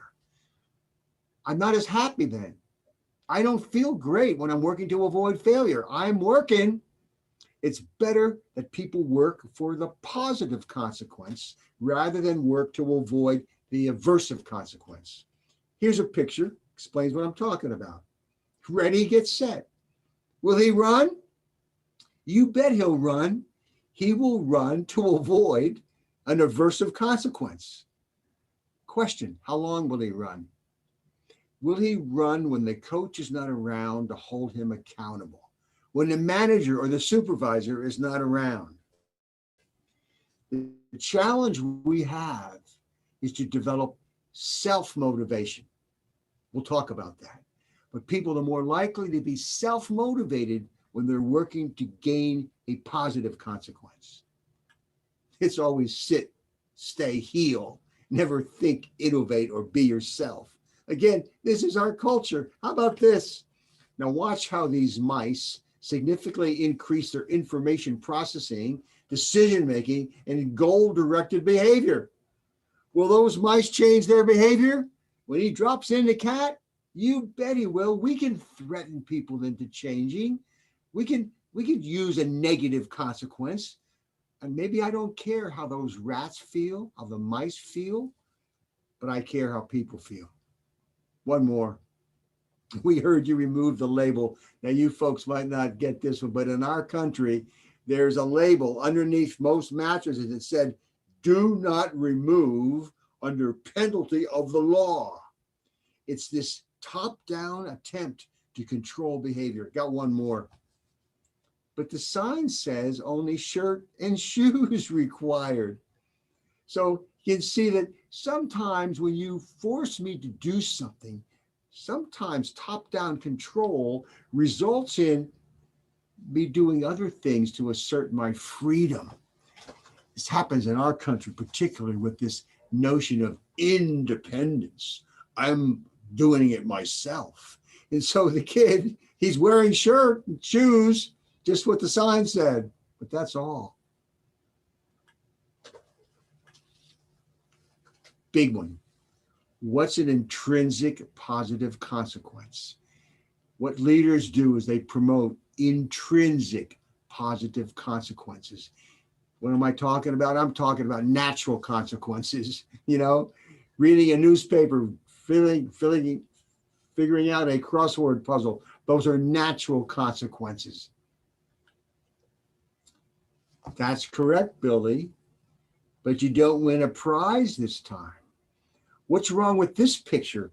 Billy is expecting an extrinsic consequence, an extra consequence. The teacher has not taught Billy the natural consequence of solving the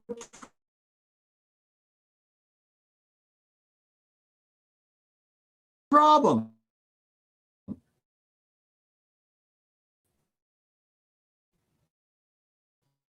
Of feeling good about what you've done. Good from the natural consequence. What are you two doing? One guy's just laying block. He's an hourly worker doing it for the money. But the other dude who's actually laid more block, I'm on a team building a community center. So he sees a bigger picture and he understands the natural intrinsic consequences of his behavior. Again, make the process meaningful. Whether you're adding 2 + 2 or building a wall, whatever you're doing, help people see the natural consequences. That's what leaders do. I maintain that managers influence behavior, managers manage behavior, but leaders lead people. Number 2, this one's easy. You've all been there. Do we realize how much we teach others by our behavior? If you want to be better at what you do, observe someone who performs better than you. And we've taught our children not necessarily the right things.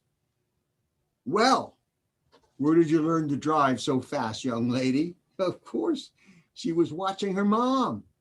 How about this? Move over, stupid. Make up your mind. Jeffrey, what are you doing? Driving like daddy. So again, observational learning is so key, and we have to be prepared and realize that people see us every day. Even strangers learn by our behavior. I love this picture. There's a dog. He's got a problem. So dad, the master, he's going to demonstrate through observational learning what the dog should do. Good. Look at the dog now.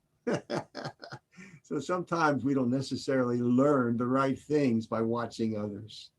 Okay, I'm ready for number 3. Improve with behavioral feed forward and feedback. Here's the principle. Practice does not make perfect.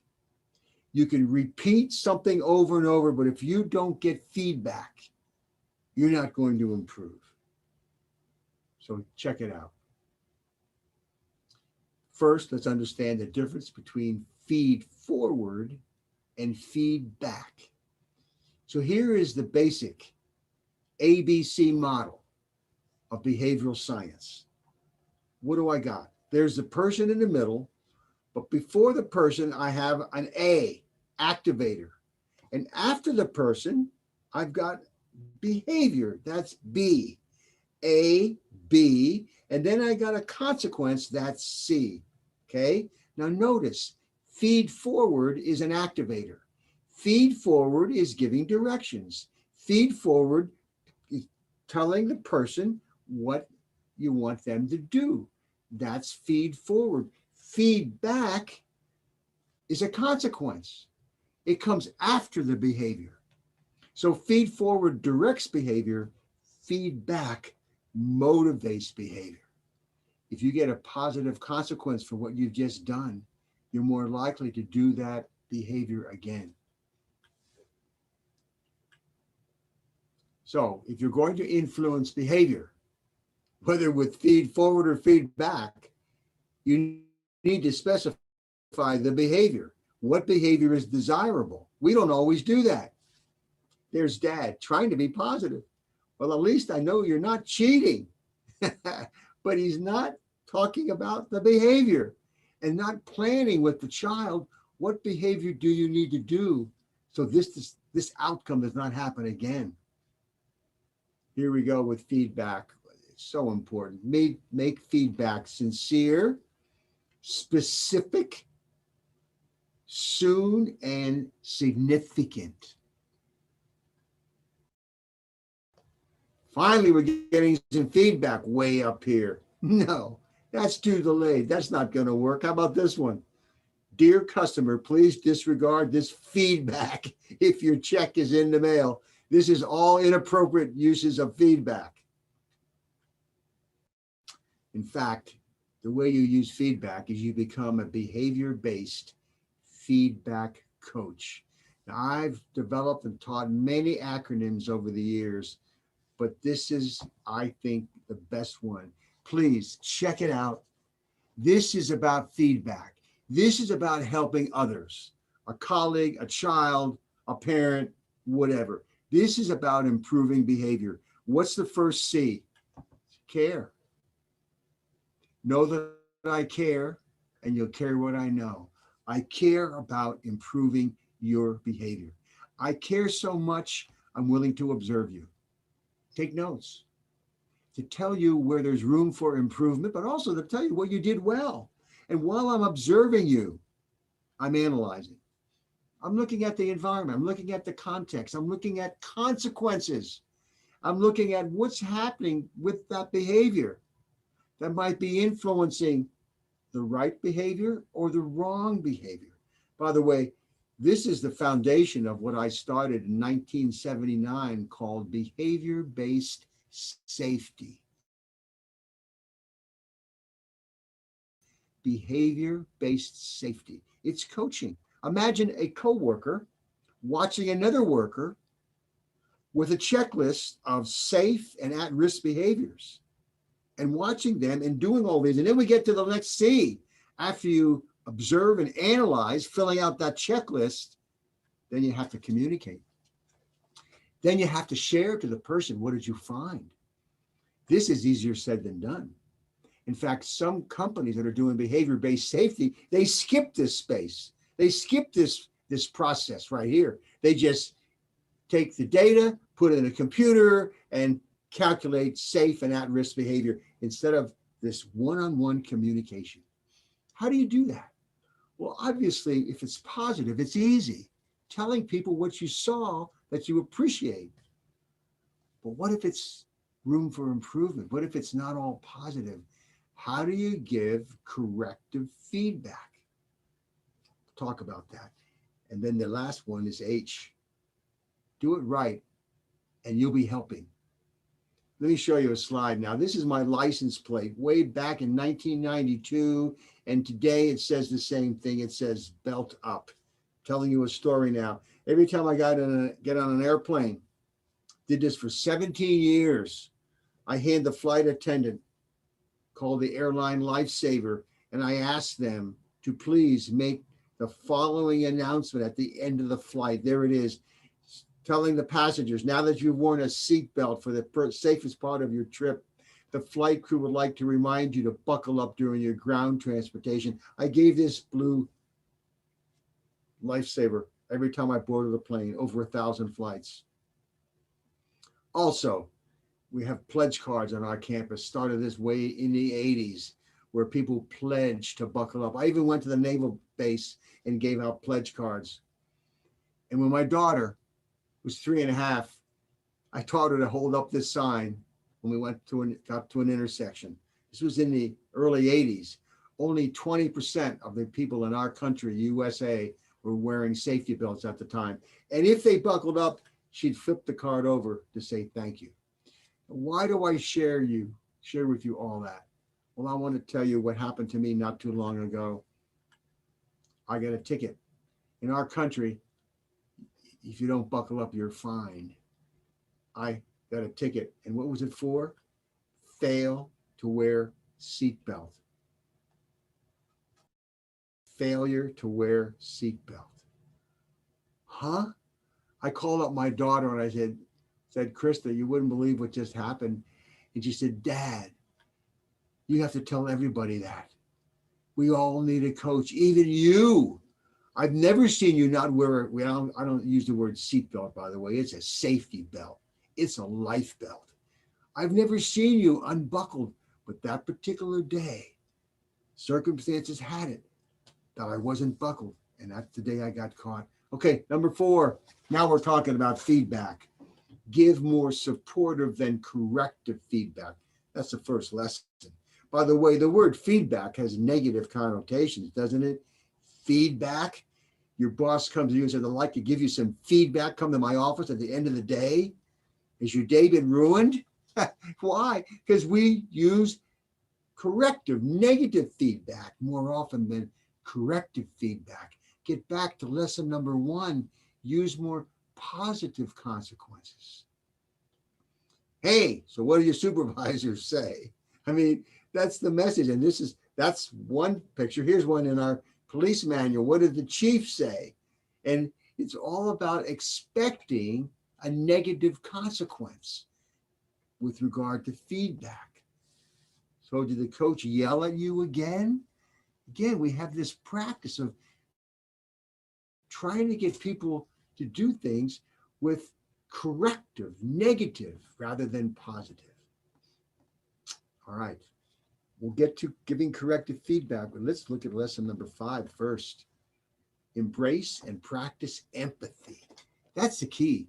If you're going to give corrective feedback, you need to have empathy. What do I mean? It's not sympathy. Empathy is trying to see it from the other person's perspective. Those are 2 of my students. And my dog had to have one of those operations, and he had to wear that cone around his head. So what did 2 of my students do? They got cones to understand what is it like to go through the day with that cone. Now, I'm not asking us to do anything that silly, but it is about empathy, understanding the other side. Empathy requires an emotional connection. And I think one of the problems we have in our country this day is lack of empathy. So much social media, so much quick stuff. I mean, what do you mean I'm disconnected and out of touch? I have email, smartphone, text messaging, Facebook, and Twitter. Yeah, just words. But where's the emotional connection? Where's the empathy? Empathic listening is special and rare. So let's talk about empathy. Let's talk about listening. How many times you've heard it say, we got 1 mouth and 2 ears, you got to listen more. What about listening? Okay, let's talk about the levels of listening. At the bottom, it's ignore. Have you ever felt ignored? Press 1 to be ignored. Press 2 to be ignored longer. Yeah, ignored. Sometimes we pretend. I have students in my classes kind of nodding their heads as if they're really listening. And I don't know, but they might be pretending. What we do most often is selective listening. Selective. We don't hear it all. We hear what supports our perspective. In our country, we have one TV station that's Republican and one TV station that's Democrat, and people watch whatever station fits their, whether they're Democratic or Republican. It's very sad to me. And how about this picture? That looks like a windshield to me, Doc. That's what the bug sees. Our experience determines our perception. Have you ever heard the term selective perception? That term is redundant. All perception is selective. Sensation means we see the world through our five senses, that's sensation. Perception means we interpret the world with our biases. That's perception. And it's all selective. It's always selective. It's tough to hear it all. Check this one. She's trying to warn him. Pig in the road. But he's got what we call is premature cognitive commitment, a bias.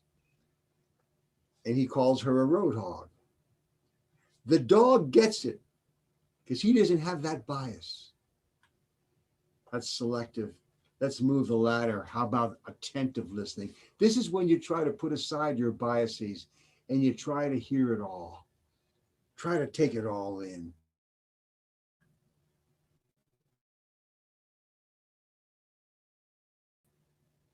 Haha, Biff, guess what? After we go to the drugstore and the post office, I'm going to the vet's to get tutored. Haha, but he didn't hear it all. But the top of the ladder is empathic listening. This is when you really try to see it from the other person's perspective. No, honey, not I saw at a table. It's I have seen a table. She's not hearing it from the kid's perspective. He actually saw at a table. How about this? Maybe you heard of the golden rule, treat people as you want to be treated. I say that's wrong. I say you treat people as they want to be treated. That's empathy. Sometimes they don't want to be treated the way you want to be treated. You have to find out from them, how do they want to be treated? Number 6.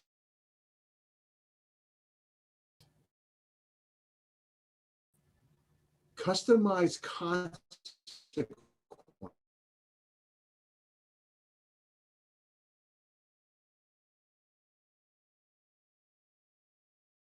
Now, this is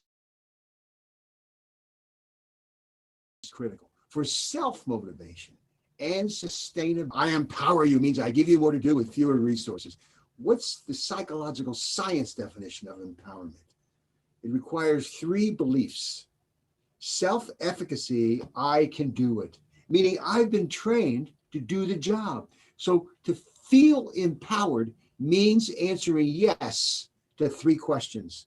Can you do it? Yes. We call that self-efficacy. It's a belief. It's believing you can do it. I can believe somebody else can do it, but maybe they don't believe that. Never mind why. Just go fetch. Just do it. But what about why? Why is response efficacy. Will it work? So we do this coaching process for safety, for example, and I can do it. I can do CO, I can do all, but do I really believe it will reduce injuries? If I don't believe it will work, I won't feel empowered. How do you teach response efficacy? That takes education, man. That might take showing them some data. Look, here's the data. It worked. It worked when we did this coaching process in this organization. That's not enough. I got a third question. Is it worth it? Is it worth it? Call it outcome expectancy. Do you believe that the outcome from what we're going to do is worth the effort? Check it out now. So self-efficacy is training. Trained to do the job. Response efficacy is education. Now we exchange these terms. Is there a difference between training and education? Sure there is. Do you want your kids to get sex training or sex education? In our schools, we call it education. I don't want training because training implies doing the behavior and getting feedback. How about driver's ed? In our country, we call it driver's education. I'd rather have them trained. So there is a difference. So I've got training to do the job, educated to know that it will work. And the last one is motivation, consequences. Are the consequences worth the effort? Here we go. Empowerment requires training. How do I do it? Education. Why should we do it? And motivation. Empowered people believe the outcome is worth the effort. Motivation. And empowerment activates goal commitment. Let's talk about goal setting for a minute. This is useful for everybody. What about goal setting? Well, I want to introduce you to SMART goals. Now, some have heard about SMART goals, but I'm changing it slightly to make it empowering. Check it out. What's the S? Whatever, whether it's SMART or SMARTS, S means specific. What exactly are you going to do to reach this outcome? I want the M to be motivational. Zig Ziglar and others have called it measurable. I need motivational, meaning I need to realize what will I get if I do this? If we reach the goal, what will we get? So motivational means outcome expectancy. It's worth it. And the A is achievable, mean self-efficacy. I can do it. And the R is relevant, meaning it will work. So there we go. Those three middle letters make it empowering. And then, by the way, my T is trackable, which means I can measure it. So trackable includes the ability to measure my progress. And guess what? I add an S because I want you to share your goal. I want to share your goal with somebody else, and they might help you be accountable to reaching that goal. So there we go. Behavior is fueled by consequences. Let's look at consequences again. There it is. Check out the terminology here. You got your vision. I got a vision. I want 0 injuries in our company. Do you feel empowered to get there? Will you set SMART goals? All of that, by the way, comes before the behavior.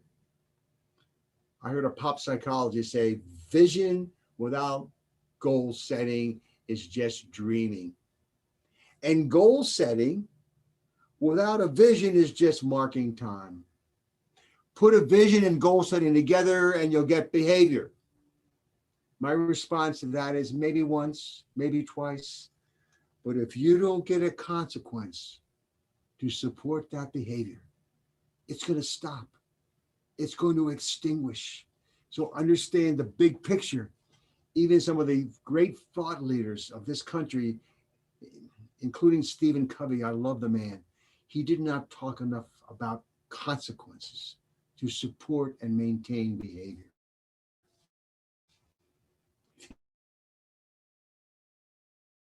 Have you ever tried this? We've tried that. Put that sign on your table when you go to the next restaurant, your tip so far, and put some dollar bills and imply that the better the waiter or waitress does for you, the bigger the tip. I mean, we do things for extrinsic consequences. That's called contingency management. Remember B.F. Skinner? Managing the contingencies to get the behavior you want. That is other directed behavior. Why aren't you wearing your safety glasses, says the safety director. I didn't see it coming. So that is other directed. But I want self-directed. So I want to quickly share with you self-motivation. Self-motivation. Check it out. Sometimes we need to be self-motivated to do the right thing. Perceptions of choice, competence, and community fuel self-motivation. So if you feel some choice, you feel competent at doing worthwhile work, and a sense of relatedness to others, community, more likely to be self-motivated. Choice. Man, do we have this guy controlled. Every time we pull the lever, he gives us a food pellet. I mean, it's in the eyes of the beholder, isn't it? But the point is, they perceive choice. Competence. Check this out. I better hold back positive attention. Bobby's getting a big head. We used to have that. I remember, don't give him too much attention. I ask my audiences, does anybody get too much attention, too much recognition for the good things they do? I don't think so. And when I do get recognition, it builds my competence. And if I believe I'm competent at doing worthwhile work, I'm going to continue doing it. I'm going to be self-motivated. Finally, community. I'd share my crackers with you, but I'm afraid I'd create a cycle of interdependency. Exactly, that's what we want. You come into this world, you depend on others. Then teenager, you become independent. Can't wait to do it myself. And some of us get stuck there. When the way to be mature, the way to make it happen is for interdependent. We're all in this together, back to Deming, in a system to make the system optimal. I have a TED Talk, you might be interested in seeing it, on self-motivation.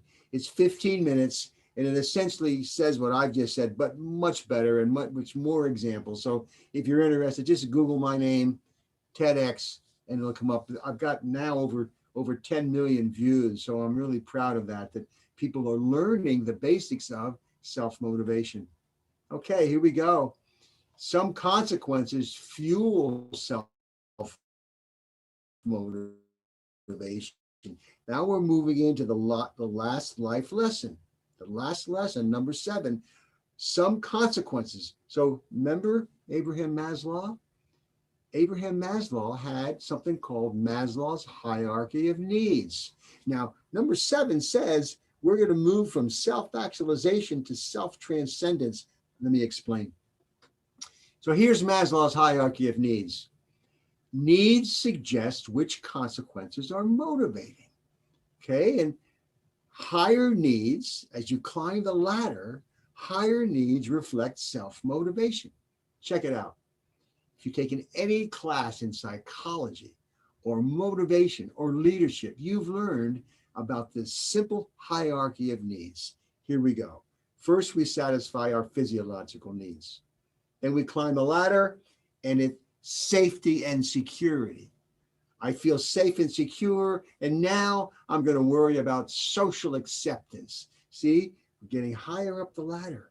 And consequences that support social acceptance relate to community and self-motivation. But I'm still climbing. Self-esteem, wow. You make me feel better about myself, more worthwhile.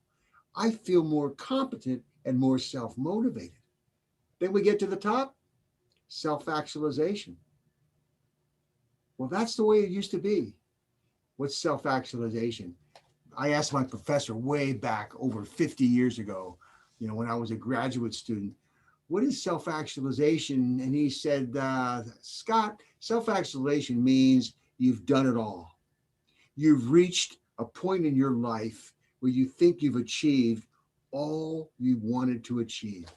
And then he looked me square in the eyes and he said, and Geller, I don't think you'll ever get there. And he's right, man. I'll never believe I will have achieved all I wanted to achieve. But guess what?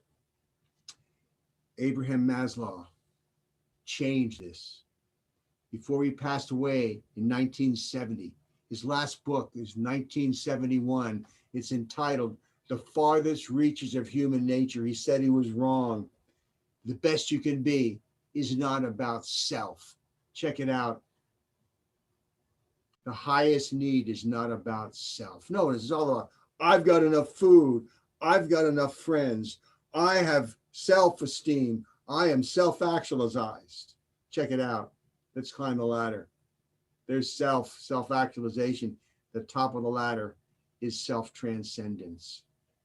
Going beyond yourself for somebody else. And you know what? You don't have to get all the other needs satisfied before you get to the top. You can reach out and help somebody right now. And when you do, that will fuel your self-esteem, maybe your social acceptance. So climbing to that top helps you satisfy other needs. By the way, we call it actively caring for people. Now we're right back to what we started, actively caring for people, humanistic behaviorism, and positive psychology. AC4P behavior is fueled by a win-win, interdependent, there's that word again, mindset. One of my favorite pictures. Son, it's not whether you win or lose, unless you want daddy's love. We do have things happening in our culture that promote win-lose, independent over interdependent, not only in sports. What about politics, man? You know, it's sickening in our country. I am embarrassed for the United States of America these days, where the conflict was actually started with the prior president, with conflict between Republicans and Democrats. It also happens in the workplace with unions and management it's better to get together. So here we go. Self-transcendence is at the top of Maslow's hierarchy. AC4 behavior is fueled by a win-win interdependent mindset. AC4P behavior is sustained by positive consequences that reflect choice, competence, and community. So I'm going to end this presentation by teaching you what we are doing, and it's worldwide, to promote actively caring for people behavior. We have a wristband. There's a wristband, and there's Marty Seligman, another picture, and he's wearing a wristband. I'll tell you more about the wristband. There's one of our famous football stars in our country, Terry Bradshaw. He's wearing a wristband. And there's Michelle Obama receiving a wristband from our Ed Spencer of president of student affairs. She's wearing a wristband, and she gave the commencement address way back in 2012. And my student, he's talking about one of my students, he was in a wheelchair all his life. But Justin Graves loved to help other people. Justin Graves has committed himself to helping at least one person every single day. As he put it, life is all about what you have done for other people. Wow. On our campus, we had a tragedy in 2007. And after that tragedy, we started this movement. And there's one of our cadets wearing a wristband. There are my students, and we study AC4B behavior. How can we increase this behavior? And let me tell you a brief story. Let me tell you about Allie Neal. Allie Neal was at another university, and one of my students was visiting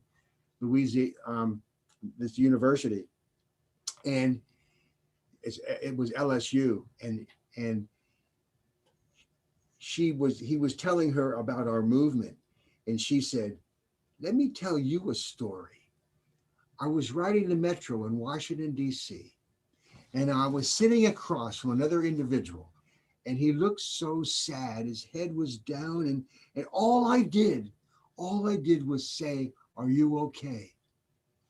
And I showed some emotion, I think. He looked up and he said, 'No, I've just had the worst day of my life.' And she said, 'What happened?' So what she did was listen with empathy to his story.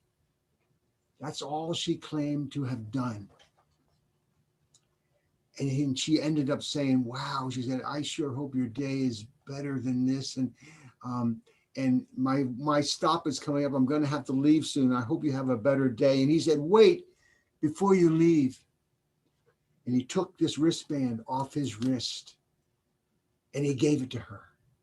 It says actively caring for people.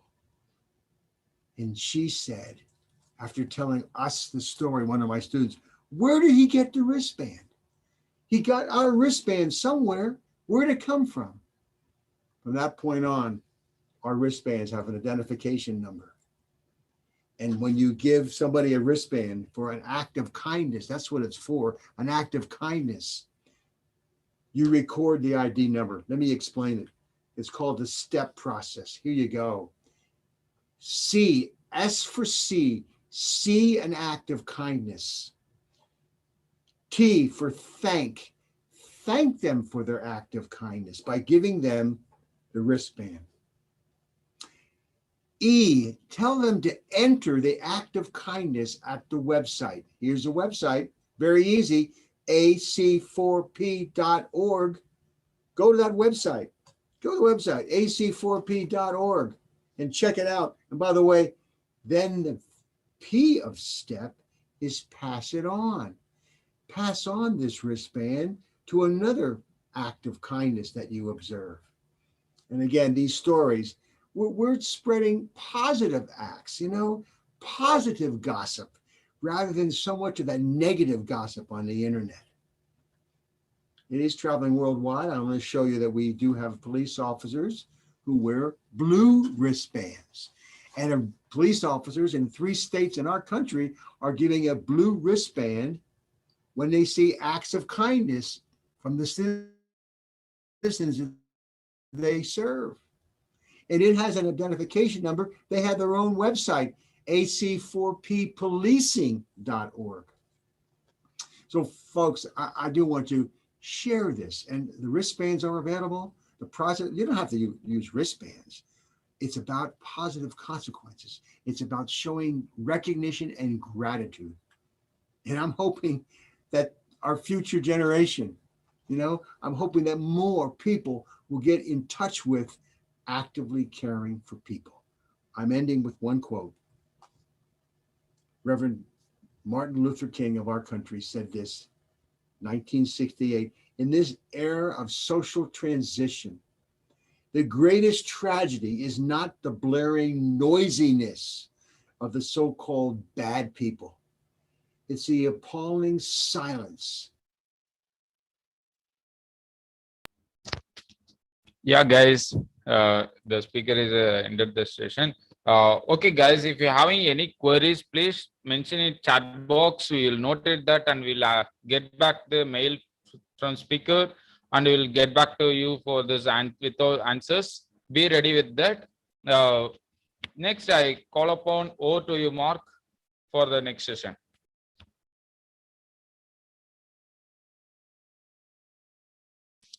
Thank you very much, Ritesh.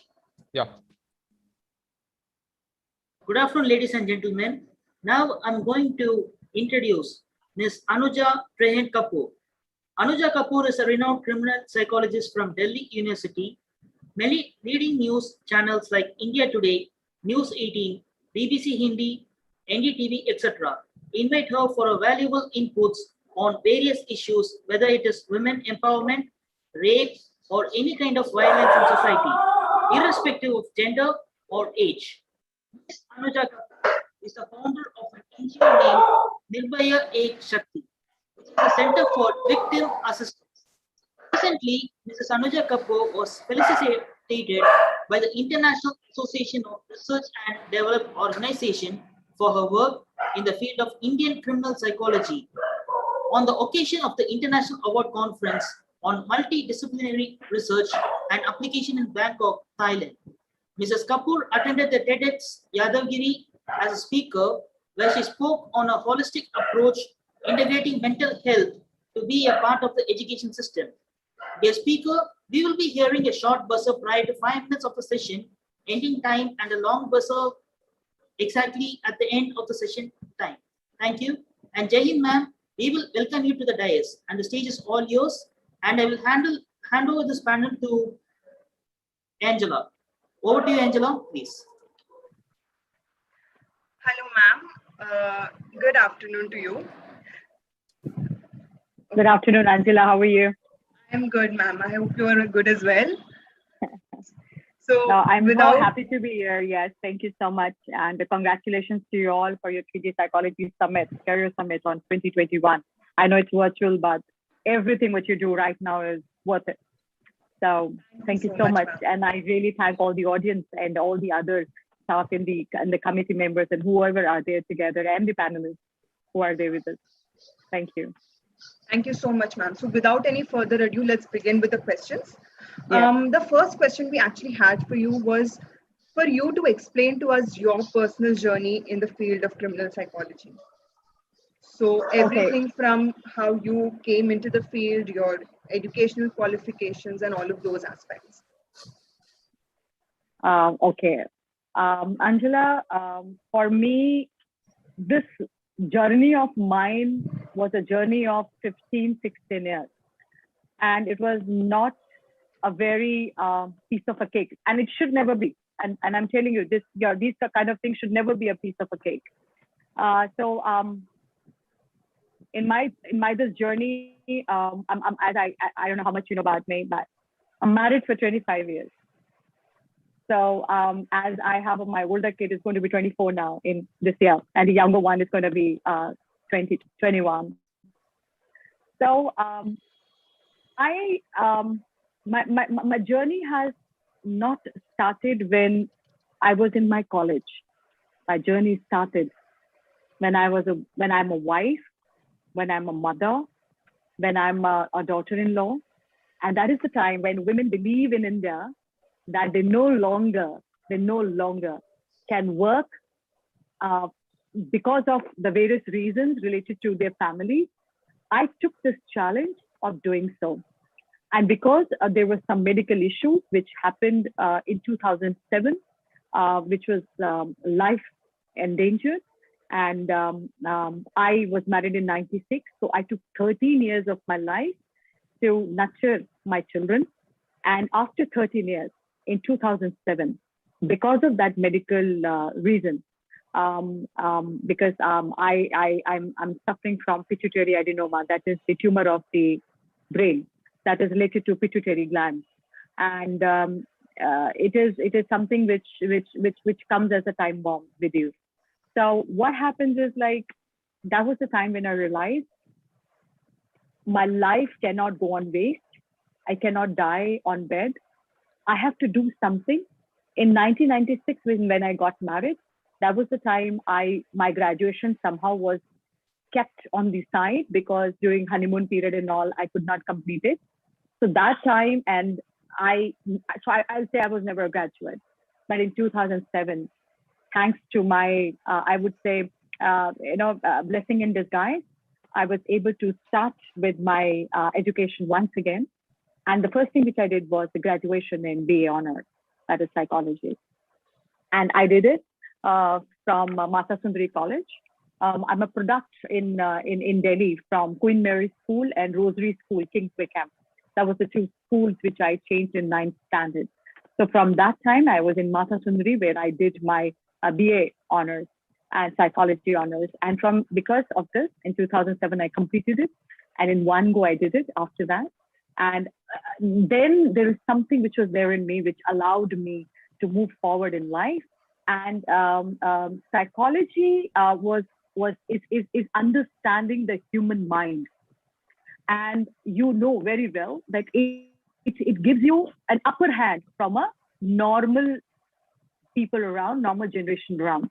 So the people who are next to you are sitting with their own particular profession. They are good in their own way. Now, when we talk about psychology, after that, there was time when I wanted to come forward and I wanted to study more because there was this Nirbhaya things was also happening and all that stuff. But before that, it happened in 2012. That was the time when I sat in media. But before that, I was almost completing my educations, which were I was studying. I studied criminology. But because at that time in 2007, I was not able to find a particular college which could give me a criminologist thing. I worked for 3 months under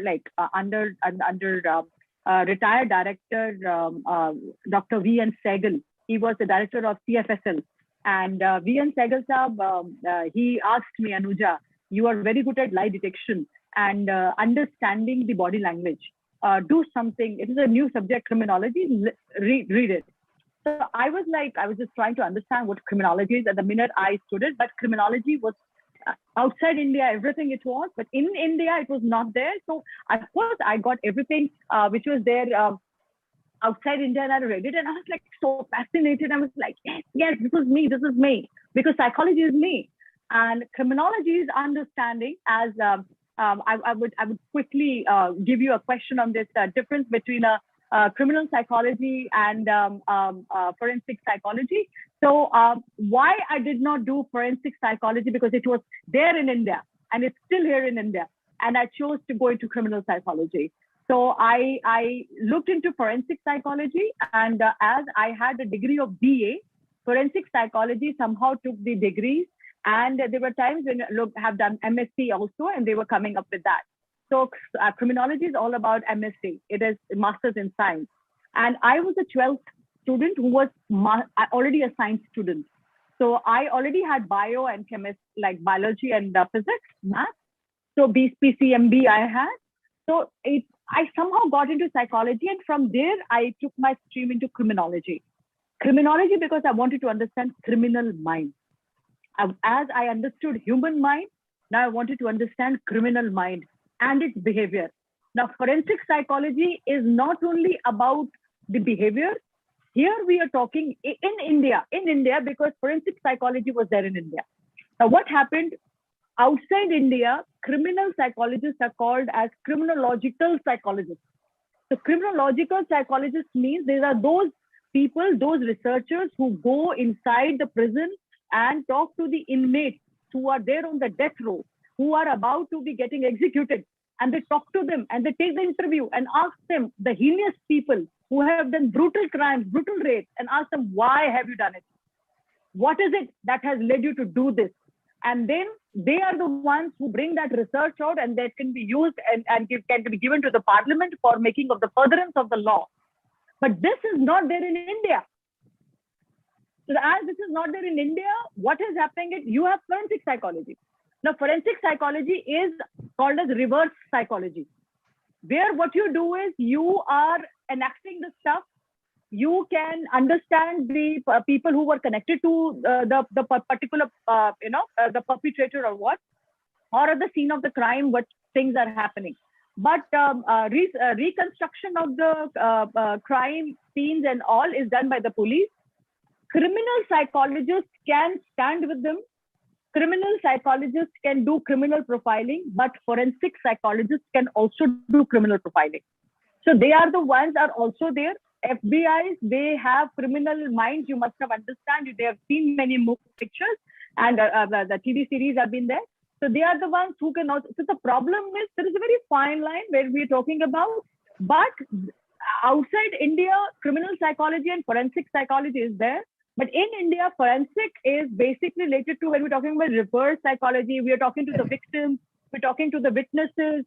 Because in India, we were not being so much advanced related to understanding this. But criminal psychology now is coming up. It's a budding thing. Yes, ma'am. So with regards to your journey, I also wanted to know and let you, talk to the audience about your NGO and your work with Nirbhaya Ek Shakti. If you could give us a little brief on what that work is. Yeah. So as I was telling, I would like to introduce myself once again. That I'm not only a criminal psychologist. I am also an advocate. I'm a lawyer. I see cases related to criminal law, matrimonial law, civil law a bit, that is related to Transfer of Property Act. And I have been very closely watching acid attack victims, marital rape. So these areas, I have done a lot of PIOs which are there in Supreme Court. So I have also done law. This thing happened only all during those periods when I was telling you, 2007. Correct. Yeah, 2012, I started media. So I was reading law also. I also did. I am right now as a founder, executive board member in South Korea for victimology. So I've also done victimology. I'm also a victimologist. I am a member to Victim Society of Asia, VSA. You all are welcome to be a part of VSA, South Korea NGO. I'm also a member to World Society of Victimology, that is WSP. You are also welcome to that. It is going to happen in Spain next year. So I, being the victimologist, understanding victim rights, understanding victim perspective crime, and from there understanding the criminology aspect of the criminals, understanding criminals from the victimological aspect. So I have been taking care of that stuff too. And I was thinking of doing this, and only in that period when I got to know that I also have to assist a one stop center, and that became my NGO. It became as Nirbhay Shakti. Nirbhay Shakti means victim assistance. It does not only mean the women rights, because yes, a lot of people believe that Anuja is somehow women-centric. I'm sorry, that is not. I am centric to victims. For me, victims are the paramount. Even it is a child, it is an adolescent or senior citizen, male or female. And I'm looking into divorce cases. I'm also looking into cruelty related to man and women both. So for me, everything is important. I look into rape and murder too. So when I'm talking about criminal law, this is what it is. So NGO gives legal advices on a charity basis because it's an NGO. So I was trying to do that. There are times, and basically my NGO looks up into PIL because we need, every time I can't find victims who want to come on board and they want to shout. Like I was also there for triple talaq when we were talking about. I was there for Kathua rape case. I spoke for CBI. I spoke for marital rape. So these are areas, and I'm standing with, you can always find this guy, Chandrahas Mishra. He is a male acid attack survivor. My court, Supreme Court is taking care of, and my PIL is there. So I'm really closely looking into these things. Why I'm able to do this? Because of my credentials. So this is what my NGO is all about. With regards to your fantastic career in criminal psychology, what are some of your major accomplishments and what are some of the major challenges you faced throughout the years? Wow. Seriously, I can't believe that it's coming a longer way now. It's 2021. I've been sitting in media. That is my accomplishment, but that is a very small accomplishment I'm talking about. Seeing the smile on the victim when he or she is being assisted rightfully is my accomplishment. So my degrees are zero. If I'm not able to help them, if I cannot become their voice, I should stop whatever I'm doing right now. I am not the rightful person for the society then. Reading so much just for my ego or just to show people around but how boss I am, I'm sorry. This is not the way I'm trained. So for me, my accomplishment is seeing that voice, that thank you voice, and understanding the pain of the person who is going through and standing with that person, with that victim, without even letting that person know that you are standing with them. And there are times when I have stood with the human trafficking and POXO law victims. This is a very particular case you can all see in YouTube. It was related to the cigar burn of a model, and it was from Kathmandu. And this girl was being burned all over. So cigar case, you can see that in YouTube. So from there, I picked it up, this case.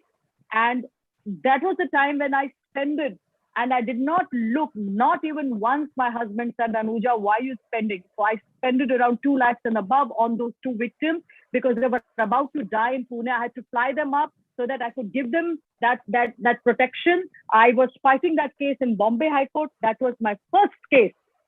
Related to first case, and I was finishing my law, and the first case, which was there for human trafficking Sita and related to POXO, and I gave it to the state CID with the help of court number 53 in Bombay. I'm so happy that was able to do it. For me, opening up a chapter is not a difficulty. For me, closure is paramount. If you cannot give a closure to a victim, no point you becoming an advocate for money, not possible. So this is what are my accomplishments. This is where I stand. And challenges, of course, these all are challenges. You are sitting with policemen, FIR not to be done. You are showing that, oh my God, I had to do FIR. I did this in Fox, so you will see that it's all there in the YouTube. How we do these FIRs. I have to sit in DCP office most of the time for my own thing. There was a cyber crime issue, and the DCPs there don't allow you. I'm also an honorary special police officer to my police thana, and from where I'm staying. So in this way, I'm able to assist some of the cases, and I'm able to investigate some of the scene of crime. So I'm just saying, like, God is kind, God is kind, God is kind, and I'm seeing all those beautiful comments which are coming to me. I'm folded hands. I'm saying thank you, thank you, thank you to all of you. I'm just reading that, so I'm getting rasgullas in my cheek, and I'm so happy. You're giving me blush without a blusher. So thank you. So yes, the second question. You have such a fantastic mindset. That's just amazing. So now we will come to some questions which will have some practical, base for our students, people who are listening to you. This will be regards to, since you have been in the profession for such a long time, what are the kind of organizations and agencies do you think that hire criminal psychologists? Okay, as I'm telling you, criminal psychology is very new to India. Okay, so because criminal psychology is very new to India, because I have accomplished many other credentials, believe me, okay. So criminal psychology is not the only one I'm looking into. So as I'm an advocate also, I have an NGO also, and I have many other factors. So media calls me. That is why I came up in media. And me, because I become a pioneer in India, as you must have seen. So people, they call me Indian criminal psychologist, because I became a pioneer in India with all these multifaceted things. So these are the things all the budding people have to learn also. You also have to do, so what I have to, what I was telling is that what you also have to do is not only criminal psychology, start with psychology, do LLB, also get along with some of the NGOs, understand how children, how the other people work, the NGOs work. You also have to see that, and this is that creates. Hello. Yes, ma'am, you're audible. Yeah. So what is important is that you have to, the way I have seen it now, but many people, they see me, there are many emails, many things which come up to me, ma'am, we want to become like you. So what it is that because I was a pioneer in India, so I got that limelight. Okay, and because I've done so many credentials, so criminal psychologists in India is yet to come up. Correct. Criminology you can study to understand how can we put down the crime rate, how can the researches can be done. You can give those research to the parliament, to the people, legislative bodies. So those research papers can help us minimize crime, and so that like we have done in Juvenile Justice Act, they were talked about 18, 19, 20 age groups when we talk. These are the times when we can look into the research work, how can be things done up, and so that we can make good, and deterrent crimes in future. Because right now, crimes are, deterrent laws in future. I'm so sorry, deterrent laws in future. Because right now, what we see, the laws which are coming up is not deterrent, because these laws are done with hue and cry of the people. These are not meant for the criminals, because there are no criminological psychologists who are going and talking to the people. So there are very less people who are invited in Tihar jail, or they talk to the hardened criminals and ask them. Because when we see in BBC News, when we talk to Nirbhaya Singh, people got agitated and BBC News was being banned and not to being able to talk. So first of all, India has to prepare itself for the larger perspective, open up your minds and hearts, because what you are going to listen from a criminal perspective or from their mind, you cannot take it in your body, and then because if they say something like mithai ka dibba and all that stuff, wo to phula hua hai, aap le nahi payenge usse. So because of this, please open up your mindset before you take up any, if you want to bring up something in India. Because with this, there will be many areas, repercussions can also come up. So we are looking, that is why we are not able to pull down crime rate, because we're not able to understanding crime to that level, to that root cause. So we have people who are there as a psychologist now, as a criminologist now, as a victimologist now. Now it is a big time I'm talking. Now we have really come forward. We are seeing IPC sections are being taken care of. Recently, you must have also seen this National Law University of Dwarka. So there is a vice chancellor, the new vice chancellor, G.S. Bajpai sir. He's a good friend of mine. So they have doing this criminology, law, and everything together. So that is one of the areas where you can go and do your criminology and psychology, and your, I think psychology is also that we have to figure it out, and law so definitely is there. So you can figure it out how things are.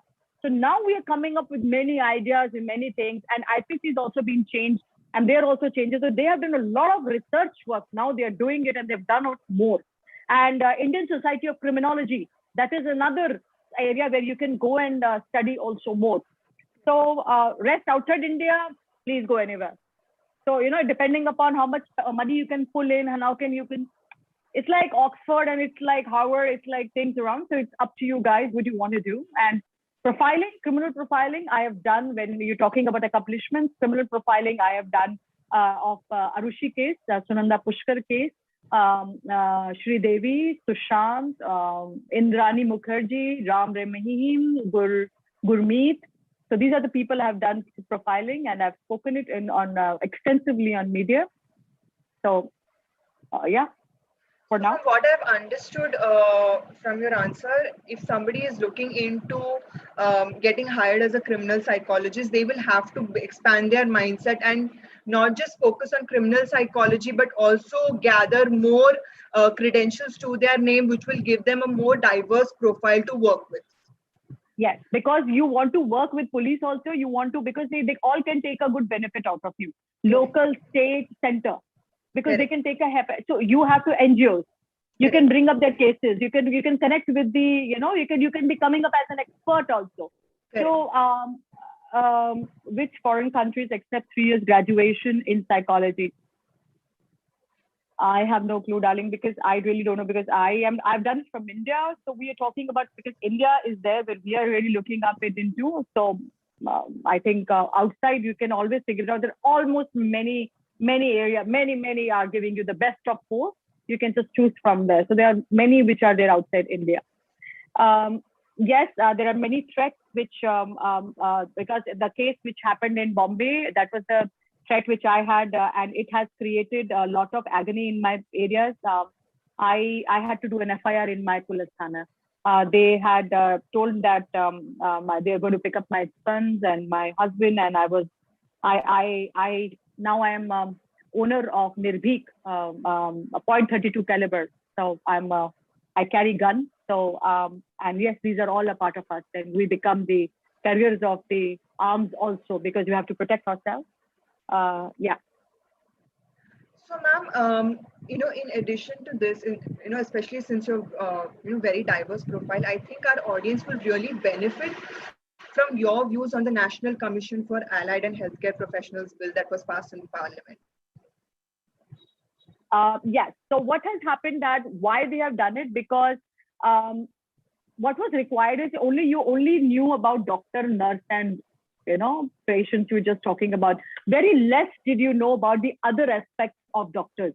So there are physiotherapists, I think there are a lot many people who are connected with psychologists. We have physiotherapists, pharmacists, social workers, original and Torres Strait Islander health practitioners, occupational therapists. See, imagine medical, bringing everybody on board for you guys so that you can expand, and bringing them under a particular umbrella so that they behave also and they talk to the people around. You should not only know the medical health. It's like, oh, we only know counselor, we know doctor, we know nurse. It's a big field. So that is why bringing up this is allowing you to help you more and go outside the medical frame, and you are, like I have done this, and I've become one person, or you become, so when I sit in panel, I am representing 5 people in one. So this is how it is. So doctors were representing everybody in one. So what they have done is they have gathered the people differently so that everybody is honored, and we're giving more of employment to them also. So that is also there. And people have really worked hard on their credentials also. So let them be also honored. So bringing them on board, helping the patients to understand and think about it. So I think this is how this new thing has come up. Last but not the least, in your expert opinion, I wanted to ask, what do you prefer? Do you prefer criminal psychology or do you prefer forensic psychology? And also, in addition to that, what is your message or what is your giveaway to our young budding psychology enthusiasts in the audience? Okay. So I would just say that whatever I've learned in life, I never thought that I will, use it in such a way. Because at that time, I was reading, I was studying. So even if you do criminal psychology now, as this is coming up, or you do forensic, because India knows forensic more, clinical psychologists more. They never knew to understand psychologists who were like Pagloka doctor before that. So I am telling you, forensic is right now in India is more and with the larger, it is somehow the same stuff which is coming up. But criminal is like understanding criminal minds with the respect of crime and how you can lower it down with more of research. That is also there. So I feel, I have done forensic science also. I forgot to say that. So I did diploma also under retired director V.N. Sehgal. I did forensic science also. And so this has helped me to understand the DNA of the blood. This has helped me to understand forgery. So I'm telling you, please go beyond the box. Don't stick to it. For me, school study or college study is nothing on that level when you are studying there and they are giving you this, but go beyond this. They are the temples. School and colleges are the temples, but the temples does not stay there. They go beyond your life and they go outside your country. So bring that thing up. They have told you, they have given you, but you have to condition yourself. Go talk to the victims. Don't be egoistic. Go down to them, listen to them, hug them, sit with them. If they're not ready, the rapists, if they're not ready to tell them what they have done, please don't go and ask them, how did the rape happen? It's not a matter of enjoying and what did happen. And no, let that person speak. Acid attack victim. They're the most beautiful people I've ever come across. Sit with them. Main thing is to counsel, and how sometimes counseling is just the thing. You don't have to speak. You may be knowing a lot of things. Children who have been raped, they're sitting right next to you. The father must have raped. So what I'm telling to all you people is reading a subject will not empower you. It's just a knowledge. If you want to do an education, empower yourself with the experience. Work on the field. Go outside. Put PILs. Connect with advocates or become an advocate. Take up the cases. Understand how can we reduce crime. How can we go about it? How can we help a lot of people? Even if it is money matter is connected, how can you do a bit of charity? Understanding crime does not make you a person with a glass of wine or with a whiskey and you sit in a group and you tell, oh, I have done this and I know this. No, what you need is you go out, be there, work, come back home, take a green tea or whatever and see what have you accomplished in that day. I have just said difference between forensic and criminal psychology. I've just said, beta. I've just said it. What is the difference between criminal psychology and forensic psychology? Forensic is related to all the things which are happening right now, where you will be talking about victimology, like you will be talking to the witnesses, you will be talking to the victims. Law is being there. You can talk to the advocates. Forensic psychology, because there was not criminology in India, so criminology part is coming in forensic also, but criminology is basically related to, am I audible? Hello? Yes, ma'am, you are audible. Yeah, because I felt. So what is important is like, you have to go to the prisons for like the forensic psychologists go to the prison, but in criminal psychologists also, and they also are the ones who go to the prison, but depending upon how things are going ahead.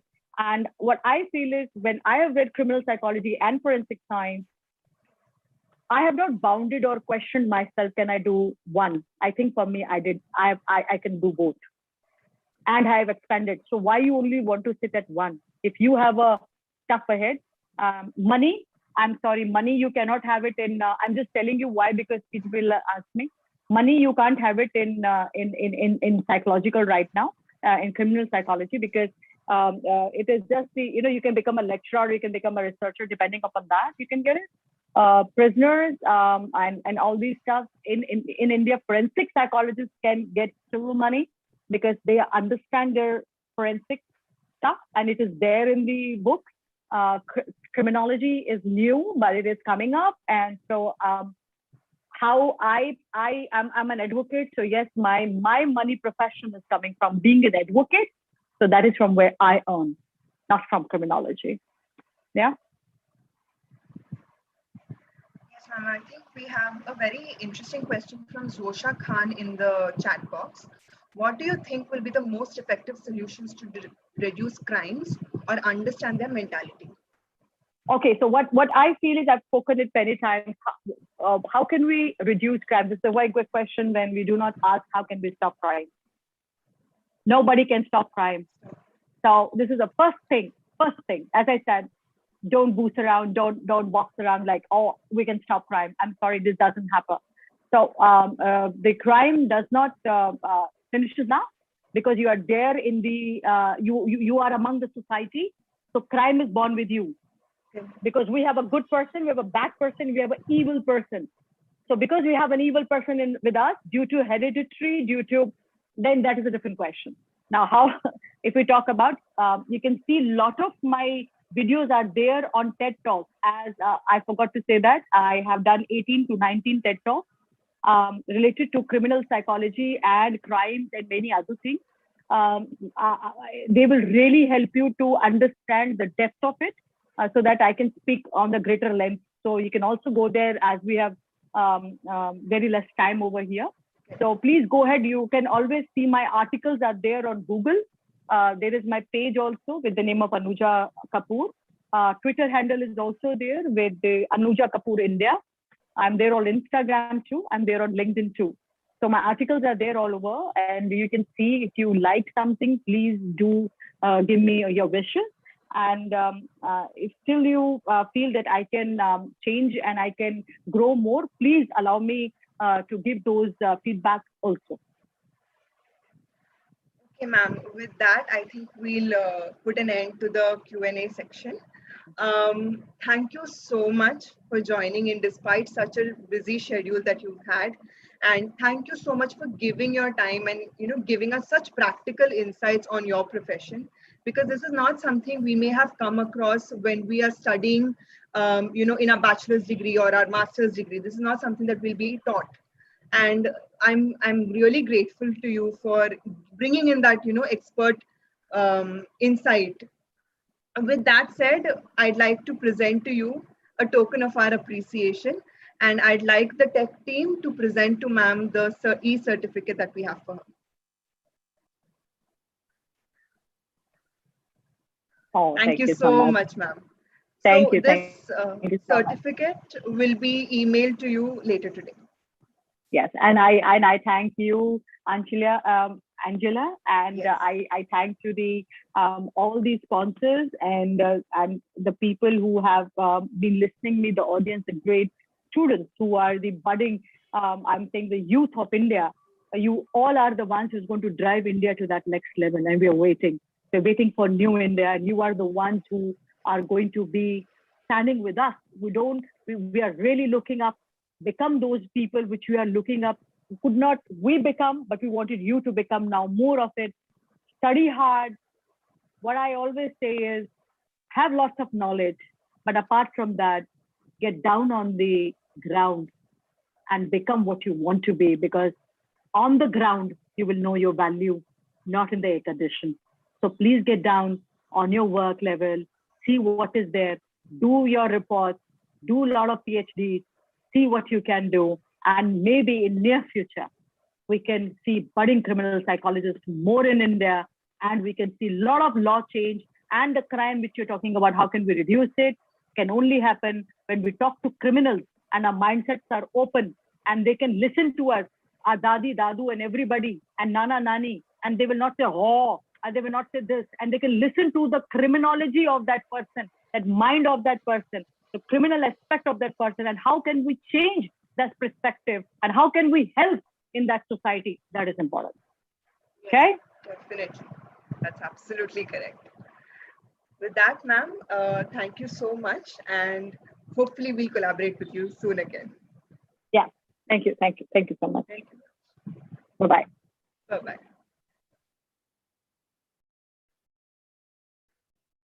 Yeah, Angela. Yes, I'd like we to have call a upon certificate, Litish. right? Litish, we have just shown the certificate. Okay, we can mail to the certificate to ma'am. Okay, Yes. that's not a problem. We can mail the certificate to ma'am's mail. It'll be good. Okay, Angela, and the interview was awesome. Please keep it up. Yeah, it's In the meantime, I'd like the tech team to play a few videos till we get our next speaker on board. yeah. Before that, we can ask some questions with participants, attendees, right? We can ask it.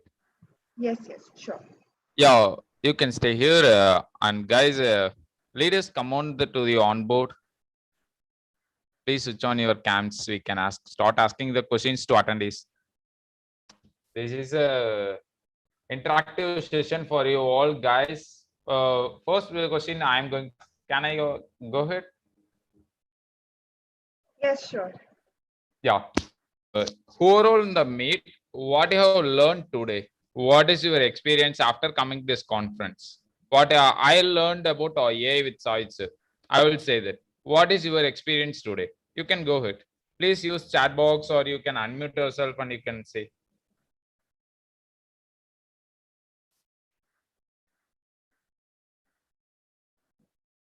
Yeah, Mark said that learn a lot. Yeah, any other guys, please interact with us. It's 15 minutes. We are going to interact. Only mind-blowing session is. Many of them last question, not only I am. Gagan, my mind is got blown away with the. If you have any questions for us or about the event, you all can ask that too.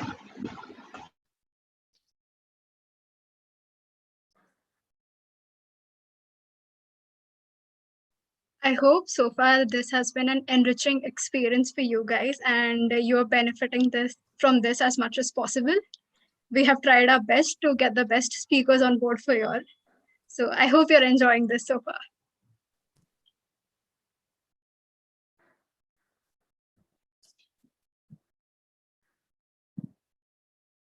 Yeah, I was very much impressed about the last session, criminology. It was really out of the world. I just learned a lot of things. I took notes also, and it was absolutely out of the world. I'm thinking to learn psychology now. Actually, criminal psychology is something very new in India and it deserves its boost. It really is very important in India. Yeah, we want to learn about, we want to know definitely what is criminal psychology and what are the things she have told us we should think, I think so, but definitely we want to do it. Yeah, right. Can someone from the tech team share Nishi Priya's number on the chat group because someone has asked for it, someone might like to contact her. Yeah, we are getting continuous thank you and yeah, that's continuous. Just we are just happy that you all are enjoying it. We are glad about it, and there is not just today. We have two more days to go, and even today we have 3 more speakers to look at, and it's just going to be amazing. We have most nice speakers tomorrow and the day after tomorrow, so it's just going to be a blast. So keep tuned in, tune yourself in, and just enjoy. So I'll ask you the session which was very much interesting. Can you please type in the chat box? Which was the top most out of the world, top notch? Can give any words to that.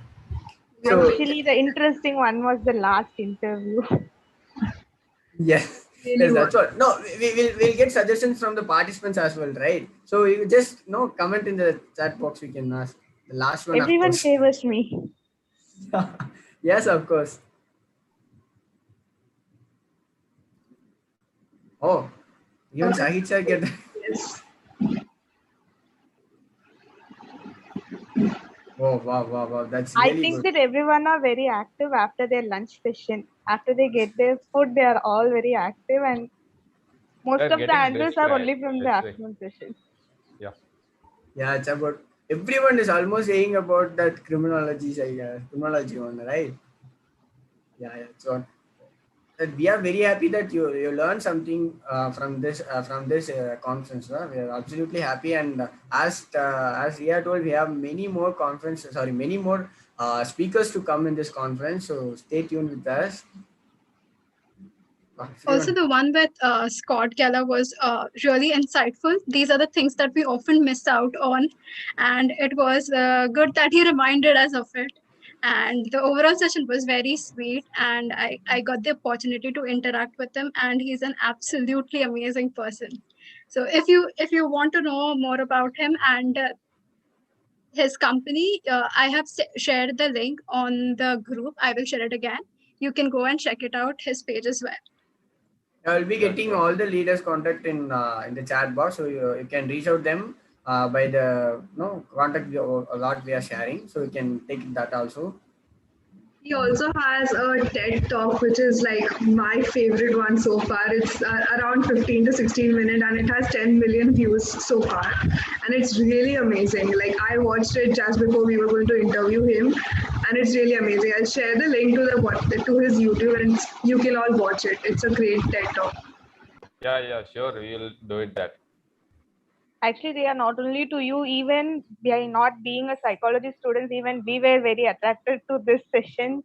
All these sessions were very amazing. Yeah, whenever you're attending these sessions, I think that I also need to learn psychology. I'm very interested to learn psychology. True, very true, Yeah, very true. Being an engineer, no, I want to change my stream into psychology. I'm just thinking of that. I'll just Even change by now. being an art student, I want to change my stream. No, I'm feeling very bad. Whenever I'm engineering student, I'm not getting more stuff. So whenever psychology students having more stuff, so I'm wasting my years a lot. 3 years I have wasted my colleges. Whenever I come to psychology students are most intelligent is here. Like Gloria, like Ria is there. All of them is very intelligent. They have more ideas also. I need to learn psychology. If there isn't any opportunity to learn psychology after my bachelor's, I will learn psychology. You can do courses with 3G School of Psychology. Yeah, there is a diploma courses, right? I will do that. Also, it doesn't matter if you're engineer or not because psychology applies to every field. So you can specialize, in the field that you're currently studying along with psychology. So there's that. Engineers can become engineering psychologists. So Yeah, even I had a paper in psychology during my first year in PG. It was a very interesting paper and our teacher was very good. And now I miss. Yeah, we need to create a new world as a engineering psychology. We need to do both mix and we need to create a new world. We are interested to do that. AI psychology sort of comes in that section and gives us insight on what the future could look like. So so the Sahit sir's session also, told us the opportunities that are going to, come in through psychology and AI. And it's great that 3G is offering such a, unique and different, course available for us. So Yeah, whenever you are coming to that, no one say this is an opportunity for a future. Here, then the 3G, that's a special. They are offering their courses plus they're giving the opportunity to us also.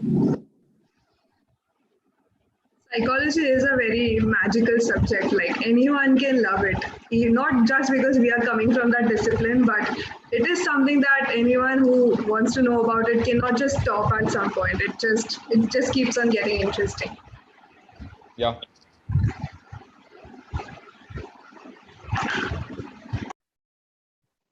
So, audience, if you want to ask any question or do you have any queries, please make use of the chat box so that we can answer your questions.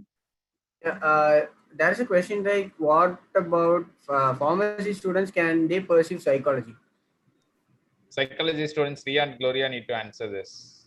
Actually, Yes, of course. there is no direct link to it, but as you come from a science stream and you study about some aspects of biology, and if you're studying medicine, definitely you study about the brain and chemicals and stuff, and that has a lot to do with neuroscience and psychology. So you can connect it. You can definitely find connections of your interests, and just do a psychology course. Online platform is growing so much. 3G School has so many platforms that you don't need a particular degree to be specific to do a certain course. You can join those. You can join any online courses for that matter. Psychology is a very deviant and very beautiful subject, and anyone from any discipline can join it and do it anytime of their age. Really, there is no boundary to anything. Which foreign countries accept 3 years of graduates in psychology from India? That's the next question. Okay, so I am not the perfect person to answer this question, but just from my experience, as I've also been looking at some countries, UK and some countries in Europe do accept 3 years of graduation. But if you look at America, like US, Canada, they need a 4 years of graduation. So there is a difference between what country you're choosing and what kind of course you're looking at. So there are many things, not only the 3 years graduation, but many other things also that come into the picture once you actually start looking for it. So we actually had a abroad session before this event started. So you can, get a correct guidance. I am also a student. I'm not actually the right person, but I'm just giving you the idea that I know that European countries, especially that I'm sure of, is UK and Ireland, do accept 3 years of graduation, and you can still research about it. It's not hard to find out about it. Okay, next question they are asking, can we post forensic or criminal if we are currently studying a Bachelor of Arts in Psychology?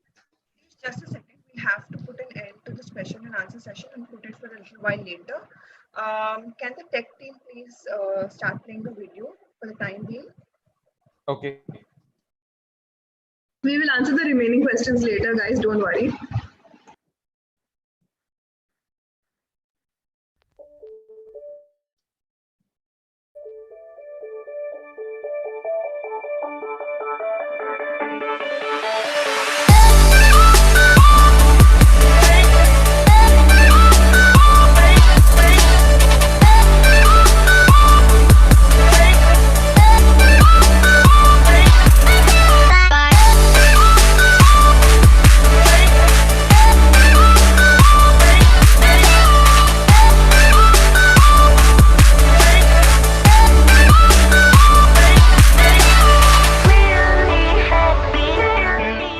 In India, the rate of mental health practitioners is 0.3 for every 1 lakh people as per the World Health Organization. There is a great gap that exists between the providers of health and people in need. With this global pandemic, things have gotten worse, and it is predicted that after this, we will be having a mental health. We are a growing population with complex issues but not enough resources for help. Psychology is seen as an interesting blend of science and arts. It is becoming a popular choice for many students. However, there exists a taboo regarding mental health and the field of psychology. This prevents a large section of society in urban India from seeking help, while rural India suffers from a lack of resources. The mental health scenario in our nation is highly disorganized to pockets which are inaccessible to the most. The regulatory bodies are not structured either. All these reasons have added a lot of instability and lack of guidance for students who want to come in the field as well as have a rewarding career.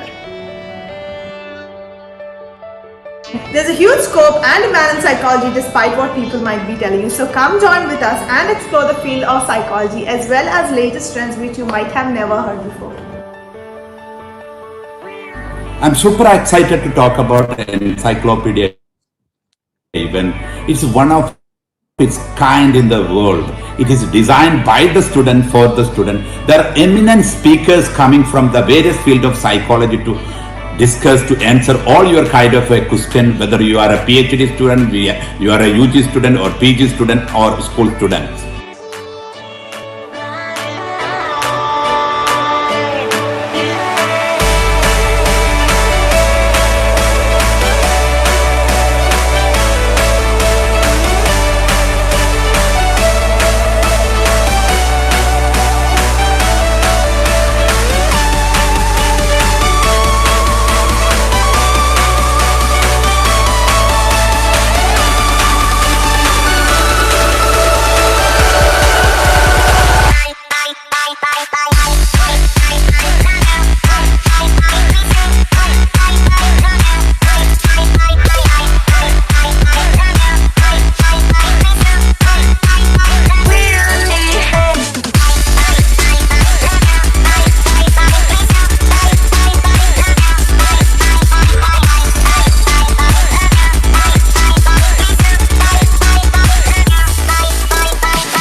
In India, the rate of mental health practitioners is 0.3 for every 1 lakh people as per the World Health Organization. There is a great gap that exists between the providers of health and people in need. With this global pandemic, things have gotten worse, and it is predicted that after this, we will be having a mental health. We are a growing population with complex issues but not enough resources for help. Psychology is seen as an interesting blend of science and art. It is becoming a popular choice for many students. However, there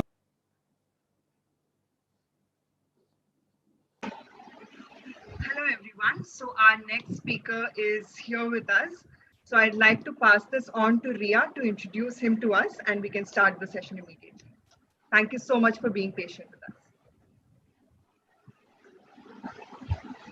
Hello everyone. So our next speaker is Dr. Rakesh Kriplani.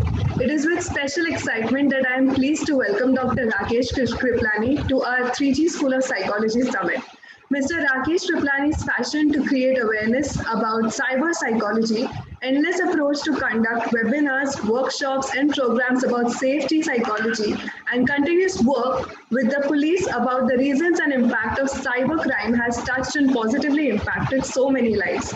It is your far-sight and humanitarian thought process that motivates many of us who have heard you to work harder and create more awareness. Dr. Rakesh Kriplani has also represented Asia and India at the World Health Innovation Summit for COVID-19 in India, complying with the Sustainable Development Goals of United Nations. Dear speaker, we will be hearing a short buzzer prior to 5 minutes of the session ending time and a long buzzer exactly at the end of the session time. Thank you. Welcome, Rakesh, sir. Over to you. Thank you. Thank you, Ria. And thank you, 3G Group, for inviting me for such a big opportunity and good opportunity. I've been noticing from last 2 years about 3G, and I'm seeing it's really good work. The presentation, the way you have been developing all these things. Best wishes to all of you.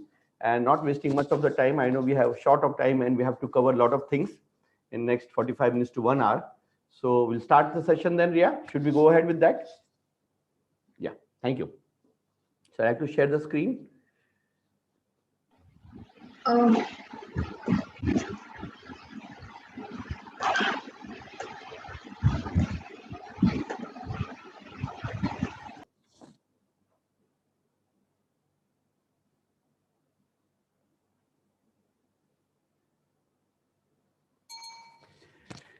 Yeah, thank you. So thank you all of you for taking your time to listen to me. And I think this is going to be my around 1700 workshop today. And in last around 20 years, whatever I've been collectively doing in clinical practice as well as in cyber psychology from last many years, we'll be just putting up a small crux of all these things, small abstract of everything, so that you can understand what career scope is there. Because today we have a topic on career in cyber psychology and its applications. So we are not going to be into in depth of the topic of each, whatever I'm going to tell you, like what exactly it consists of, because if you're going to cover the topic, so we are going to miss out the scope of cyber psychology. So today's topic basically is more on the application part, but even then also, what are the inclusive topics in cyber psychology, so that you can understand that when we talk about cyber psychology, it's not about only about mobile addiction. Many of them, they have a confusion. Basically, when we talk to any school principal or any other person apart from psychology, they say, sir, okay, you're talking about cyber security. I say, no, I'm not talking about cyber security. I am talking about cyber psychology. So it's a totally different aspect. So cyber psychology is basically the preventive aspect of cyber security and problem. We can say in that way. Same like what we have preventive medicines in medical field, where all people now, all medical fraternity, they are moving toward lifestyle changes to prevent diseases. Same way, cyber psychology is also there, basically like a preventive medicine in cyberspace. So we are going to cover all the topics, what topics usually we cover, and what are the opportunities available all over India, all over the world. And it's a totally broader spectrum. I was seeing 3G school, they have started in artificial intelligence psychology.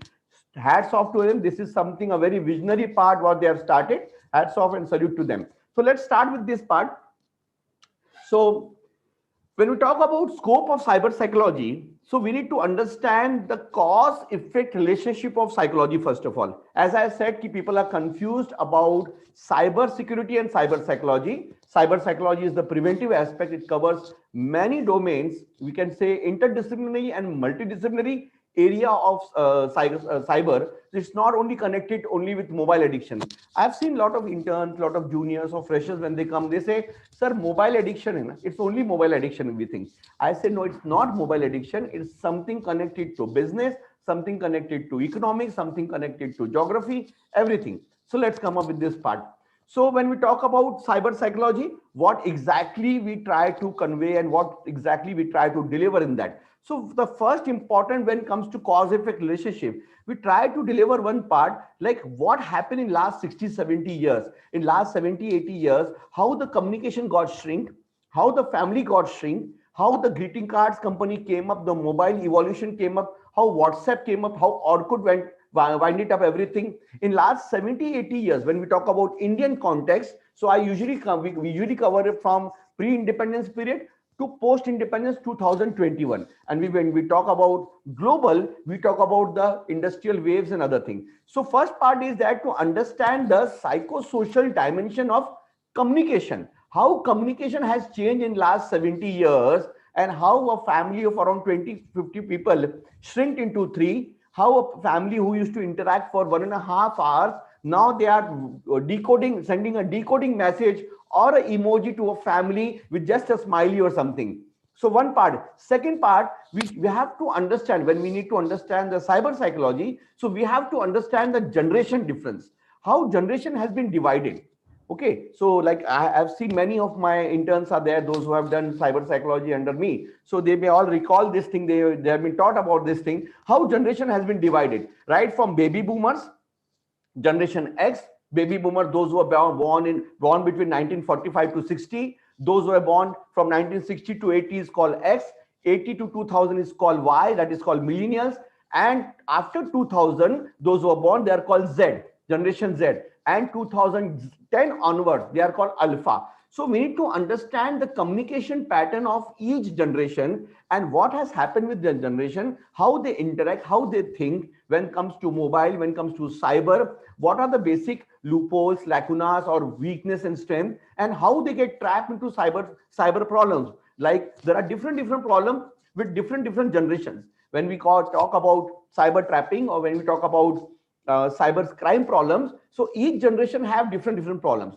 When we talk about adult geriatric patient, those people, those who are basically born between 1945 to 60 or 60, 80, so this generation, they have a different type of cyber problems with them. And those who are into Alpha and Z, they have different problems. So we try to basically conceptualize everything, what types of generations are there, and their communication pattern, their psychological aspect, their family dynamics, and their behavior in cyberspace. That's the most important factor, how they behave in cyberspace.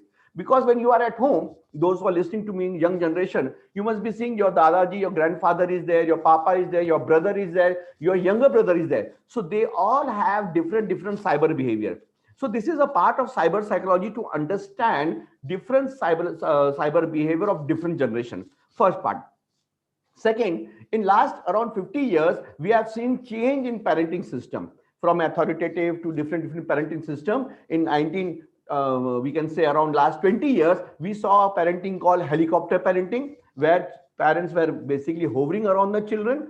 And now recently, pandemic period, now we have two eras with us, that is pre-pandemic era and post-pandemic era. That was life which we were living before March and life which we have started after March 2020. These are two different eras. So now a new type of parenting which we are now training in our session, that's called the pandemic parenting. So now what is the difference between helicopter parenting and pandemic parenting, and how parenting has a contribution in cyber behavior? Like currently, you must all be noticing at home, Papa is also busy with laptop, screen timing, Mummy is also busy with screen timing, child is busy with the classroom and other screen timing. So now that parenting, like in last before March, all the schools and all the parents, they used to say, keep yourself away from mobile, don't touch your mobile, don't go for screen timing. Now everybody is on screen, and that has given a different type of psychological and behavioral impact on each and every family. The COVID fatigue, the screen time fatigue has come up with all of you. Initially, last year you must have noticed, initially you have attended so many webinars, so many online classes. So everybody was getting bigger response for when it comes to webinars. Later on, wave 2, when lockdown unlock started and wave 2 came up, now you have only 5 to 10% attendance in each and every webinars, because there is a screen time fatigue, COVID fatigue started. So same with the parenting part also. So here we are trying to cover basically the parenting aspect and cyberspace. This is an important aspect, because when you're going to counsel some parent at home during your sessions, like how to get rid of addiction of your child, you need to understand the parenting types also. Which type of parenting Asian people are having, which type of parenting basically South Asians is having, what type of parenting US is doing, how UK is going with the parenting pattern. You need to understand, because now you have a global perspective. You are not only counseling your city people, because you're online, you have now patients and clients from different countries and different cultural backgrounds. So you need to understand now all the parenting aspects also. Without that, you cannot counsel anybody on cyber part. So this is the important factor. Then we talk about space, cyberspace and cyber psychology. How did it evolve? What was the basic part of that? How did foundation was there? And what are the basic principles of cyberspace? So when we talk about cyberspace, so just I will brief you how we basically categorize it. So when you see at sky, you see a moon there. So that moon is basically internet. WWW, World Wide Web, called internet. That is just the 10% of the complete cyberspace. And the complete darker side, what you see, is called the cyberspace. It's infinite. You cannot gauge it out how much space is there, how many galaxies, orbits are there. You cannot gauge it out. So this is called cyberspace. And if any planet is having any life there, if some alien is there who's trying to control our planet or our mind, so that is called the dark net, the dark web. So we are only aware about the 10% of the cyberspace, and that is called internet, which was earlier called intranet, and before that is what called ARPANET. So 90% of the things are unexplored by all of you, and that is basically controlling your mind, your thought process through the dark web, through the dark net. So we basically try to categorize and conceptualize everything, how to understand the dark web, the deep web, internet, intranet, and everything. So the evolution is very important part, and there is an architecture of cyber psychology. So cyber psychology, as I said, is not only about mobile addiction. It is something which you can use. I will just tell you after 5 minutes where you can use it. So cyber psychology is an architecture part, the physical architecture, the reality dimension, the temporal dimension, text dimension, sensory dimension, interactive dimension, social dimension, and the most important aspect is the identity dimension, which at this moment, currently what you are doing is from the identity dimension. Everybody wants somewhere connecting to the identity part is there, and that's very important. A small example of identity dimension, somewhere you have sent somebody a message, and the message basically there is a double tick, but the person is not responding to you. The moment there is a gap, there is few minutes gap, the person has, after putting up the double tick, is not responding. So there is a gap in that way. So you are having assumptions at that moment. Is he ignoring me? Why is avoiding me? He's insulting me. That's so arrogant. You have assumptions coming. So this is called the black hole concept, the black hole experience. So there is no reciprocation, and suddenly your mind is burst out, why the person is ignoring me. So there are 100 different basically examples and dimensions which we basically train into cyber psychology architecture. So this is the part of the curriculum. Then the brain and mind concepts. So let us consider now brain as a hardware and mind as your software. So your brain grows up to 16.5 years of age. We have right and left hemisphere, two hemispheres are there, and it grows up to the age of 16.5 years. So by 16.5 years, if you are 3G, you are 3G. If you are 4G, you are 4G. If you are 5G, you are 5G. So now there is no further development once your brain has taken a development. So now this is called the hardware. You can see the brain. If you open up the brain through operation, you can see the different areas and their functions also. But mind is invisible. We cannot see the mind. So let us consider mind as the software.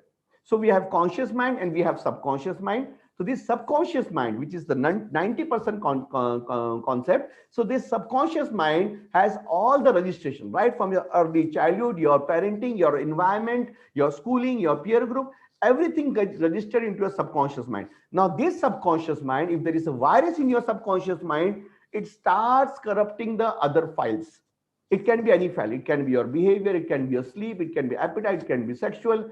Any file can be corrupted. Once this file is corrupted, it starts giving suggestions to the brain.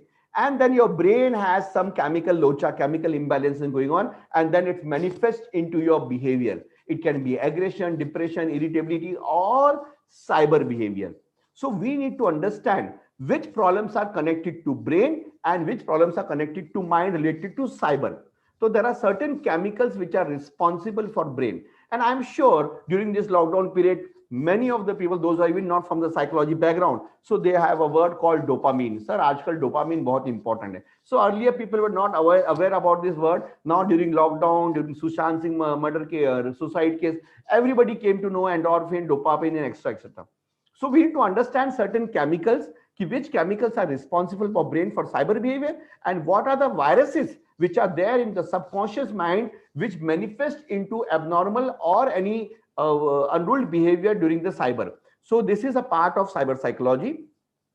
Again, like I said, there are endorphin, there is oxytocin, there is dopamine. There are so many chemicals which are responsible. And just we can say oxytocin chemical, which is a bond chemical, attachment chemical. You see in day-to-day life, nowadays, this chemical is basically less secreted in you, and online you trust people more. Like same, if I'm talking to all of you, many of you at the end of this program or the evening, you'll just go and check dopamine and oxytocin. What is the relation of oxytocin dopamine? A person of a 20 years experience of 1600 workshop, worldwide experience, talking to you in front of you live, but you will not believe me. You will be going online and checking some blogs and articles whom you don't know.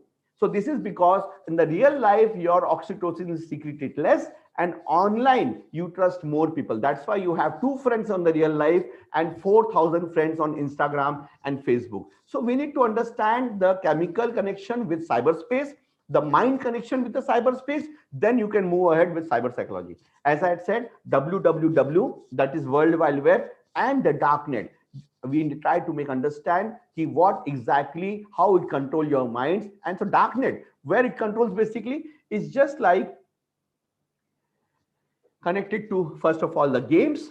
Like what are the psychology behind all the games, right? From PUBG, Cyber Hunter, then Among Us and Roadblocks and many other games, we try to basically explain the psychological relation, how it basically creates the killing instinct, how it goes for the lingo, different type of languages, and how a child who was good in studies, academic, he started playing PUBG, and now he is behind bars or committed suicide because a PC was not given to him, or he wanted to slit the throat of the parents. This case happened in Nagpur during the lockdown period. Before the lockdown period in last Jan, we admitted 3 children in Nagpur hospitals because they wanted to slit the throat of the parent because they wanted a PC. And at that moment, the parents refused them and they said, we will basically kill you. So what happens exactly, how this a psych for terrorism, a psych for killing instinct comes up in all the games, and all the games have different basically aspects. Like when we talk about PUBG and Cyber Hunter and Free Fire, so they have killing instinct. When we talk about Roblox and other games, so they have depressive states in that. When we talk about Granny, again, it's for the 6 to 10 years of children, they have different impact on smaller children. So all the games, what games are available all over the world, right from the avatar game, which you all call avatar. It is not avatar, it is basically avatar, a Hindu deity word, which was been taken from the Western, by all these Western people. People in India started saying avatar. It's not avatar, it's basically avatar. It's a Hindu word. So these people, they started creating an avatar, and now a new games which are coming up where you can lead a new life online. You can enter into the game, and whatever you cannot do in the real life, you will go inside, you can punch somebody, you can kill somebody, your boss, your principal, your teacher, your parent, and come back into the actual life. But slowly, gradually, The person starts liking that different life, virtual life, and doesn't want to come into the real life. So this problem has started in other countries. There are 3-4 portals which have started where can you lead a different type of life. So games is an important part where we need to understand in cyber psychology. Then what are the challenges going on all over India, all over the world? There are different challenges. Okay, right, from butt chugging where they basically pour alcohol through the anal area into the intestine, and they want to see who can have maximum alcohol through the anal area. There are neck nominate challenges, drinking water, excessive drinking water competition, where a lot of people have died. Chubby bunny competition, where children, they put up a lot of marshmallow into the mouth and they wanted to block it out, and a lot of people, they have died all over the world because of the choking. So what type of challenges are all there? There are hundreds of challenges which are going on in India, right from salt and ice also, where they cut the wrist or the palms and they put up salt and then they put up ice, and because of that their hands get sepsis and it has to be amputated. So these are all the challenges. So what are the psychology behind all this thing? The cyber psychology topic covers in all. So addiction, what you all think in the common way, addiction is an important factor. So how mobile addiction, and specifically in the pandemic period, how mobile addiction can be controlled, what are the tips behind all these things we try to cover. Now when it comes to pandemic, because this was unexpected in last 2 years and suddenly it started 15 months back. So types of pandemic, what types of pandemics are there? So there are 5 pandemics.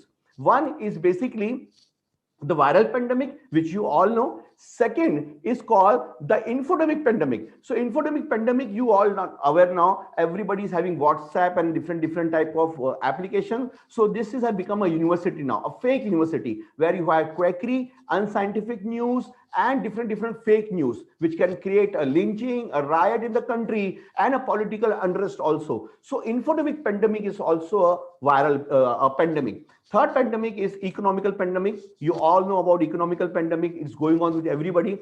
Fourth is psychological pandemic, and fifth is behavioral pandemic. So currently you all see this type of pandemic going on. People are getting more and more depressed, lethargic, and a lot of depressive symptoms are coming out each and every family. So these type of 5 pandemics are there. So it's not only one pandemic, there are 5 pandemics. Now your role as a psychologist, as a counselor, as a cyber psychologist, all those are working with me and present listening to me. So you have a bigger role now, because now infodemic pandemic has dominated all the pandemics, and now that is controlling. Earlier also, it was being controlled by these 3-4 giant people, right from Facebook and Instagram and LinkedIn. All these people were controlling. Now it has a bigger role for the country also. So even they're not able to follow the country's rules also. They want to control complete a country. In fact, this is a bigger, this is something a very irony, like a Twitter, like a small, big platform. They banned the president of America. It's something, what power they have. They created a blacks and white fight in US also. And last time when you know black fight was going on, it was basically created by these Facebook people. So unfortunately, last 1.5 years, 2 years, I've been actively working against all these things like anti-addiction and other things. So I was there in central government one project where child pornography, that was a big issue. For your information, this is just out of the way information. 138 people were arrested in Germany few years back, 2 years back, and 7 were Indians basically. These 7, they revealed to the government that India has become number 1 in the world for child pornography. Second number is Thailand, and third number is basically Singapore. So government got very much shocked about this thing, and they took a lot of preventive measures to control and curb child pornography. And during this pandemic, you can see, you get a lot of messages for child pornography. So I was one of the member on the suggestive committee for the central government in Rajya Sabha, and around 10 suggestions were accepted at that moment. So I was against Facebook. So Facebook, they have put me into a negative algorithm in Facebook and Instagram. So I get only 1 or 2 likes on Facebook. I have 5,000 people, but no one can see my any post, because I am now into the negative algorithm, because I am working against their company's policy. They always send me a message, this is against our company policy, because I'm working on cyber psychology. So this is what power they have. So viral pandemic, infodemic pandemic, and a new thing, which I have introduced into all the corporates and companies, called digital emotional quotient. Earlier you were talking about emotional quotient. So this is a period where we want to say it's called DEQ, digital emotional quotient. Now online empathy, online leadership, online inspiration has to work now. So this is one important factor. So even WEC, World Economic Forum also, Council also, they have come up with the DEQ concept, and they say there are different 10 skills which have been required. In 2015 there were different skills, and 2020-21 we have different skills to come up with. So this is a part of cyber psychology again. And digital EQ contains many things, right? From EQ command, dexterity, capacity, learning agility, how quick you are, fast, your culture resiliency, collaboration, many things are there. These are all the contents of DEQ. So we have a digital intelligence now. So digital rights, literacy, communication, emotional intelligence, safety, use, identity, security, these are all the part of cyber psychology. It's not a small topic, it's a vast topic, and it's very interesting topic. So now new skills have to be adopted. So adaptability has to be there, flexibility has to be there. You have to be digitally transformed, and AI is there now. Big data needs to be understand. TOT, Internet of Things has to be understand. Virtual, augmented, robotics, and creativity of innovation. These are all the newer topics which every psychologist or a trainer or HR trainer or a company owner needs to understand. This is again the topic of cyber psychology. So new skills have to be acquired, right from dreaming a new world, understanding the credibility of any news, and digital and coding skills. So basically when it comes to cyber psychology, it is an interrelated subject. So maths, ergonomics, psychology, ecology, sociology, management, design, media, social culture, artificial intelligence, philosophy, economics, computer science. These are all connected, and web engineering.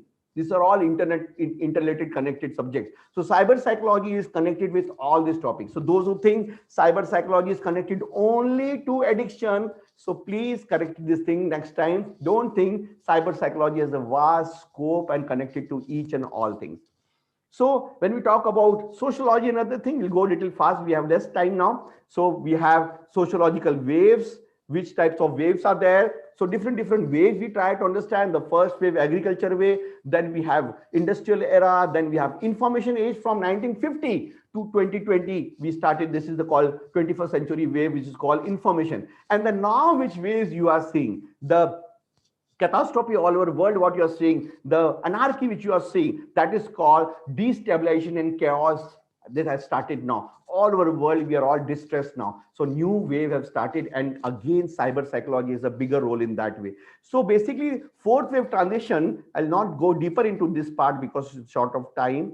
This is a vast topic. I'll just come to the various courses which you can go. So basically, traditional values, lifestyle, all these things are going to change, and many new things are going to come. But most important thing which I'm going to just highlight you among this various topics is basically what was it predicted? It was predicted like electronic machine closely integrated with humans. But who will guide who? Will computers serve human purpose or other way?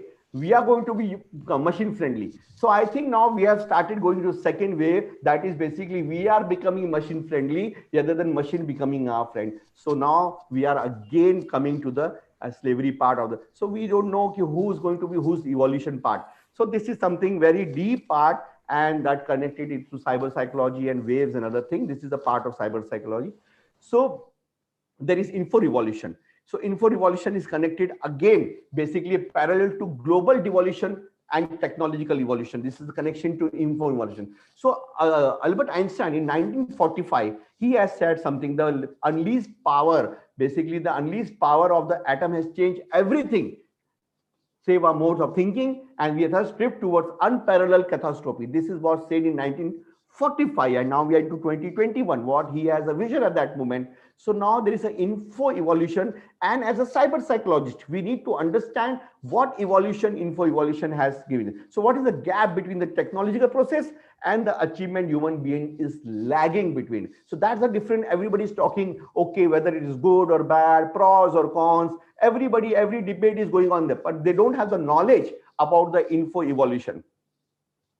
So cybernetic is another something part. I'll just highlight few things. I will go further for the courses now. So the process basically, when it comes to cybernetic, so science of guided machines and organism, we can say the process of cybernetic device is guided. Purpose is to adjust the machine or person's behavior.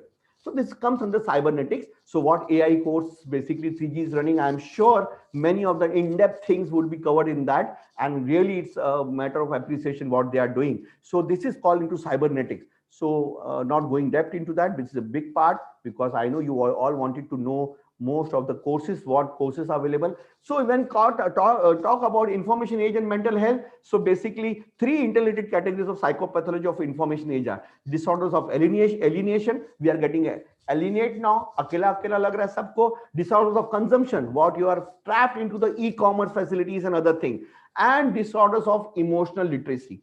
Again, this is a part of cyber psychology, and we basically try to train into various aspects from collaborative with various countries.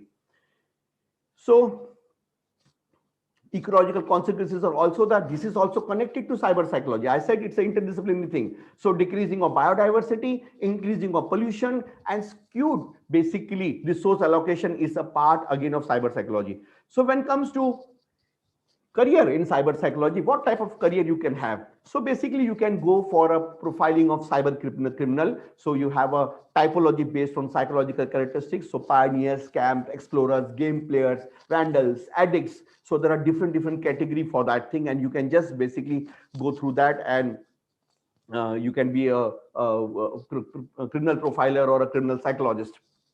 AI. So AI have a different 7 patterns. That is a part of cyber psychology career, where you can be a cyber psychologist connected to AI. You can join the master's course there, and you can work with AI company, cognitive engineering, cognitive science, and machine learning, machine intelligence. There you can work. Virtual reality, VR, this is something, a need of the time, and we have introduced 2 VR based module in India. Now we are first in India to introduce the VR based module for basically this one claustrophobia, and basically 2 other phobias we have started and already developed by DC Vision company called Kolkata, and with me we have introduced last 2-3 months back. So we are sitting at home and doing counseling somewhere in other city or other country. This is a part now. VR therapy has taken a very good leap in other countries. AI, I said this is a part. So industries had been impacted with AI. It can be retail, you can work in retail, construction, business intelligence, information technology, education, transportation, manufacturing. There are many things where you can basically work for healthcare, specifically with the healthcare part. Cybersecurity, as you all know, this is a core area. And now, like in Maharashtra, every police station, they have announced that there is going to be a cybersecurity cyber cell there. It was earlier at 1 police station only. Now recently it has been announced. 4-5 months back, I was there in panel with Maharashtra State Cyber. At that moment, they have announced that every police station, every cyber psychology, every cyber security cell will have a cyber psychologist too in the coming years. This was announced by the State Department. So I think slowly, gradually, I'm working with Uttarakhand State, Maharashtra State, different states. Slowly, I'll be trying to convince all the states to have cyber psychologists into the cyber cell unit. So you have big opportunities there also. So you can be a cyber psychology coach in schools. So I have trained around 20 cyber psychology coach. So they are working with various schools and various colleges online presently now. And like with Bharatiya Vidya Bhavan schools, we are already tied up with them for various programs in schools in Nagpur. So you can become a cyber psychology coach even if you're not done your PG in that thing. You can be a coach, a volunteer level, as a NGO level, you can go and coach there. Then you can do wellness. So digital wellness. So in coming days, you will find a lot of addiction clinics, like what you have rehab clinics for alcohol. In coming days, you will have digital wellness clinic coming up in all the cities, and people will go there and say, I was there at digital clinic and I wanted to just go for detox diet or for screen timing, and people will be detoxification for digital things. It has already started, and recently, 4 days back now, I am there as an advisory for an international cloud computing company in US, those who are launching a digital wellness app in India. And I'm as a core member, 4-member committee in that. And very soon it's going to launch in India, and I'm going to have blast with all the psychologists because something new is coming up. So digital wellness clinic is coming. IT sector, where you can work with the IT people, those who are working on the content moderation, those who are working on screen timing, and now they have work-life balancing problem. Even work from home has created a lot of problem with them. So addiction clinic would be there. Different hospitals will have addiction clinics. So you can work as a cyber psychologist there with addiction specifically. In schools also, you can have separate cyber cell, cyber addiction clinics in schools in coming days. After pandemic is over, if it gets over, fortunately, if it gets over, every school needs to have a cyber psychologist. Surely they will be looking, because these children will have lot of problem after going back to schools.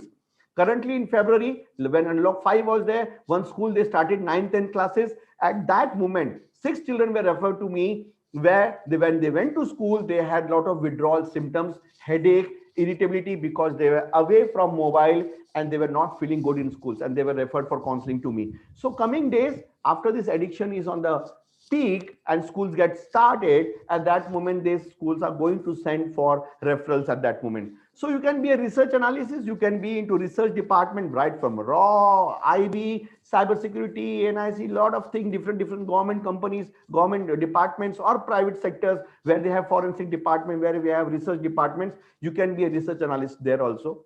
And you can be a lecturer or professor in college, because we have started now with Rashtriya Raksha University. It's the only police university and national security university in Gujarat. We started Center for Excellence for Cyber Psychology there. Along with that, 4 more universities coming up in India. 2 we started with international, one in Dublin, one in Slovenia. So I think in coming 1 year, we'll have around 10 to 12 universities in India. Those will be having their own department for cyber psychology. And that time we will require a lot of professors, lecturers, visiting faculties to train children, because I cannot go everywhere. We have a limited resources. So you can be a lecturer and professor. You can be an author. You can write articles, blogs, and other things. And you can earn a lot of money from content writing. And since we are a pioneer in India, Asia, we are only people, those who are working in this thing. Obviously, with the nearby SAARC countries, they are going to invite you right from Burma, Nepal. I get so many invitations for Pakistan, Bangladesh. I never go there. So they basically invite, so we need to have a lectures and other things. So you can be an author for cyber psychology or cyber related, any book or something. You can be in that. You can work with cyber cells, police department. As soon as government is going to introduce cyber psychologists or cyber volunteers there, you can work with police department, as I am working with various departments all over India. So you can also work empaneled as a consultant, as a full-timer. They will definitely have vacancies very soon now. Then another part is called digital psychology. It's again a part of cyber, digital psychology, and business. These are the combination that we can say when cyber psychology is connected to business, it is called digital psychology. So digital psychology is something which we have started in one university with Tunisia as well as with Slovenia, and very soon we are launching one course with digital psychology. I will definitely like to some Indian institute coming up with this course should be there, so that we don't need to send our money outside. So digital psychology is one part.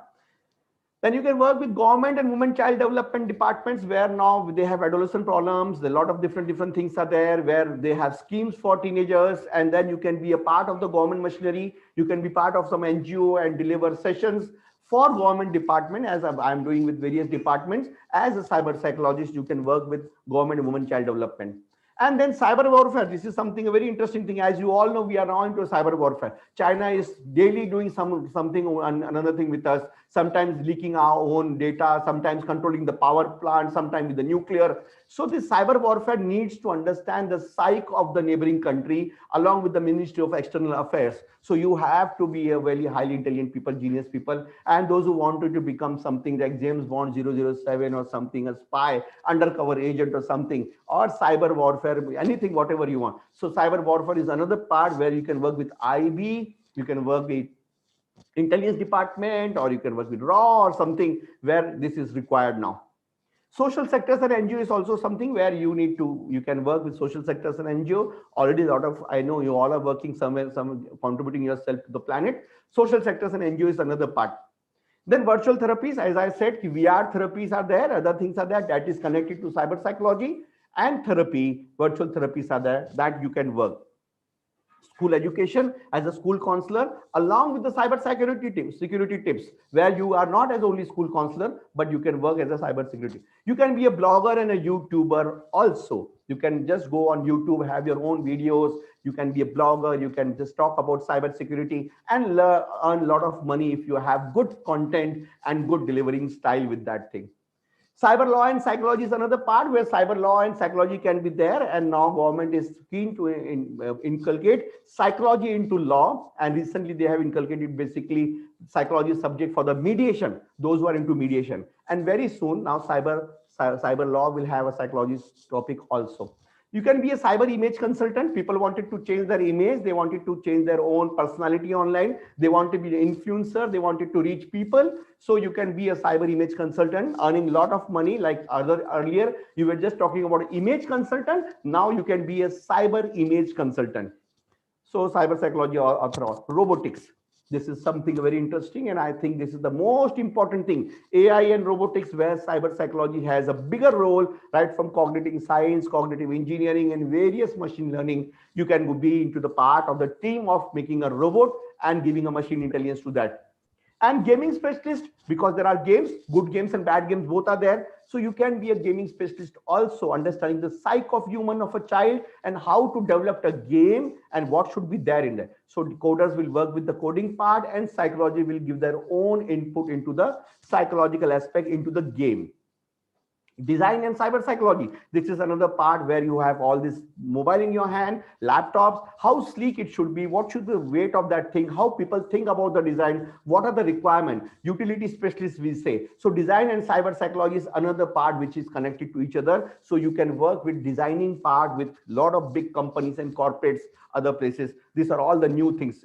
So behavioral economics and cyber psychology. With this, I have introduced a new topic called behavioral economics in India, along with IIIE, one of the institute which is working in Bahrain and Slovenia and Switzerland. So we are an Indian partner for them, and I'm a advisor and professor for them. So behavioral economics is something, a connection of psychology, digital psychology, and economics together that works with this part. So this is another part where you can work. You can be a content moderator. You can assist content moderators. A lot of companies, corporate, they have content moderators. They have to eliminate the bad content from the internet, from the cyberspace. But during the elimination process, they have a lot of psychological problem reading all the negative news throughout the day, seeing the negative videos. So they have to eliminate that part. So at this moment, your requirement as a cyber psychologist will be there, asking them to have a stress, relaxation, and other therapies along with, so that they should not have viruses in their mind. So that can be a part with this thing.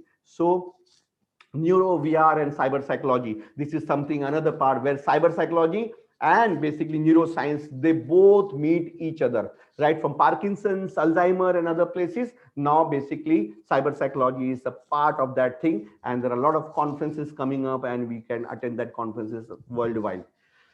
So when we talk about where it's available, the courses are available in India. So we have Center of Excellence for Cyber Psychology. It's the only university in India called Rashtriya Raksha University at Gandhinagar. So we have a center there, and it's basically central government police university. It's available online, offline, available certificate, diplomas are there. At private level, we have our own institute called Central India Institute of Psychological Science. At international level, we have at Dublin, Ireland, Slovenia, on digital psychology. So these are all the available opportunities presently from Asia and nearby Asia. Rest, we don't have any course. Then we have a full-time course in various Switzerland or some other Sweden countries. So this is the course which are available. So thank you all of you. And I guess within the time of 50 minutes, I think Ria, I tried to cover very fast so that your time limit is not crossed. And though I went very fast, sorry for that thing. But I guess maybe it may be receptive by all of you. Thank you. Thank you, all of you. We are open for the questions then. Yes, so at this point, if there are any questions that you would like to ask, please put them on the chat box and we will have your questions answered. Okay, I'm so sorry it went very fast because I know 50 minutes time I need to cover many things. So I went a little bit fast in that way, but I think we need to reach to the courses and otherwise. So I thought we'll go a little faster. Okay, so we have some questions coming for you. Yeah. So this is the question from Diksha Bhosle. Hmm. What if we come to know one fine day that all these online challenges and trends are just to check the current level of understanding of human minds? Misinformation is not only promoted by social media, even news media channels promote manipulated information. Social media apps control human minds in a way. They Hmm. control minds of all those who blindly believe in them, all those who are addicted. What do you think about these facts? So what is the question in this? The answer is also available in the question itself. What is the question in that? The question says all the misinformation is being promoted by social media as well as news channels, and they control the minds of all those who blindly believe them. So this is the answer itself, basically. So yeah, social engineering basically they try to control your psyche, they try to control your mind, and we are basically now puppet at this moment. Whatever they wanted to see, they want to make us see. We are seeing at that moment. We don't know. Like currently, as you all know, even you are not aware about this. Your front camera, which is your front mobile camera or laptop, that is on for 24/7 basically, because you have downloaded so many apps or something, and 90% of those who are listening to me, their apps are basically their front camera is on. So whatever you do in front of this camera, whatever you do, whether basically your personal movements, you're interacting something, so that gets recorded, and basically these people this take this recording and sell to the porn ups or the e-commerce factor. So you can check it out yourself. Like if you say somebody, oh, I'm so pissed off with this pandemic, I wanted to go Goa, say 4-5 times Goa and Goa again and again. Next day you will find there are Goa ads coming up, Goa tourism ad and Goa hotels ad and beach ads coming up. You will say, what a coincidence. Yesterday I was talking about Goa and I am seeing Goa today. It's just Goa calling. It's not Goa calling, basically it's darknet calling. Somewhere your camera was on, your front camera was on, it was recorded, and they sell off your content, your data to the e-commerce platform. So basically we have spy in a pocket. It's not only about TV watching, it's spy in a pocket. Throughout the day, we have somebody with us which we are not aware about. So for all of you, those who are listening first time to me, just put up a small bindi on your camera, please. At least your videos will not go. A small sticker on your laptop or a camera so that your videos, personal videos should not go. And don't take this mobile to washrooms, to your personal bedrooms. Don't take there. You will not be aware about this thing. They are going to sell it off your personal movements to Gulf countries and China, where language is inaccessible and something is running there invaluably. You're not going to know. So please check it out. Put up a small bindi on that. The next question we have is, if I want to do research in cyber psychology, should I do research on teenage, child, or on adults? As I have a brother who is so much addicted to mobile and mobile games. Yeah, research you can do the teenage, because it's the need of the time. Research is required, and very less research is there on Indian context. So you can go for, and this is an interesting topic. You can go for teenage, but not just because your smaller brother is doing it, because the complete society. So currently in this pandemic, you will not believe, during this pandemic in last 3 months, specifically in the second wave, I have around more than 30-40 young girls and boys from 16, 17 to 20 years of age. Those who have now basically sneaked into Bumble and Tinder and looking out for one night stand and different sexual fantasies. Suddenly there is a rise in this type of problems. So you'll be not knowing this thing just to find out some kick in life. This young crowd can go to extent now through these apps. So every second, third day, I have a girl, a boy who says, Ki, I am using Bumble. I'm looking out some kick in my life. I don't have a boyfriend now because he did a breakup in wave 1. Wave 2, I'm alone and I'm looking for a boyfriend or girlfriend. So I think now it's not only with your brother, it's a social problem. It's a social problem. So if you want to contribute to the society, let's work for the research. If I request all, even for the 3G people also, think something for the research work, because this is a very big platform you have created. We can just work on that particular thing. My contribution will be completely free of cost to all of you. Thank you so much. Drishti is asking your opinion on the cyber psychology scope in India. Cyber psychologist? Scope in India. Open India. Scope. Scope in India. Scope, I just told you. Scope, I have given so many areas which I have told you. And you can work in schools, you can work with police departments. I am working with around 21 different departments. Swati, I'm working 21 departments. Still, daily I have some other offer with me, which I don't have human resource at this moment. So I'm restricted because of my limitations. But every second day, I have basically from the Ministry of External Affairs, sometime with the State Department, sometime with the COVID department. So it's a vast scope. Only thing you have to be working, you have to work into collaborative working. It's a teamwork. You cannot think like working with an individual level. I don't like to work in individual level. I collect people and work together. So what world research says now, 21st century is the century for collaborative working. Anybody who thinks he's going to work alone is not going to sustain. So if you think cyber psychology is a working alone person, no, not at all. It's an interdisciplinary thing. You have to work along. So scope is 100% there. Once you say you are into cyber psychology, I will give you work. Don't worry. So there are a lot of questions on the similar line. So I'll just combine it and present it to you. They are basically looking for cyber etiquette. So how to behave responsibly online. That's the most easiest thing actually now going on online, cyber etiquettes and etiquettes, because like a few years back there were a lot of workshops on body language and communication skills. Every soft skill person used to teach this one. Sender receiver PPT was there in every college. So that is now completely outdated now. Same thing when we talk about cyber netizen or responsible netizen, you all know not to post this thing, not to post that thing. Everybody is knowing about this. You have to go in depth beyond this thing now about the social engineering aspect. Don't think only on the netiquettes part. India, all this youth, they are so smarter. They have so much of WhatsApp University. Everything is free on YouTube. They don't need Rakesh Kriplani to teach them cyber netiquette. But for the awareness, they need to understand the depth, how they are controlling their mind. Once they comes to know how they are controlling, automatic netiquettes will come. Without fear, India is basically not going to get trained. Like same with COVID. Mask lagao, no one was doing. Wave 2 jab aaya, everybody got fear. Okay, parents are dying, families are dying now. So without anxiety, fear, we cannot get trained. But those were the questions that we had. So we will close the audience questions at this point. Yeah. Thank you so much, sir, for giving us your time despite your busy schedule. We are really grateful for the information that you've been able to present to our audience, and I'm sure our audience has had a lot to learn from you. As a token of love and appreciation from our end, I'd like the technical team to present with you an e-certificate from our end. Thank you. Thank you so much. Thank you. Thank you, Angela. Thank you. And very regards to Nirali also. Nirali, good afternoon, good evening. Meeting again on the platform itself.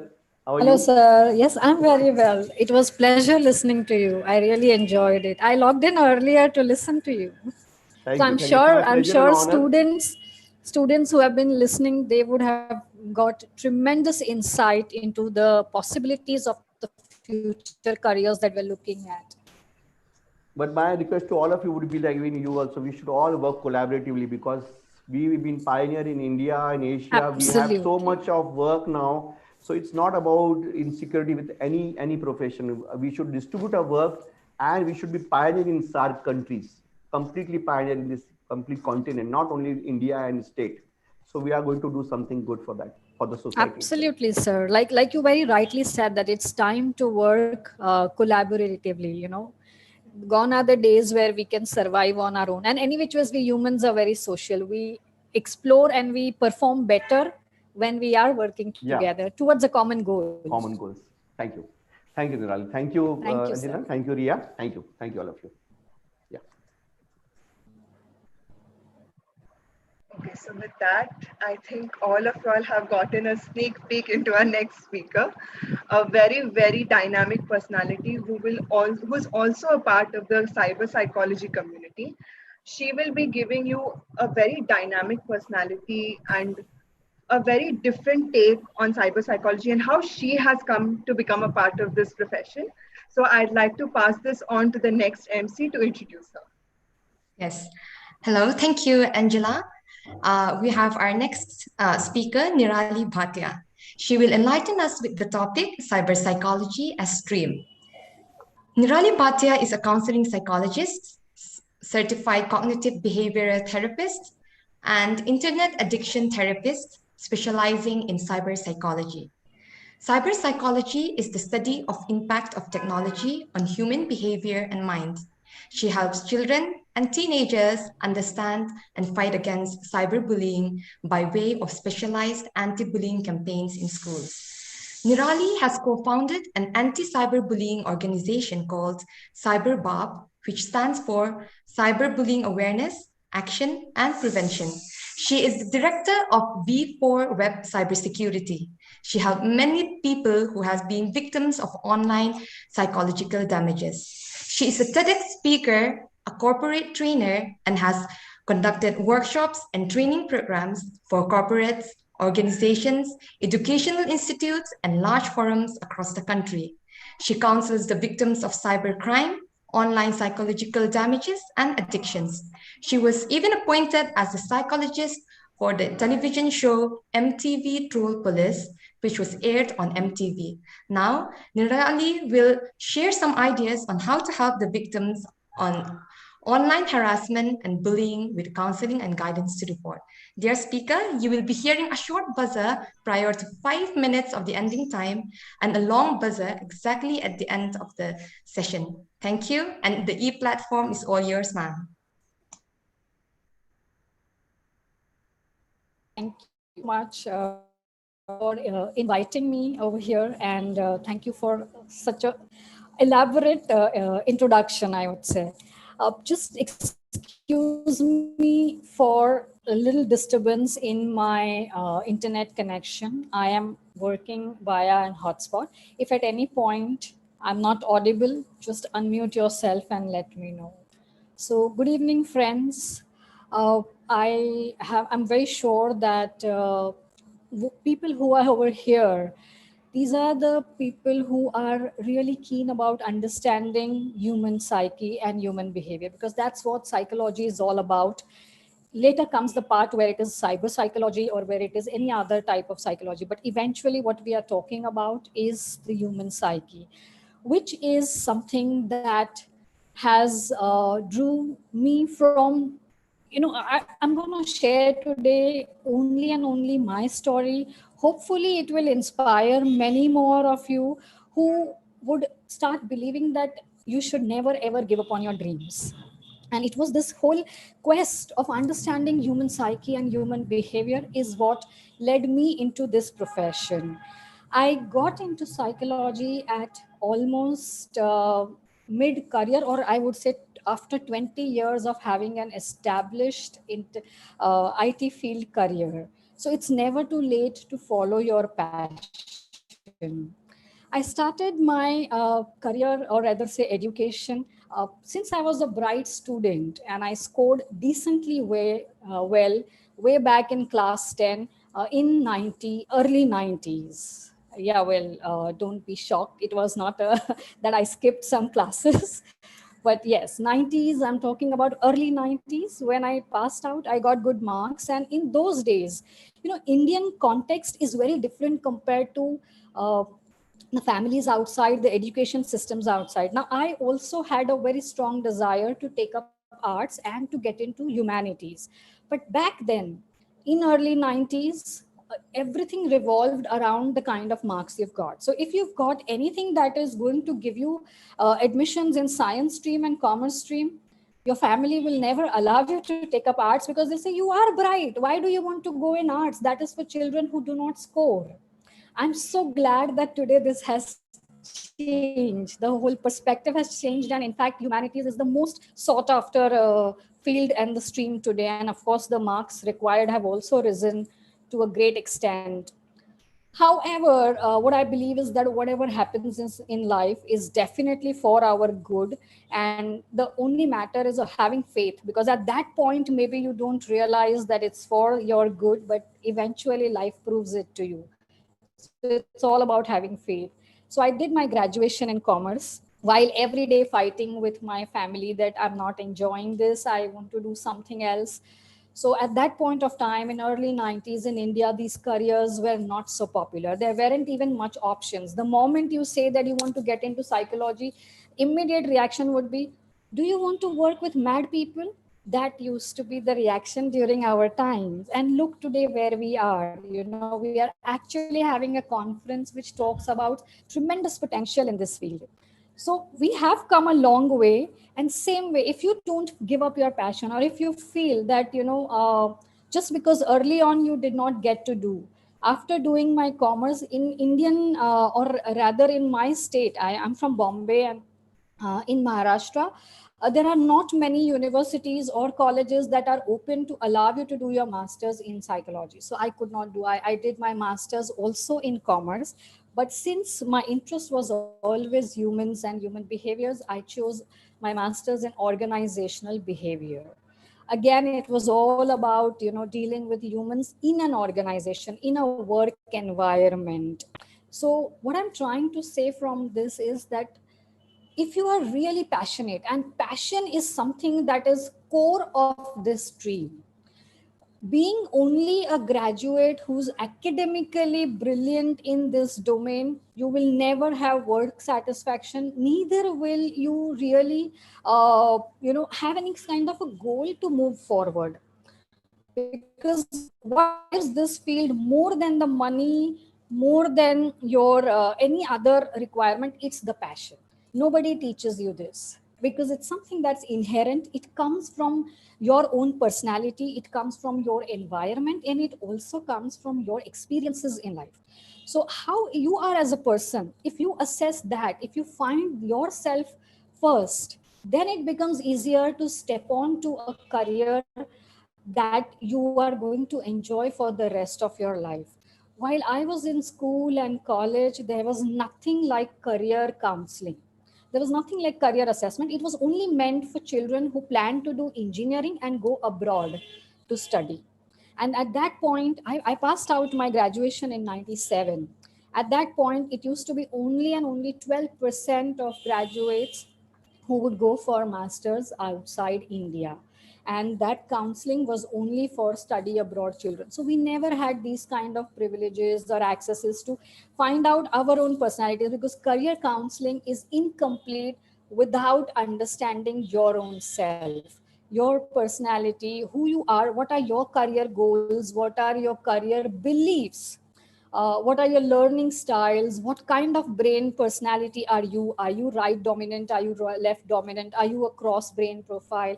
So investing time in ourselves, in knowing ourselves, is extremely important, rather than running after a degree, a certificate, or a job.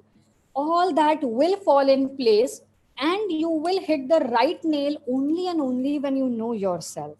Simple aptitude can tell me, like I have good aptitude, I scored well, and if I do my career assessment now, it says I can also pursue medical.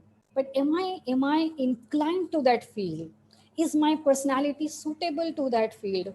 Is If these answers are not met, you will always reach a stage where there will be a midlife crisis, as we call, and then we want to switch, and then we want to give up an established career, and then we go through a lot of stress, that where will I get income from, because once your family life starts, your earning cannot stop. So all of these happen if we have not found the right direction. And the first step to finding the right direction is with self. Put time in knowing yourself. So in my journey, after doing my MCOM with organizational behavior, I also pursued fashion, because at that point there were no only industrial psychologists were hired by organizations to work in that spectrum. And despite of me doing my master's in organizational behavior, I still could not get into a work field where I could deal with the day-to-day work environment scenario, what you typically industrial psychologists will do. So I switched on to fashion, because that was next best thing that I liked. And while I was doing fashion, I realized, after doing my diploma and working with women, and then that's when I realized I cannot work with women who are about to get married. They are extremely hyper, they are extremely anxious, and their body sizes are changing every single day. So it was a nightmare for me. I lost 3 kgs in that whole bargain of just making 2 trousseaux, is where my mom put a foot down that, look, you're not working in this industry anymore. So again, that door was closed, and I didn't know what to do, and I did not want to take up a commerce job. So the next possibility that I saw was the time That was about 1999, where computers and internet was introduced in India. And that was the first thing I hopped onto. We were the lucky ones where, my family got me a computer with a dial-up connection. And in those days, there was no institute to teach you how to use internet or what to do with internet. It was all about either you are connecting and having some pen friends online or certain messengers. So Yahoo Messenger, ICQ, these were the times where it had started and it had got popular. But as I mentioned, that if you are inclined, if you are the one who says, okay, if not this, next what? So same way, when I got this opportunity, I started learning online how do these web pages work. And I created a first teaching module, and then I went and approached an institute where I asked them that, hey, look, do you want to teach audience how to make websites? I will help, because I've learned it myself. I prepared a module and let's get started. That's how my IT career started. Besides this, I also started learning animation, which was 2D field. And in those days, there was no 3D animation, so it was only 2D. Unfortunately, the problem with 2D field was that there was only career which was working in night shifts, because the softwares used to be so heavy. To render even a 1.5 minute film or a video or an animated script that we have created, it would take us about 4 hours. And with dial-up connection, the only time possible was when the rest of the city or the country goes to sleep. 2 and 3 o'clock is where you keep your file for rendering, and morning 6 it will be ready. Now, because it was a night shift job, there were hesitations from home and all, so that door was closed again. Why I'm sharing this is to tell you all that if one door closes, many more open. It's about having that faith. It's about having that positive attitude. I come from a family where working was never an important requirement. I come from a Gujarati family where women initially were not even expected to be educated. I mean, 12th bhi kar liya, shaadi kara do, work is done. But for me, luckily, my family has been my biggest support, and they always said, okay, do what you like. And that's where I believe that, if this door has closed, next will open. So by then, the 2020 boom came in, not the 2020, 2000, 2K is what we call it. The boom came in and the web industry just played up. And that's where from teaching, I went on to starting a company, which is still date in existence. And then we moved on and moved on and moved on. 4 years I coded myself, made a lot of portals. And again, the quest of who is going to use this website? Who is the audience for this particular app that we are making? How do they think on internet? That continuously was playing on my head, because just making a website was not good enough. It has to give you returns. It has to tell what, I mean, supposedly what you are looking for today. If at that particular, if, for example, take Netflix, how would they make their platform better and better is only when they understand what are you looking for. So same quest drove me towards that field. And in those days, cyber psychology as a term was not present in India. I'm talking of about 2007. In those days, if you wanted to study in depth the user behavior online, there was only one program which was called as usability analysis. It was in context of understanding user behavior online in context of web domain or the product design industry. And I went ahead, I did a course from US on that.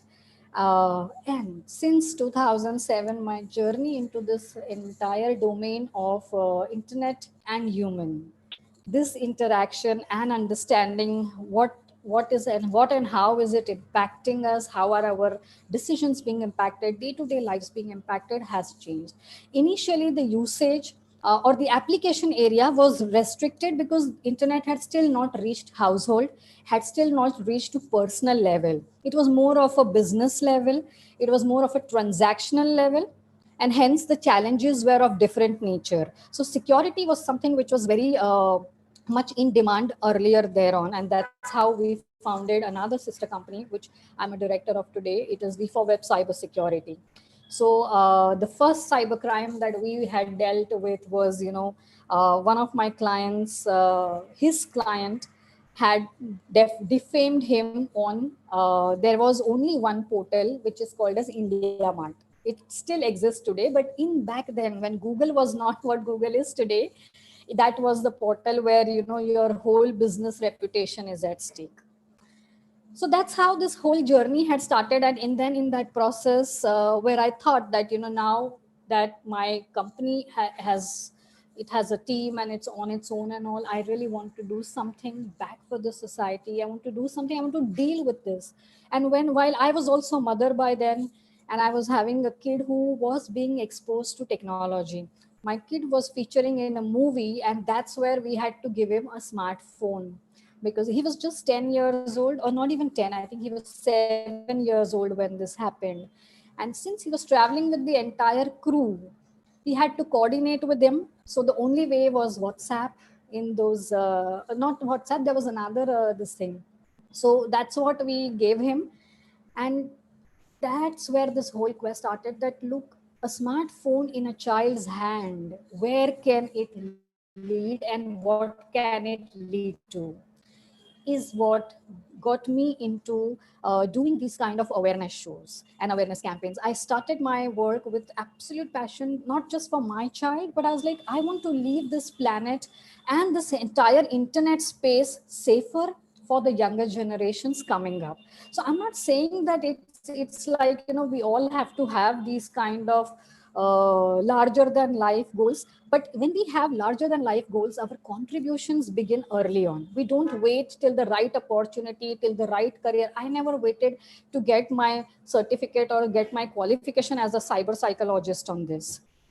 All I needed was to understand what internet is about, which technically I was very well versed with, that what is possible technically and how we can manipulate technically to the users also. And secondly, understanding human psyche. So that's how, with that knowledge, I teamed up with friends who were into drama and street plays and all. So we used to go to the schools, and we would do those nukkad notankis in school. We would actually enact, because in those days all the children did not still have access to a personal device, or in the schooling, your internet and laptops and computers were still not part of. However, they were still accessing from their parents device either a YouTube or some game.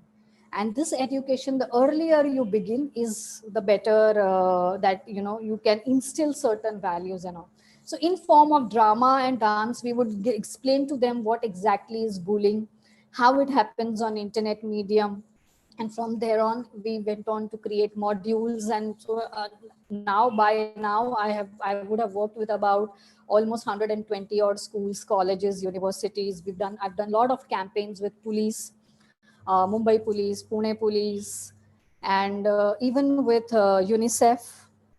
And we've done campaigns. Then I've done campaigns on my own portal. So during these workshops, there was one thing that was very common, that after the workshop, I and my team would be actually gathered by all the kids who would want to share that, ma'am, this has happened to me, this has happened to me, or I have done this, now how to do that. And that's where we thought that we can address only while the time we are there. Later on, what? And none of them were really, comfortable going and talk to their parents, because parents are still, not every parent is from IT background, or they have their own challenges, and not necessarily they are even aware what's happening with the child's life. That's where we created this organization. I started this voluntary organization called CyberBAP, which stands for Cyberbullying Awareness, Action, and Prevention. It initially started as a Facebook page where people could write to us, could reach out, and we would provide them solutions, handheld them. It always used to be, initial work used to be, speak to the parents, explain to them that these are new age mistakes and they could happen, and then speak, help the victims get over these. Unfortunately, the rise was so high that Facebook alone was not, it was not able to cater to all the audiences. And that's where in 2018 and 19 is where I launched the portal, where anyone who's ever been victim of cyberbullying online can report. We handheld them, we guide them how to report it, how to take it to the police, how to put it across to your parents, and how to deal with this. Besides this, then also investigations, legal services. So like, Dr. Rakesh was mentioning that it's all about collaboration. Alone we cannot say that, hey, look, now I'm into cyber psychology, I want to also get into cyber law, and I want to get into cyber investigations. No, it just doesn't work this way. The important thing over here is that while, if you are in that learning mode, you will automatically get opportunities. Cyber psychology is actually a 30-year-old term, though in India it may not even be older than 5 years or so. Is where the first time when I got my certification was like, okay, what is this? Till date people ask me, what do you mean by that? What exactly do you do? So that it is still going to take time, because we do have varied audiences and the reach is very different over here. But in US, in UK, this has been a term which is age old. It was however limited to research domain very largely. Now, because of the exponential growth of consumption of internet at a minuscule level has increased so much that it has opened up far many avenues, like all that Dr. Rakesh has explained. I will share the areas where I work in. So along with, to me, what cyber psychology means, in very simply put, is that if I am interacting with something, I would want to know what is it doing to me, or how is it influencing me. It could be in any area of life. For example, if you are making friends, don't you sit back and see that, hey, look, this is what I really love about my friend, this is how my friends influence me, this is how. And a lot of us is all about our surroundings. That's why it's said that humans are social beings. We cannot live in isolation, we cannot function in isolation. We are byproducts of our family, of our friends, of our school environment, the teachers and all of the curriculum that we are studying. All of this influences and shapes us. Now that internet is added, so how is internet and my interaction with it shaping up me as a person?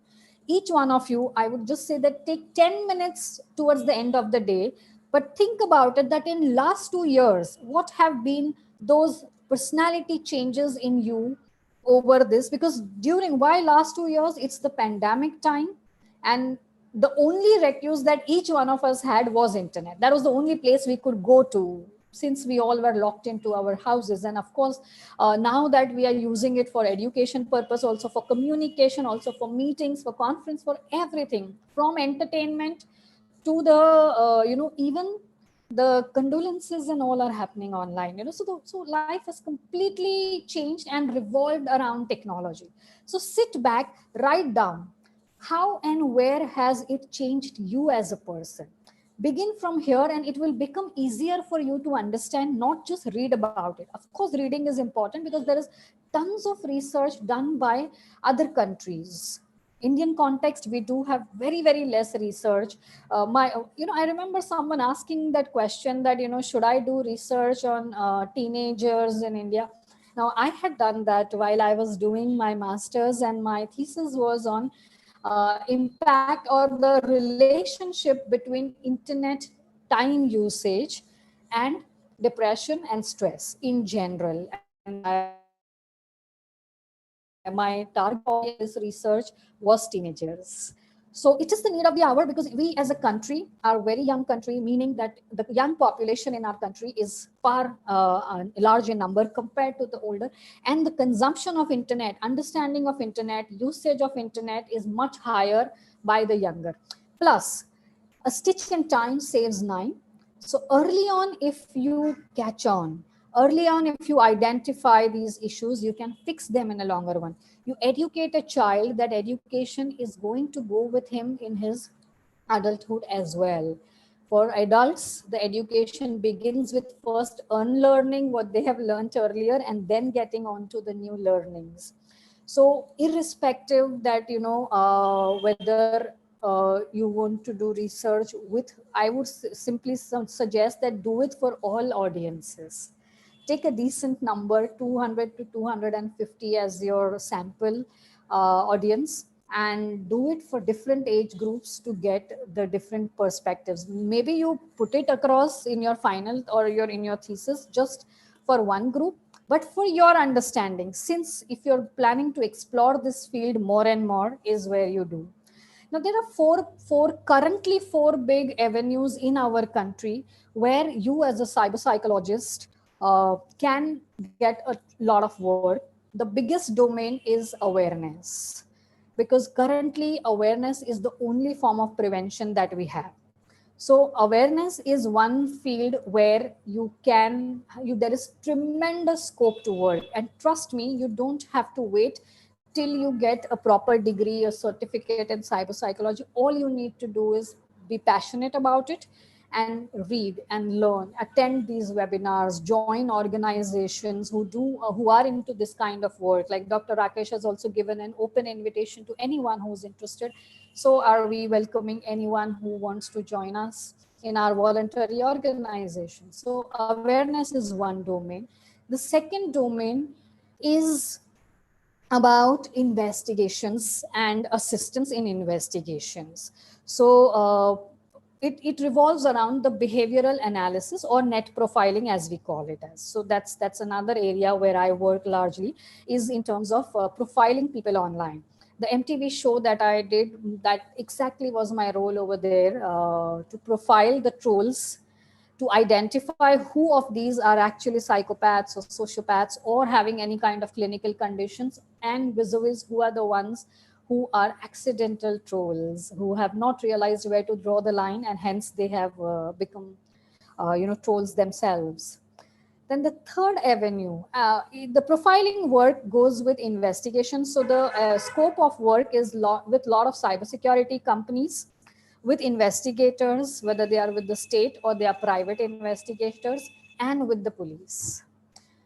Since this whole cybercrime purview is also new for policing, police of any state and every state is very open to having professionals in their this thing.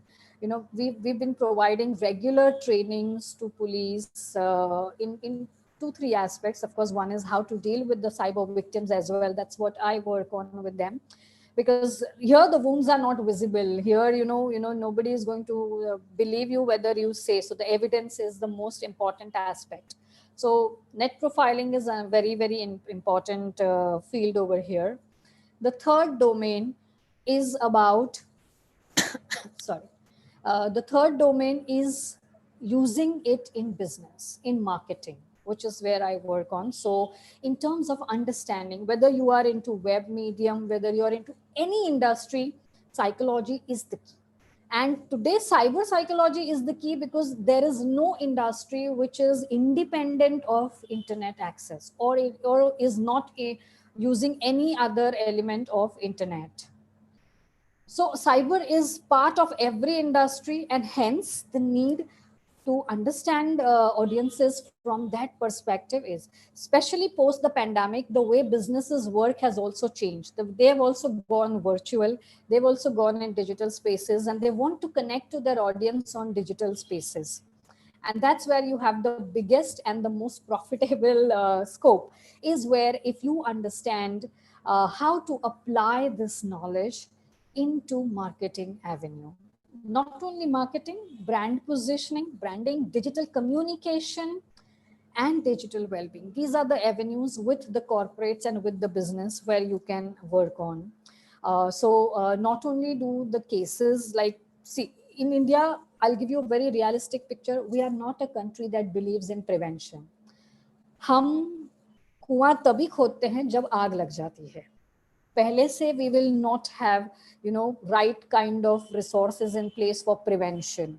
वो तो because there are these set rules that if your premise does not have enough of fire safety environment, fire safety tools, you may not get your certification or shop and establishment certifications to move forward, and that's where we do.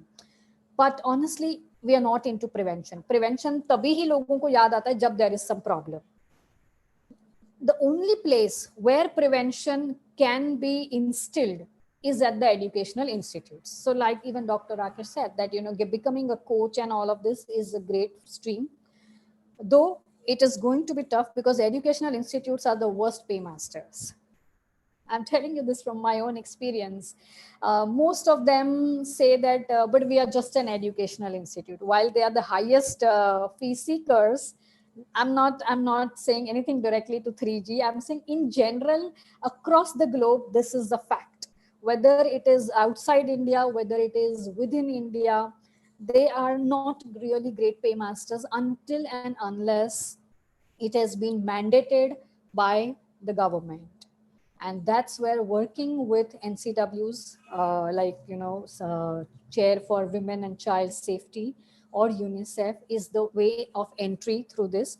Yeah, the only way otherwise you can get into a school is becoming a school counselor, and many schools are now coming up with that. So some of the international schools who are well funded and who are going to have those kind of resources to give, they will have a separate cyber psychologist also besides having a school psychologist. Otherwise they are always looking for one person knowing everything.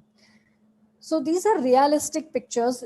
Things will change, but it is going to be a slow change. So don't get disappointed. Stay put, stay there, work on your own vision, that what is that you want to do and what is that drives you to do that.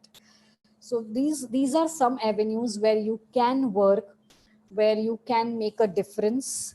And the last but the most important is the research domain. It's the least paying in our country unless you are doing this research with a private institute or a private funded institute, or a company. Otherwise it's the least. Most of the people, they would take you as an assistant, because the research master will always be someone who's already a PhD, and they'll take you as an assistant. And all these things I'm telling you from my personal experiences, as well as how the industry works. Things will change, no doubts. This domain, this field is here to stay. It has just started. Don't go just behind the names and the labels. Don't get carried away by that. Oh, I do not have a certification, or this is this expensive, it's that expensive. No. If you look at the curriculum of what institutes are teaching, once you are in the field, it's always best. So for example, if some of y'all are doing over here Bachelor of Arts and in psychology, like BA psychology or MA psychology, no matter what specialization you get to choose, you can always continue your education, continue to learn. That's what is more important, not just having a degree without any experience. The best time to have a specialization is always after at least 2 years of your work experience, because that's where you're going to be more clear that this is what I enjoy doing, this is what I want to get into. And it has to be ever changing. I never knew while I was in my college that, okay, someday I will become a cyber psychologist, or someday I will become India's first usability analyst, or I will become someone who designs for accessibility. I don't know how many of you all are even aware of that term, but I had a privilege to be the first developer in India who could develop a portal for a section which is applied in US. In India now it is mandatory as well, which is called a section 503, which deals with to accessibility, which is about making your product and your service accessible also to people with challenges. So for deaf communities, for dumb communities, for blind communities, how will they access our website? A common, today the websites have speakers, they can talk to you, so blind person can speak. For a deaf person, there is a different kind of subtitling coming for everything. Back then there was none of these available. The point here is to be optimistic, to be open to whatever new this thing comes up. Don't go with this thing that, no, I want to do only this. You never know how life is changing, and post pandemic we all should start believing that the beauty of life is in its uncertainty, where we really don't know what's going to happen next.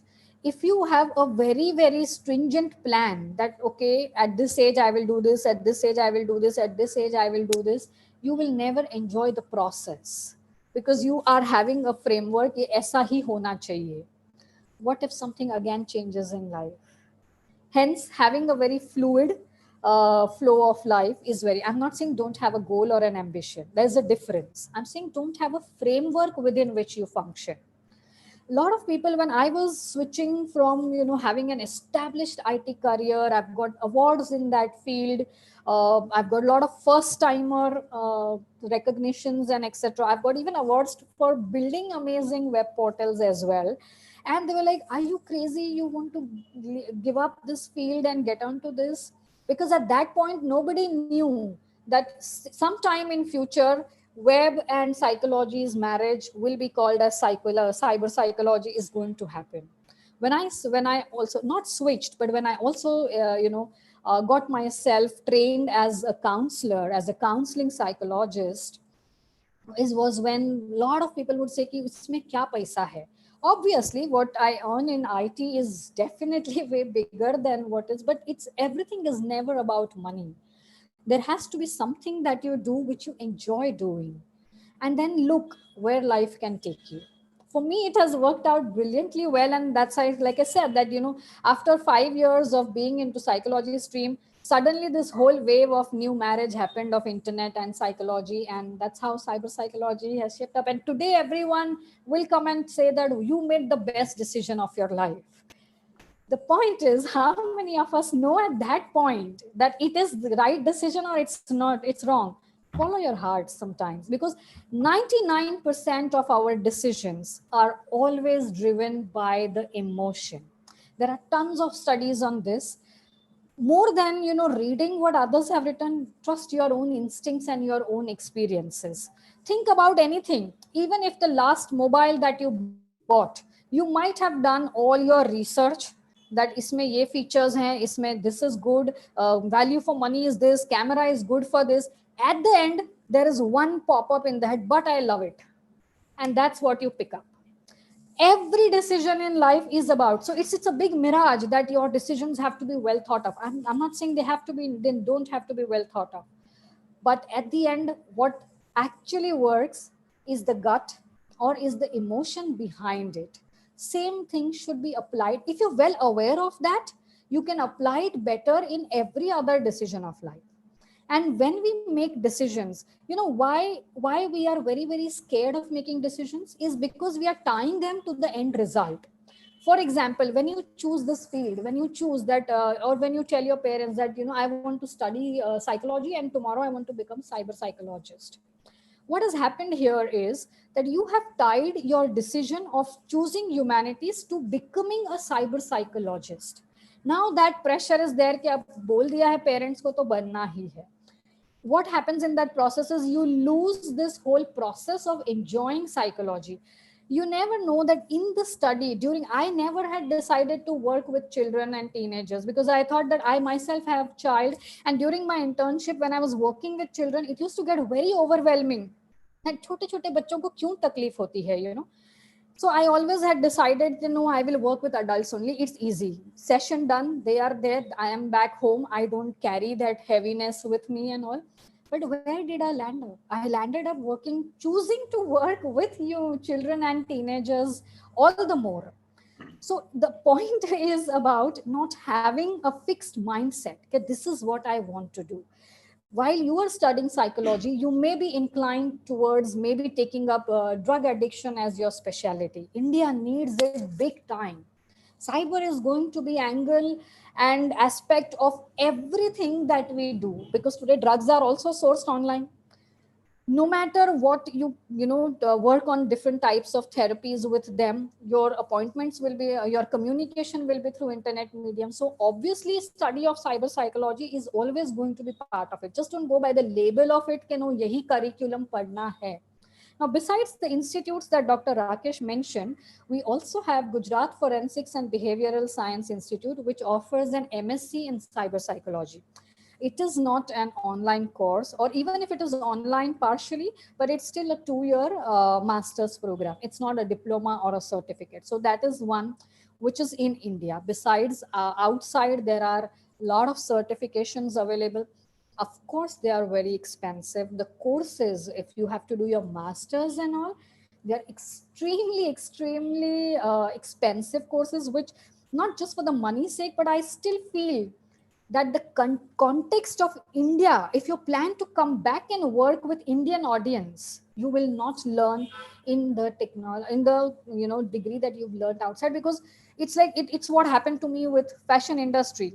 In our curriculum, they teach us all these fancy terms and all, but when we enter the industry, we have to work with karigars who are not even literate.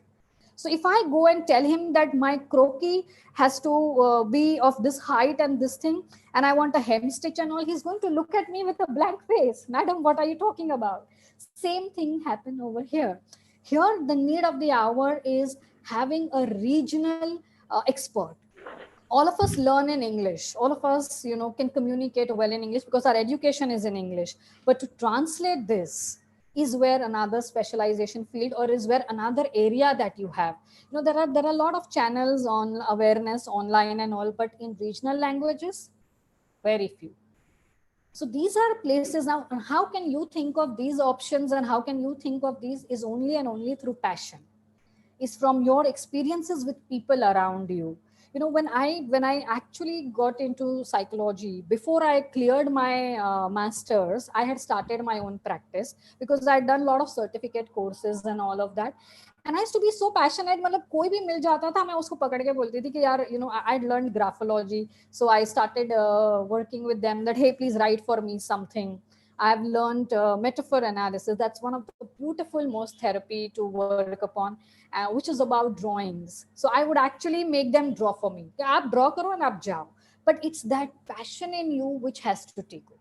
That's where you can excel in any field, and then you get that confidence that, whatever comes my way, I will make the most of it. Then I had no idea that, I'm going to be amongst those pioneer cyber psychologists in our country. It happened. Why it happened?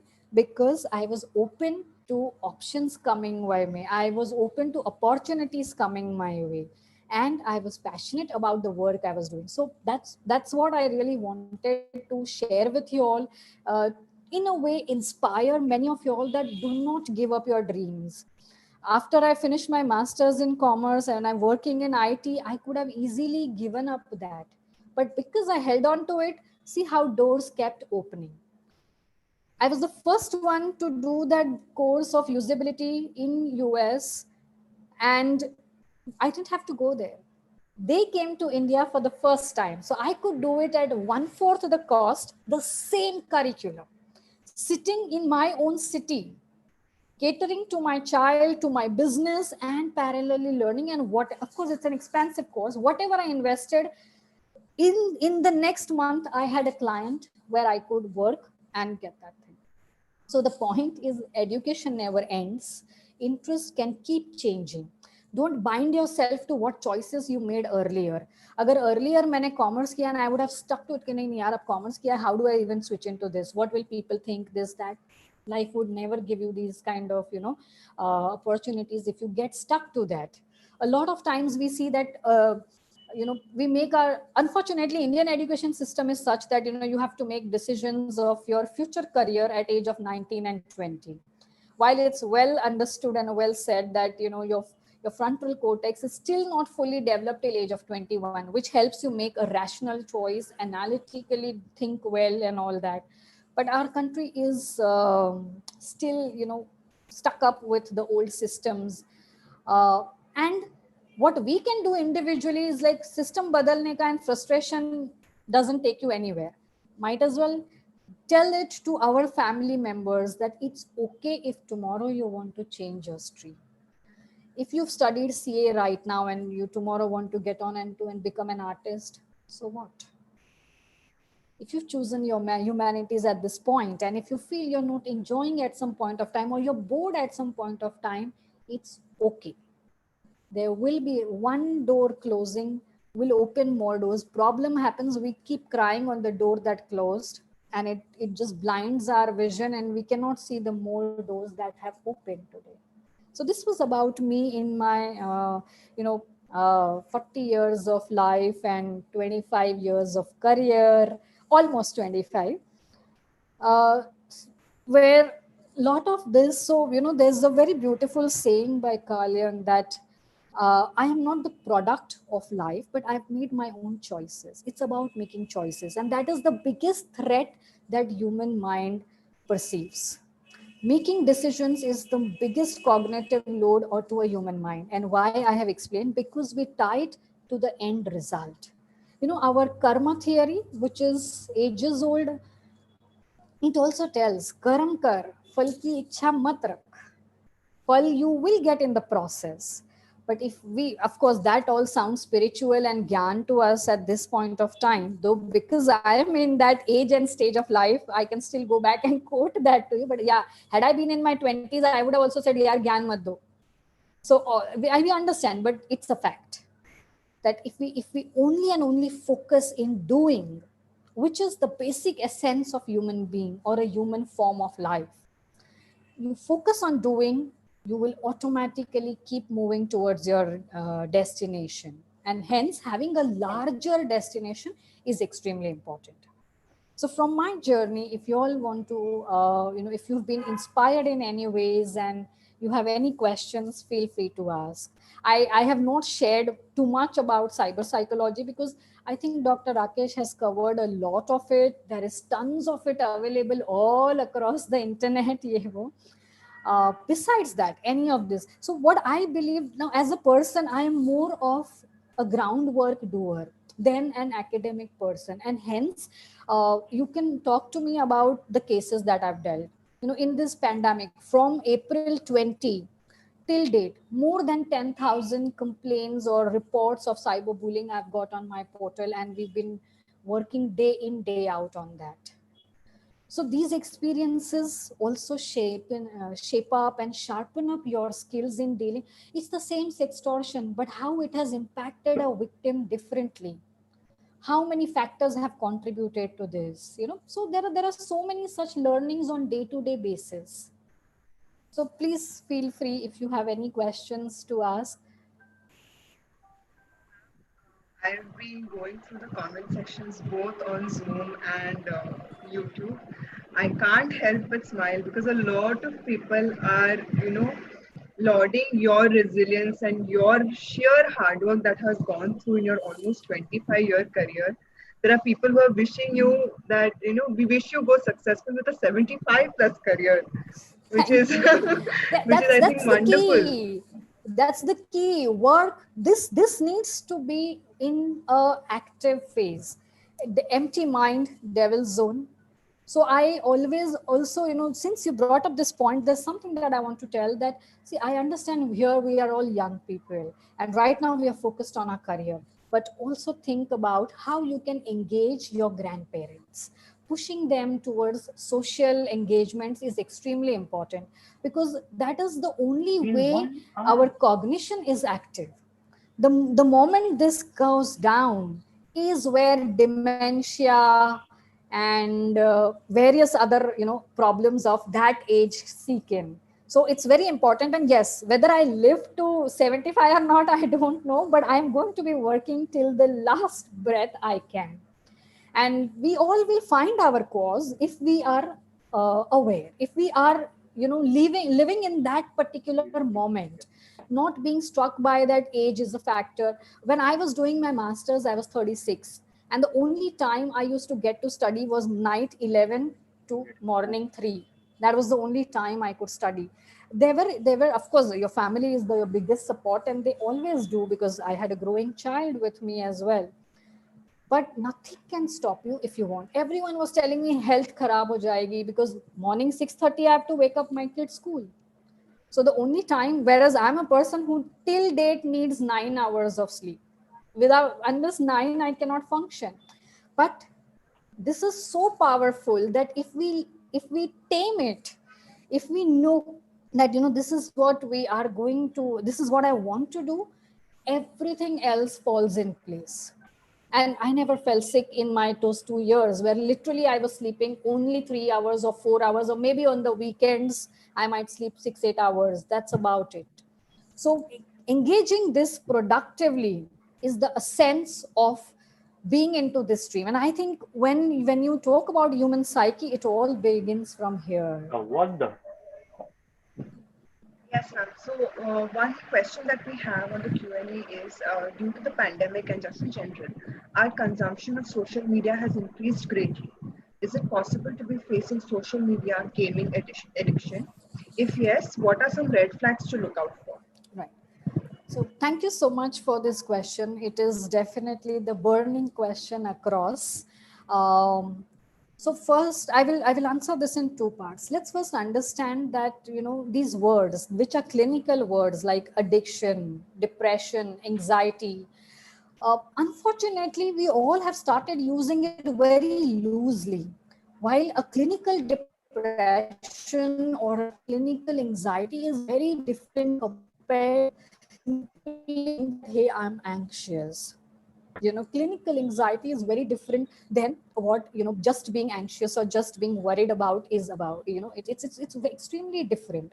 Now, in terms of understanding that what the number of hours that I spend on internet or the increase in dependency. So what I would suggest is initially always use the word my dependency on social media. That is the correct term, and not say that I'm getting addicted. You may say that I'm getting dependent on that. There are few very specific characteristics of moving towards addiction, such as if you are, even when your mobile is kept aside, let's say right now that we are in this conference, and if you're connected from your laptops and your mobile devices are away, but still you're constantly thinking what has come on Instagram, what has come on Twitter, this, that. That's one flag, that you're not able to push that aside and focus on any other activity and be 100% present in that activity. Number two is, all the time, or rather feeling restless when you don't see your mobile, or when you see your internet connection is poor, or when your WhatsApp shows connecting. If that is something that gets you extremely restless, mobile battery is dying and there is no plug point, that's another flag that you must get yourself assessed for this thing. Then the third flag is where anything that you have to decide. Supposedly, if your if your home environment, or let's say your mom is coming and asking you, what will you eat? If you feel that you've not even heard that question, that's something to think about. Obviously, this particular question to none of us here. That's only after becoming a mother we realize that, okay, I also never heard it as a child. But what I'm trying to say is that if you're not able to switch between the environments, that if you're playing a game and in that frame of mind, your reaction from a game is spilling over into the real world, into your interactions in that real world, then that is also another flag that you need to, because I could be watching an extremely scary movie, but at the same time, I'm not going to be fearful of if somebody is that everyone around me is also going to come and harm me or something like that. So to be able to differentiate and switch between the different mediums, if that's not happening, if that is being challenged, then that's another very important flag not to miss out.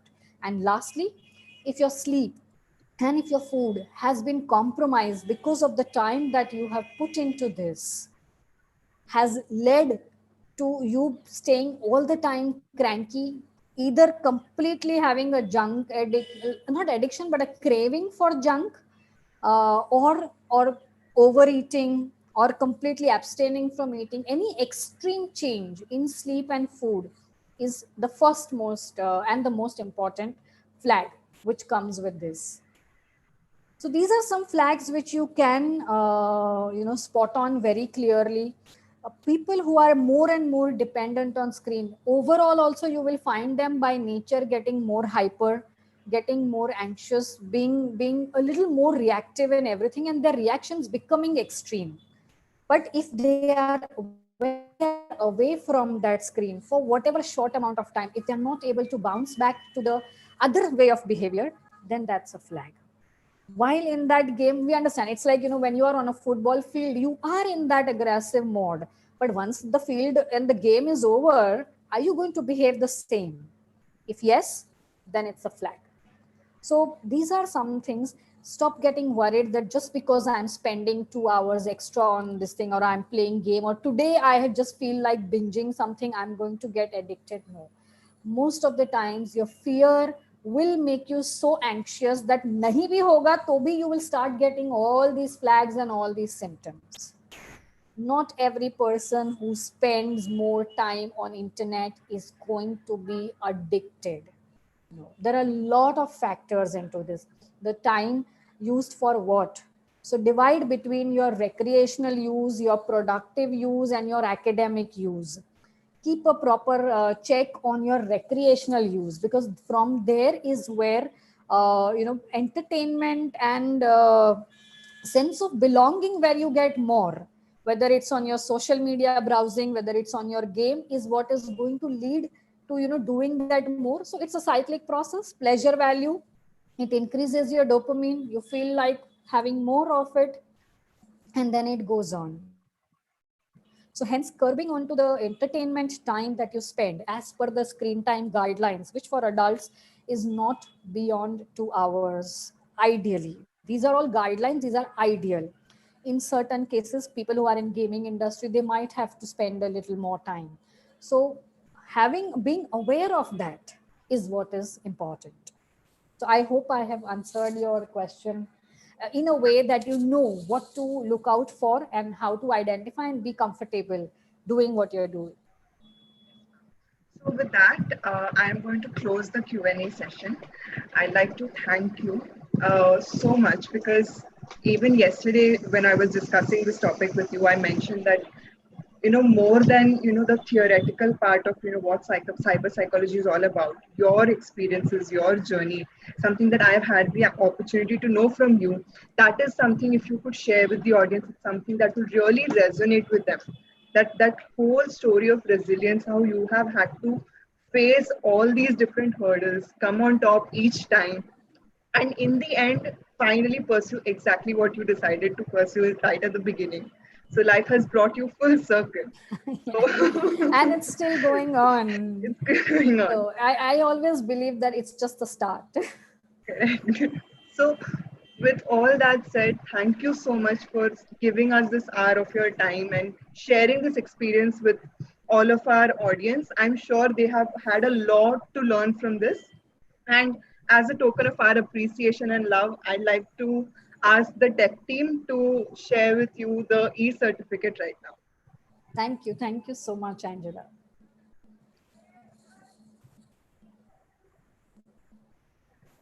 Thank you so much, ma'am.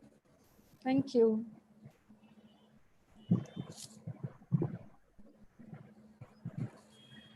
With that, I'd like to call upon Jessica to introduce to us the next speaker. Hello, hi, good evening. Our next speaker for today is Situn KK. Situn KK is a certified counselor and an experienced professional in an ed-tech industry. Okay. He has done his MBA from the University of Calicut. He has also done a triple major graduation in psychology, criminology, and English literature from the Mangla University. With immense pleasure, let me welcome Situn KK to give his sharing his ideology on how a career counseling can be a career pathway for the psychology students. Thank you, Jessica. So, I hope you can hear me, right? Yeah. So you'll get a buzzer 5 minutes before you ending the session time, and a long buzzer exactly at the end of the session. All right. Over to you, sir. All right. So guys, welcome. And I was just listening to Nirali ma'am. Awesome session. It was heart to heart. And I've been told, that this psychology batch is very interactive. And also I expect you'll be up. Thank you, Indumati. And, just, maybe make use of your fingers and, keep it engaging. Otherwise, both of us, so that, both of us stay awake. All right. So basically, right, as she said, like my history is in, multiple levels. See, I'm a career counselor, okay? No, I'm a career counselor not because of anything, only because I learned from my mistakes. The pain that I went through, I came out as a career counselor.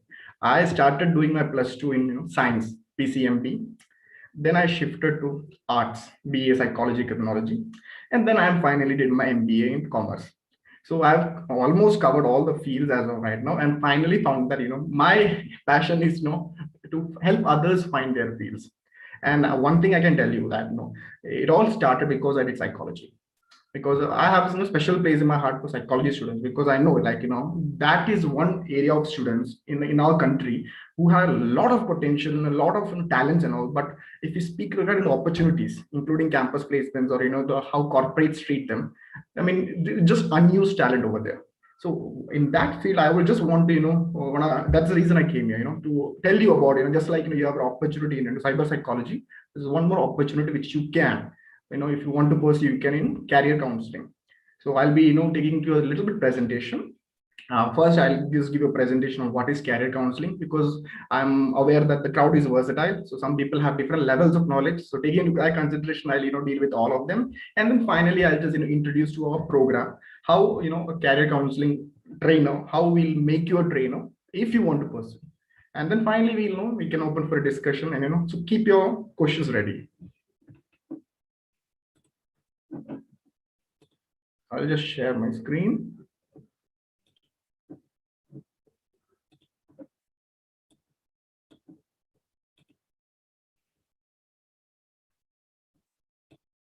So guys, I believe you can see my screen, right? Yes, sir. Thank you. See, just interesting saying, like there are two things. One is a job, and another there's a career. And there are two other things, a girlfriend and a wife. So if you could match, job to what would you match? A job is something like a girlfriend. I mean, you have it. You have one job today. Tomorrow you may have second. It depends on people. But on the other hand, career is something. It's like a marital relationship. You have one, but it's going to be long lasting and it's worth the effort. And all these things you have to put. It will be fruitful at the end. You'll have a beautiful family. So that's the aim of having career counseling. Just like before you take a decision to marry someone, the amount of advice you're going to take from your relatives, they'll give it for free, but you will take it from your parents or from other, your own inner circle, the same level of advice that you will require to take a career decision, because it's too important. Because I know, like, almost all of you have new phones, right? You keep updating every 1 year, I believe so. So whenever you do that, the number of people that you consult before taking, a number of tech reviews that you watch on YouTube, or for a simple decision like having a new phone.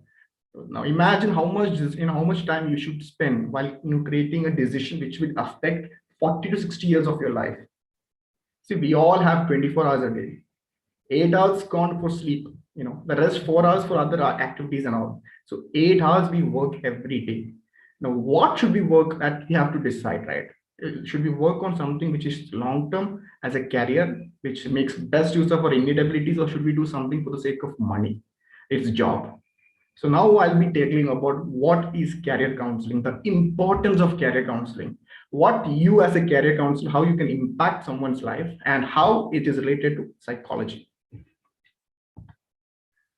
All right, the first session, I'll go through the career counseling, the basic definitions and all. The second part we'll discuss with how psychology students are the best people to be the career counselors. Actually, the career counseling field is not restricted to psychology or other fields, but in my experience, those are the best people who can become career counselors. And third, I'll take you through an opportunity. If you want, you can always go through it. That will be the training process, how we mold a person who's a layman into a able career counselor. And then finally, we'll be open for discussion.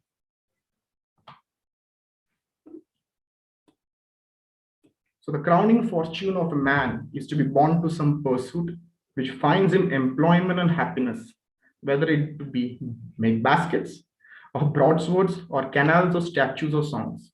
This was given by Ralph Waldo Emerson. This wisdom is very late, is not now. From that time itself, we found, if you want to be happy, this is one key factor which you cannot avoid with. You will have to do an activity which enriches you deeply, which makes the best part of your abilities. So that is the time, the career counseling field has grown up right now, and it's the best time to get onto it.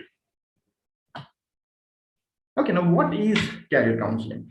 See, we have heard of counseling. Psychology students counseling, you are heard, but everything is counseling, right? Any interaction can be counseling. Right now I'm talking to you, it can be counseling. But if two people are talking and one of that person is an expert in any field, that becomes a official counseling. If I am talking to you and I am an expert in the field of career, that's career counseling. So career counseling can be defined as a process that helps an individual to gain an understanding of oneself and the various interests to make a firm decision about the career choice and further education plans. That means it starts from when he's in almost a 10th standard and it goes all the way up to he becomes, a full-time employee. And in some cases, even after becoming a full-time employee, some people have something called as midlife crisis because they like a lot of techies. I've seen my own friends who have dropped out from IITs. After getting the placement offer, they refuse and they go back to work in village areas. Why? Because that's a crisis there. They have studied, amount of effort it took for him to reach IIT, right? And then one day he just threw all of it away and went. That means what? It's a crisis. Why was that crisis there? It didn't happen one day. It's like a pressure cooker. Slowly, heat was building up, and it came to a point, and he had to do it. So to avoid that much pain and loss of time and resources, we should promote career counseling among students. Now, what are the elements of a career counseling? How can you say them this is a career counseling?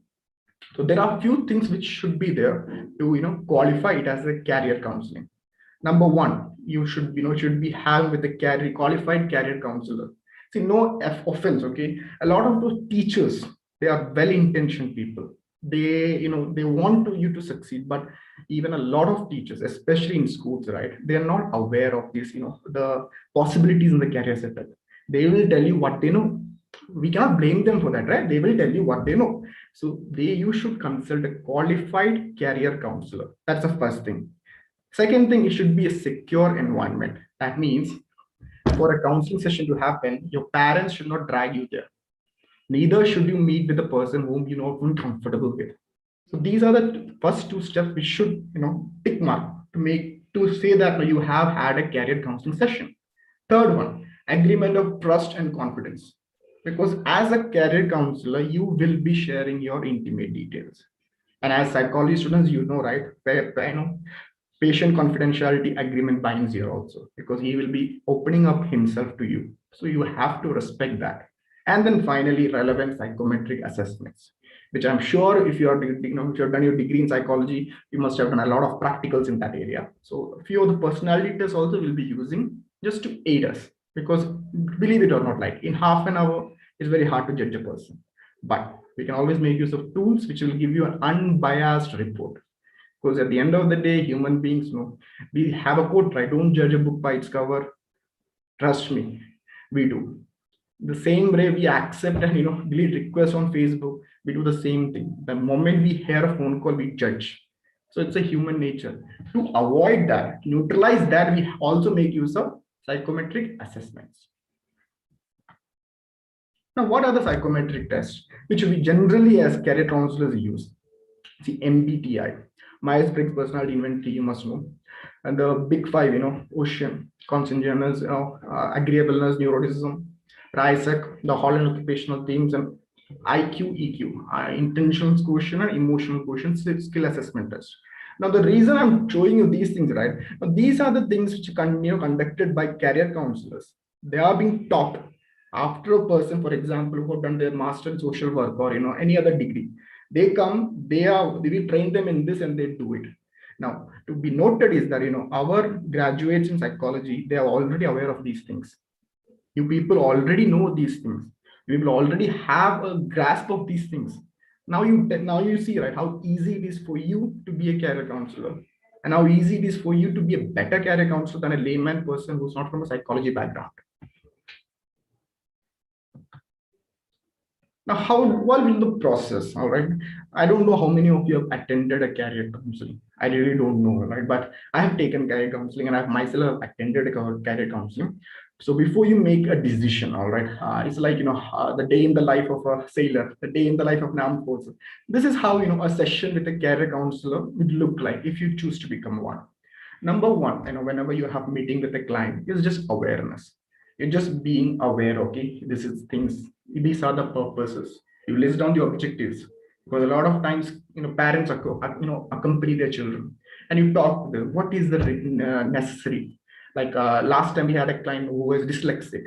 So the parent said no, that the child is dyslexic and he's very interested in music, but child wants to keep a backup plan, just any degree, professional degree.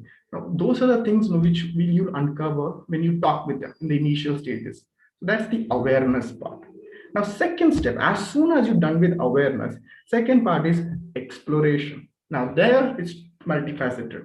There, the skill of a counselor will come to you.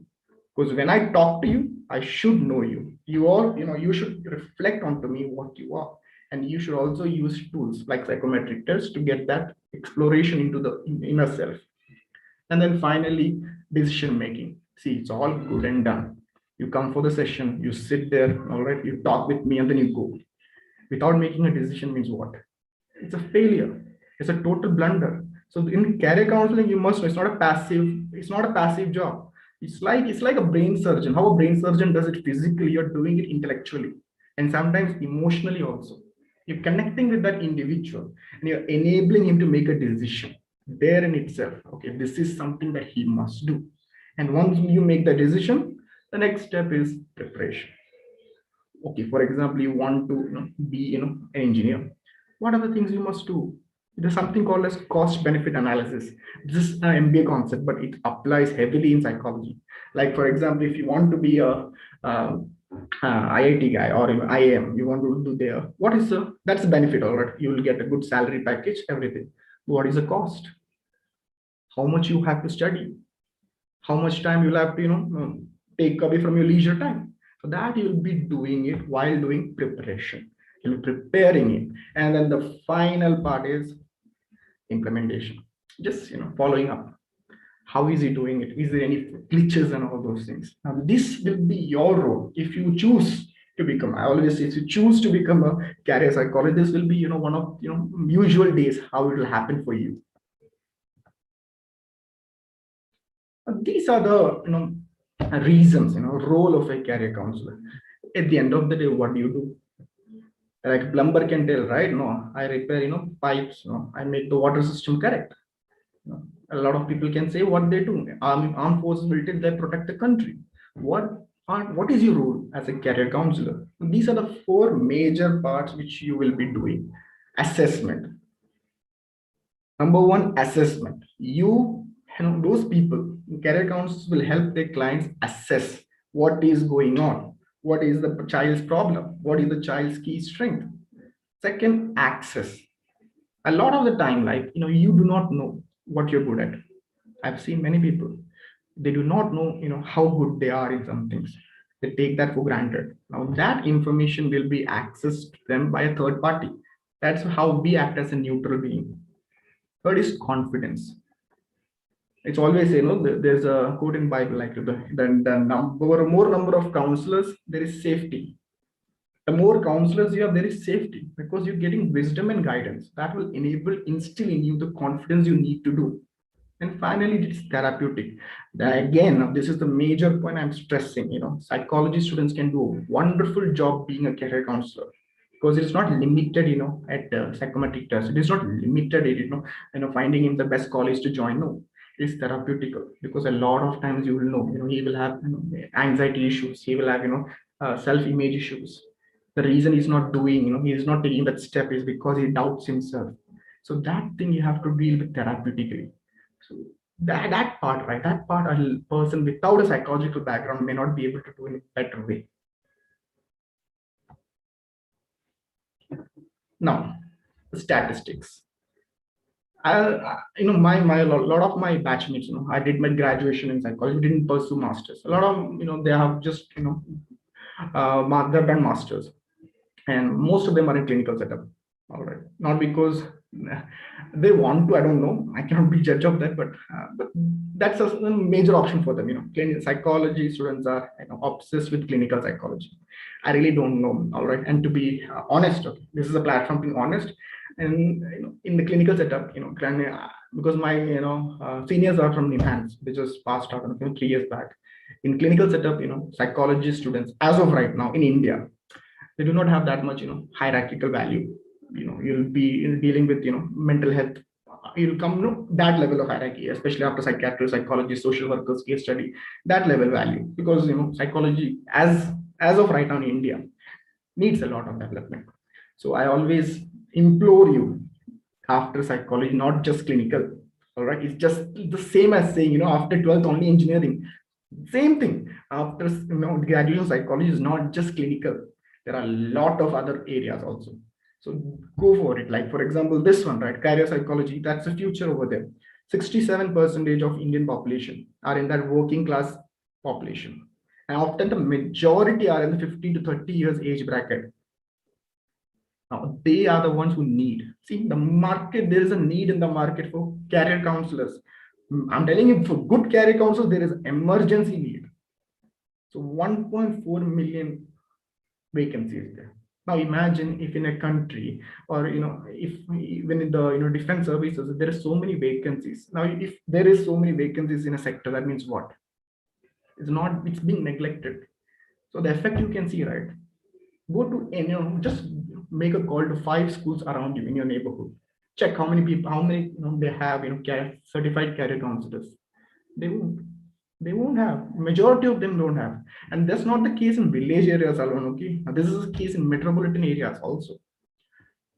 Now 5,000 crore is the size of the career assessment and guidance market in India. That means it's a good leverage if you want to earn monetarily also, because at the end of the day, you need that, need to satisfy your needs, family's needs, and also it's a very fruitful area if you want to monetize your efforts also. Now, as of right now in India, these are the practical aspects. Okay, now this is compiled from my own experiences. Own practice. That's the first step. All right. If you want to be a career counselor, these are the 3 things which you normally do. Own practice. You open up an institute, career counseling institute, and then you deal with n number of people, from education abroad to education down. You have collaborations, everything. And secondly, you have school counselors. This is something new. Like nowadays, every school, you must have known this, right? Every school is, they're being pressurized by the government as well as the bodies like CBSE, ICSE to have their own school counselors who have, certified in field of psychology. Now, having a certified career counselor will help you get into that field. So you'll be a school counselor there. You'll be the one person whom you'll be working full time there. One person to all the needs regarding the future as well as their present challenges in that school. And then finally, admission counselor. Now, this is something where you'll be working with in universities and institutions, which actually admission counselor is something which is highly in demand.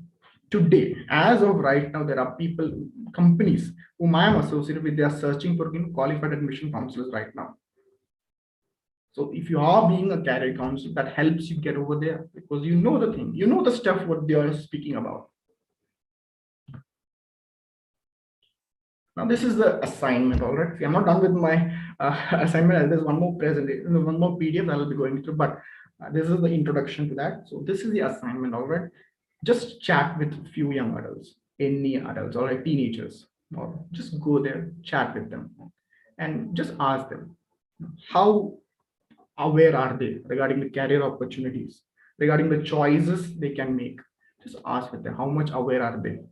And you will know, the answers they will tell you, right? It'll be not more than 5. They don't know more than 5 career opportunities which they can pursue. And why, if you ask the second question, it gets more tougher for them.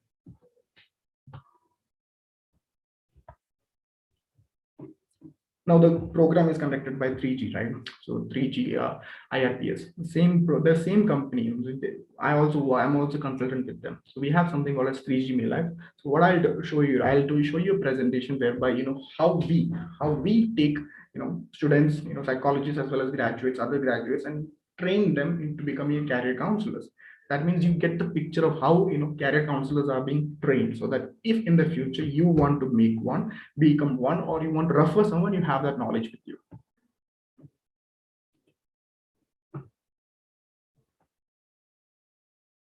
Now this is the normal, these are the programs which you get in the market. Now this is one of the best of them. It's a 3G Life Advanced Transformation Program. That means you will be, the major aim is to transform you into a brand. It's not a job, all right? Here it's entrepreneurship material. At the end of the day, we want to give you the wings, fly off. Now, the company, right? The company has been working for the past 10 years because right, a lot of nowadays, like every day new startups are popping up, like bubbles. Every day new company, new startups. Even if you go to LinkedIn, the number of people who are founders of startups, right? It's become normal nowadays. So the company right now, right, the 3G Life is not that model of company. It's a company which has been here for the past 10 years. And which has dealt with a lot of research. It's backed by experts from Harvard University, MIT. Now, who all can apply? All are welcome. Only thing, if you're a fresher in this field without any education background, you don't have any experience in education or training or psychology, it will take more time for you to be trained. That's it. I'll be a 15 days, ultimate transformation into a personal brand. Now, why 3G Life? 100% practical approach designed to suit COVID-19 scenario. See, the reason right now, right? The reason I'm presenting this is right because there's a need in the market. A lot of people aren't getting placed right now, but we have a lot of vacancies over here. We can see that this is an opportunity where you can make not only good income, you can be in the same field and you can make revolutionary steps in that field. That is the reason we always promote it. Go for it, do it, and get the results for yourself. It's instantaneously. Here will be you'll be dealing with the module 1, AI, psychology, industry revolution, digital marketing. Will be taught to you how it is to be done, and social entrepreneur, how is to go for it. And then apart from this, you can get the website will be given to you how to get into the field and start earning as such. So what can you expect from 3G? All the above.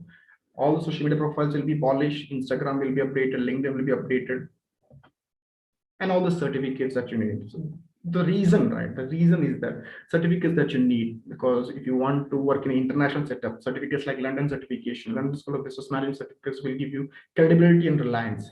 Because I myself, I'm certified by them, and I've seen the result. Because I'm back. After doing my MBA, I'm back into the psychology field. Very soon, I'll be also be applying for my master's program. And as of right now, I'm a practicing career counselor.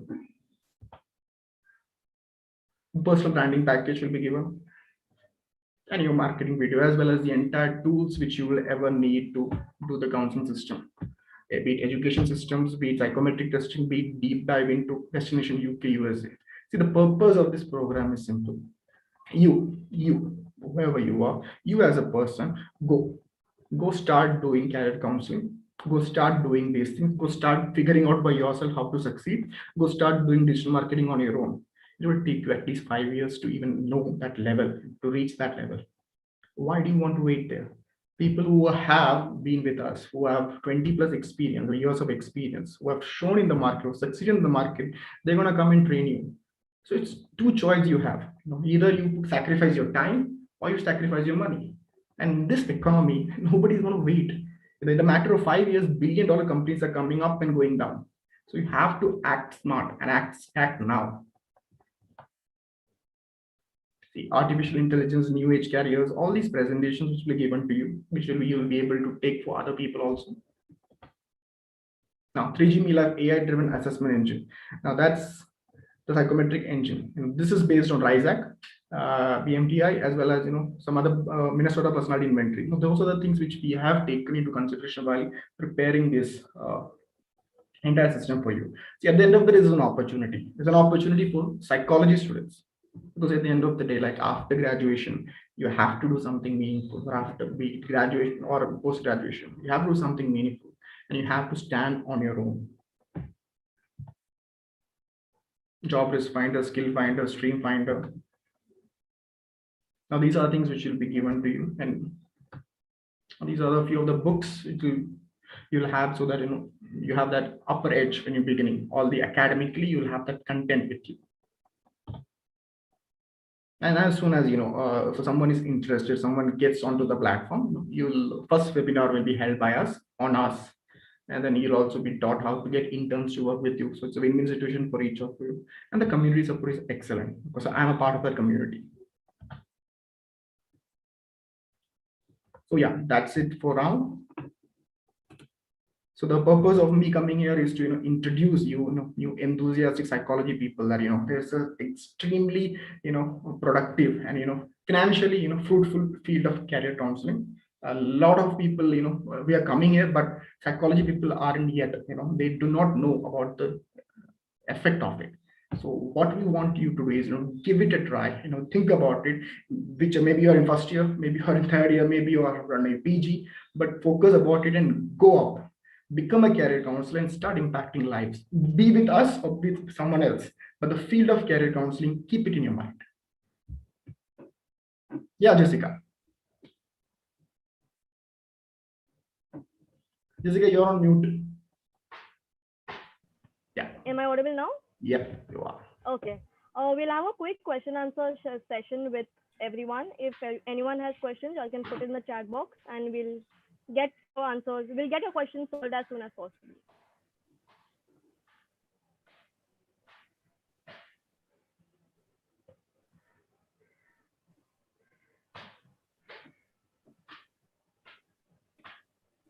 So there are a lot of good reviews coming that it was a wonderful session. It was an excellent session. Guys, I know I'm so grateful for that, but I will really appreciate if you ask me something and challenge me also, because for psychology students, I have high expectations because I love psychology students. Posted the question Q&A. Okay, Mukhya.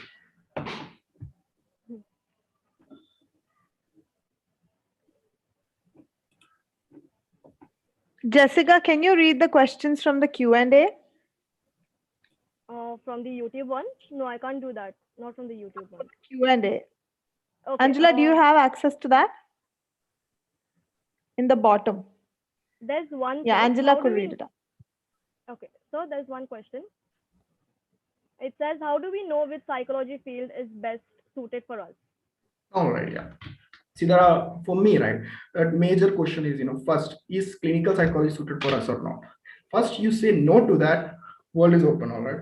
But it's a good field, okay? Clinical psychology is very good field if you want to work with, academic, clinical setup, like, under psychiatrists, under the recent development, like AIMs, they have Fortis Hospital, they have excellent team over there. So it's good. But if you're not there, now you have to see what level of setup you want to work in. Do you want to work in corporate environment? A lot of the speakers, especially in consultants, who work in the corporate setup and earn heavily. Even in Dubai, there are a lot of consultants. They work on a consultant basis, like they come in for sessions, take development and trainings and go. That's corporate settings. And then thirdly, we have population-wise. If you want to specialize, for example, you want to work with children, go do education psychology. If you want to work with young adults, go do industry psychology. And more or less, if you are interested in crime thrillers and all those things, forensic psychology is very much coming up, because I myself did criminology, and I'm telling you, it's something which is going to come up, because forensic psychologists people are not aware of. They all know about gloves, that desktop, stethoscope. That's forensic. That's not forensic. That's forensic science. But something called forensic psychology, which is coming up in the field heavily. So you can choose each and everything, and on that you can decide which one to go for. Okay, I hope that answers your question. Angela, can you get access to the chat? I can't get access to it for some reason. Angela? There's a question from Sonia. What are the academic qualifications needed to be an admissions counselor? All right. Academic qualifications, not need much. There are two types of, depends on whom you are, counseling to. There are universities like University of Toronto. For there, if you need to be an admissions counselor, they will ask you to be a graduate or to be a master's in that field. Otherwise, you do not need to. But what you need is knowledge about academics. You need to know about the boards of India, CBSE, ICSE, state boards, also the syllabus of the university there. as well as you need to be aware of the trends. For example, if you are going to someone's going outside, right, for study, what are the things that you need to know? So that thing you need to have that for like when you do a career counseling training program, you'll be provided there. That's an add-on. And if you have background in psychology, well and done, beautiful, because life is easy. Your job is talking with people, and telling them, see, do this better for you. That's it. Another question we have from an anonymous attendee is that what is the difference between a life coach and a counselor? Can you repeat? What is the difference between a life coach and a counselor? All right. Okay. See, the life coach is not a scientific term. That means if I say I'm a life coach, what can you do about it? But if I say I'm Dr. Sipin KK, you can ask me something, right? Where are your credentials, sir? Which university you got a doctorate from? Which field? Life coach, emotional healer, spiritual consultant. These are the terms which is good. There are people who have been paid heavily, like celebrities. They pay heavily for these self-image consultants, life coach and all. But it's not academically, validated. But counselor, on the other hand, you have to have psychology. You have to have certified. The certificate is necessary, like NCDA from career counseling point of view. Life coach, it's all taglines and terms which looks good on LinkedIn. Thank you so much, sir. A very relevant question we have from Moksha Gujjar is that there are very few courses apart from clinical and counseling psychology that are being offered in a lot of universities. So how do you even opt out for other branches? Okay, see, you must know, right? Like Irfana came up with 3G School of Psychology for this very reason. I mean, when I was a student there, at that time, if I had seen something like this, I'm sure I would have jumped. I would not have gone for MBA because I can see, it was narrow. A lot of online, traditional systems don't go challenging.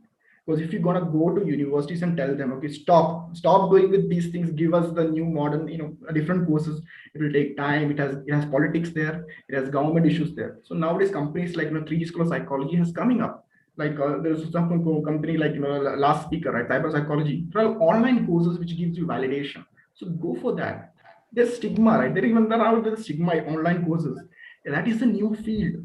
All right, go for online courses. You don't need to degree from a certified brick and mortar institution. For example, like my own friends, IIM, they paid 17 lakhs rupees and went. Last year they joined, and even right now he hasn't stepped foot on that campus, and he's about to pass out. 17 lakhs for an online course, same thing.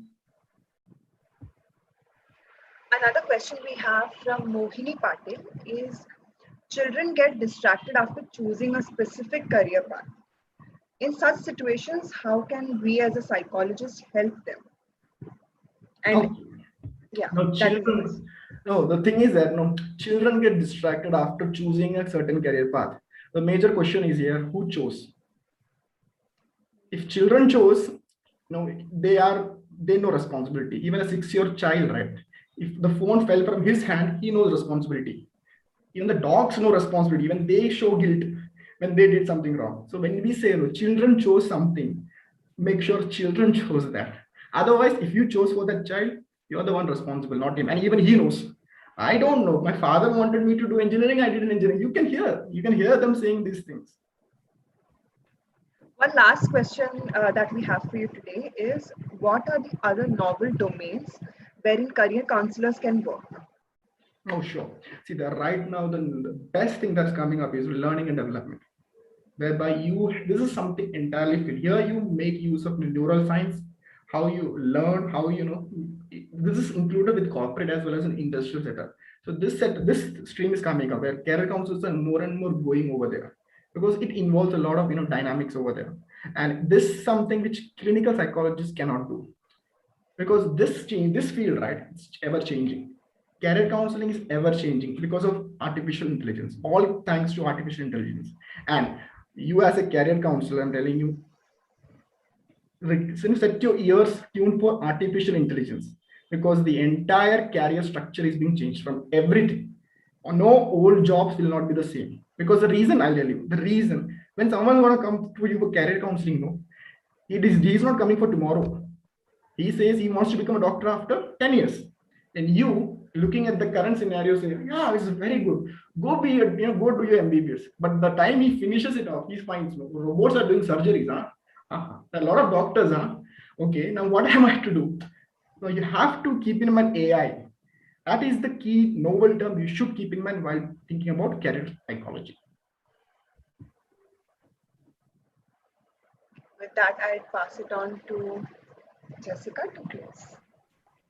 Thank you so much, sir, for giving us an insightful session today. I hope our audience is taking some knowledge with them. Saying that, we come to an end of our session. I would like the tech team to present you an e-certificate as a token of our love and appreciation. Thank you, Jessica. Thank you. It was a pleasure.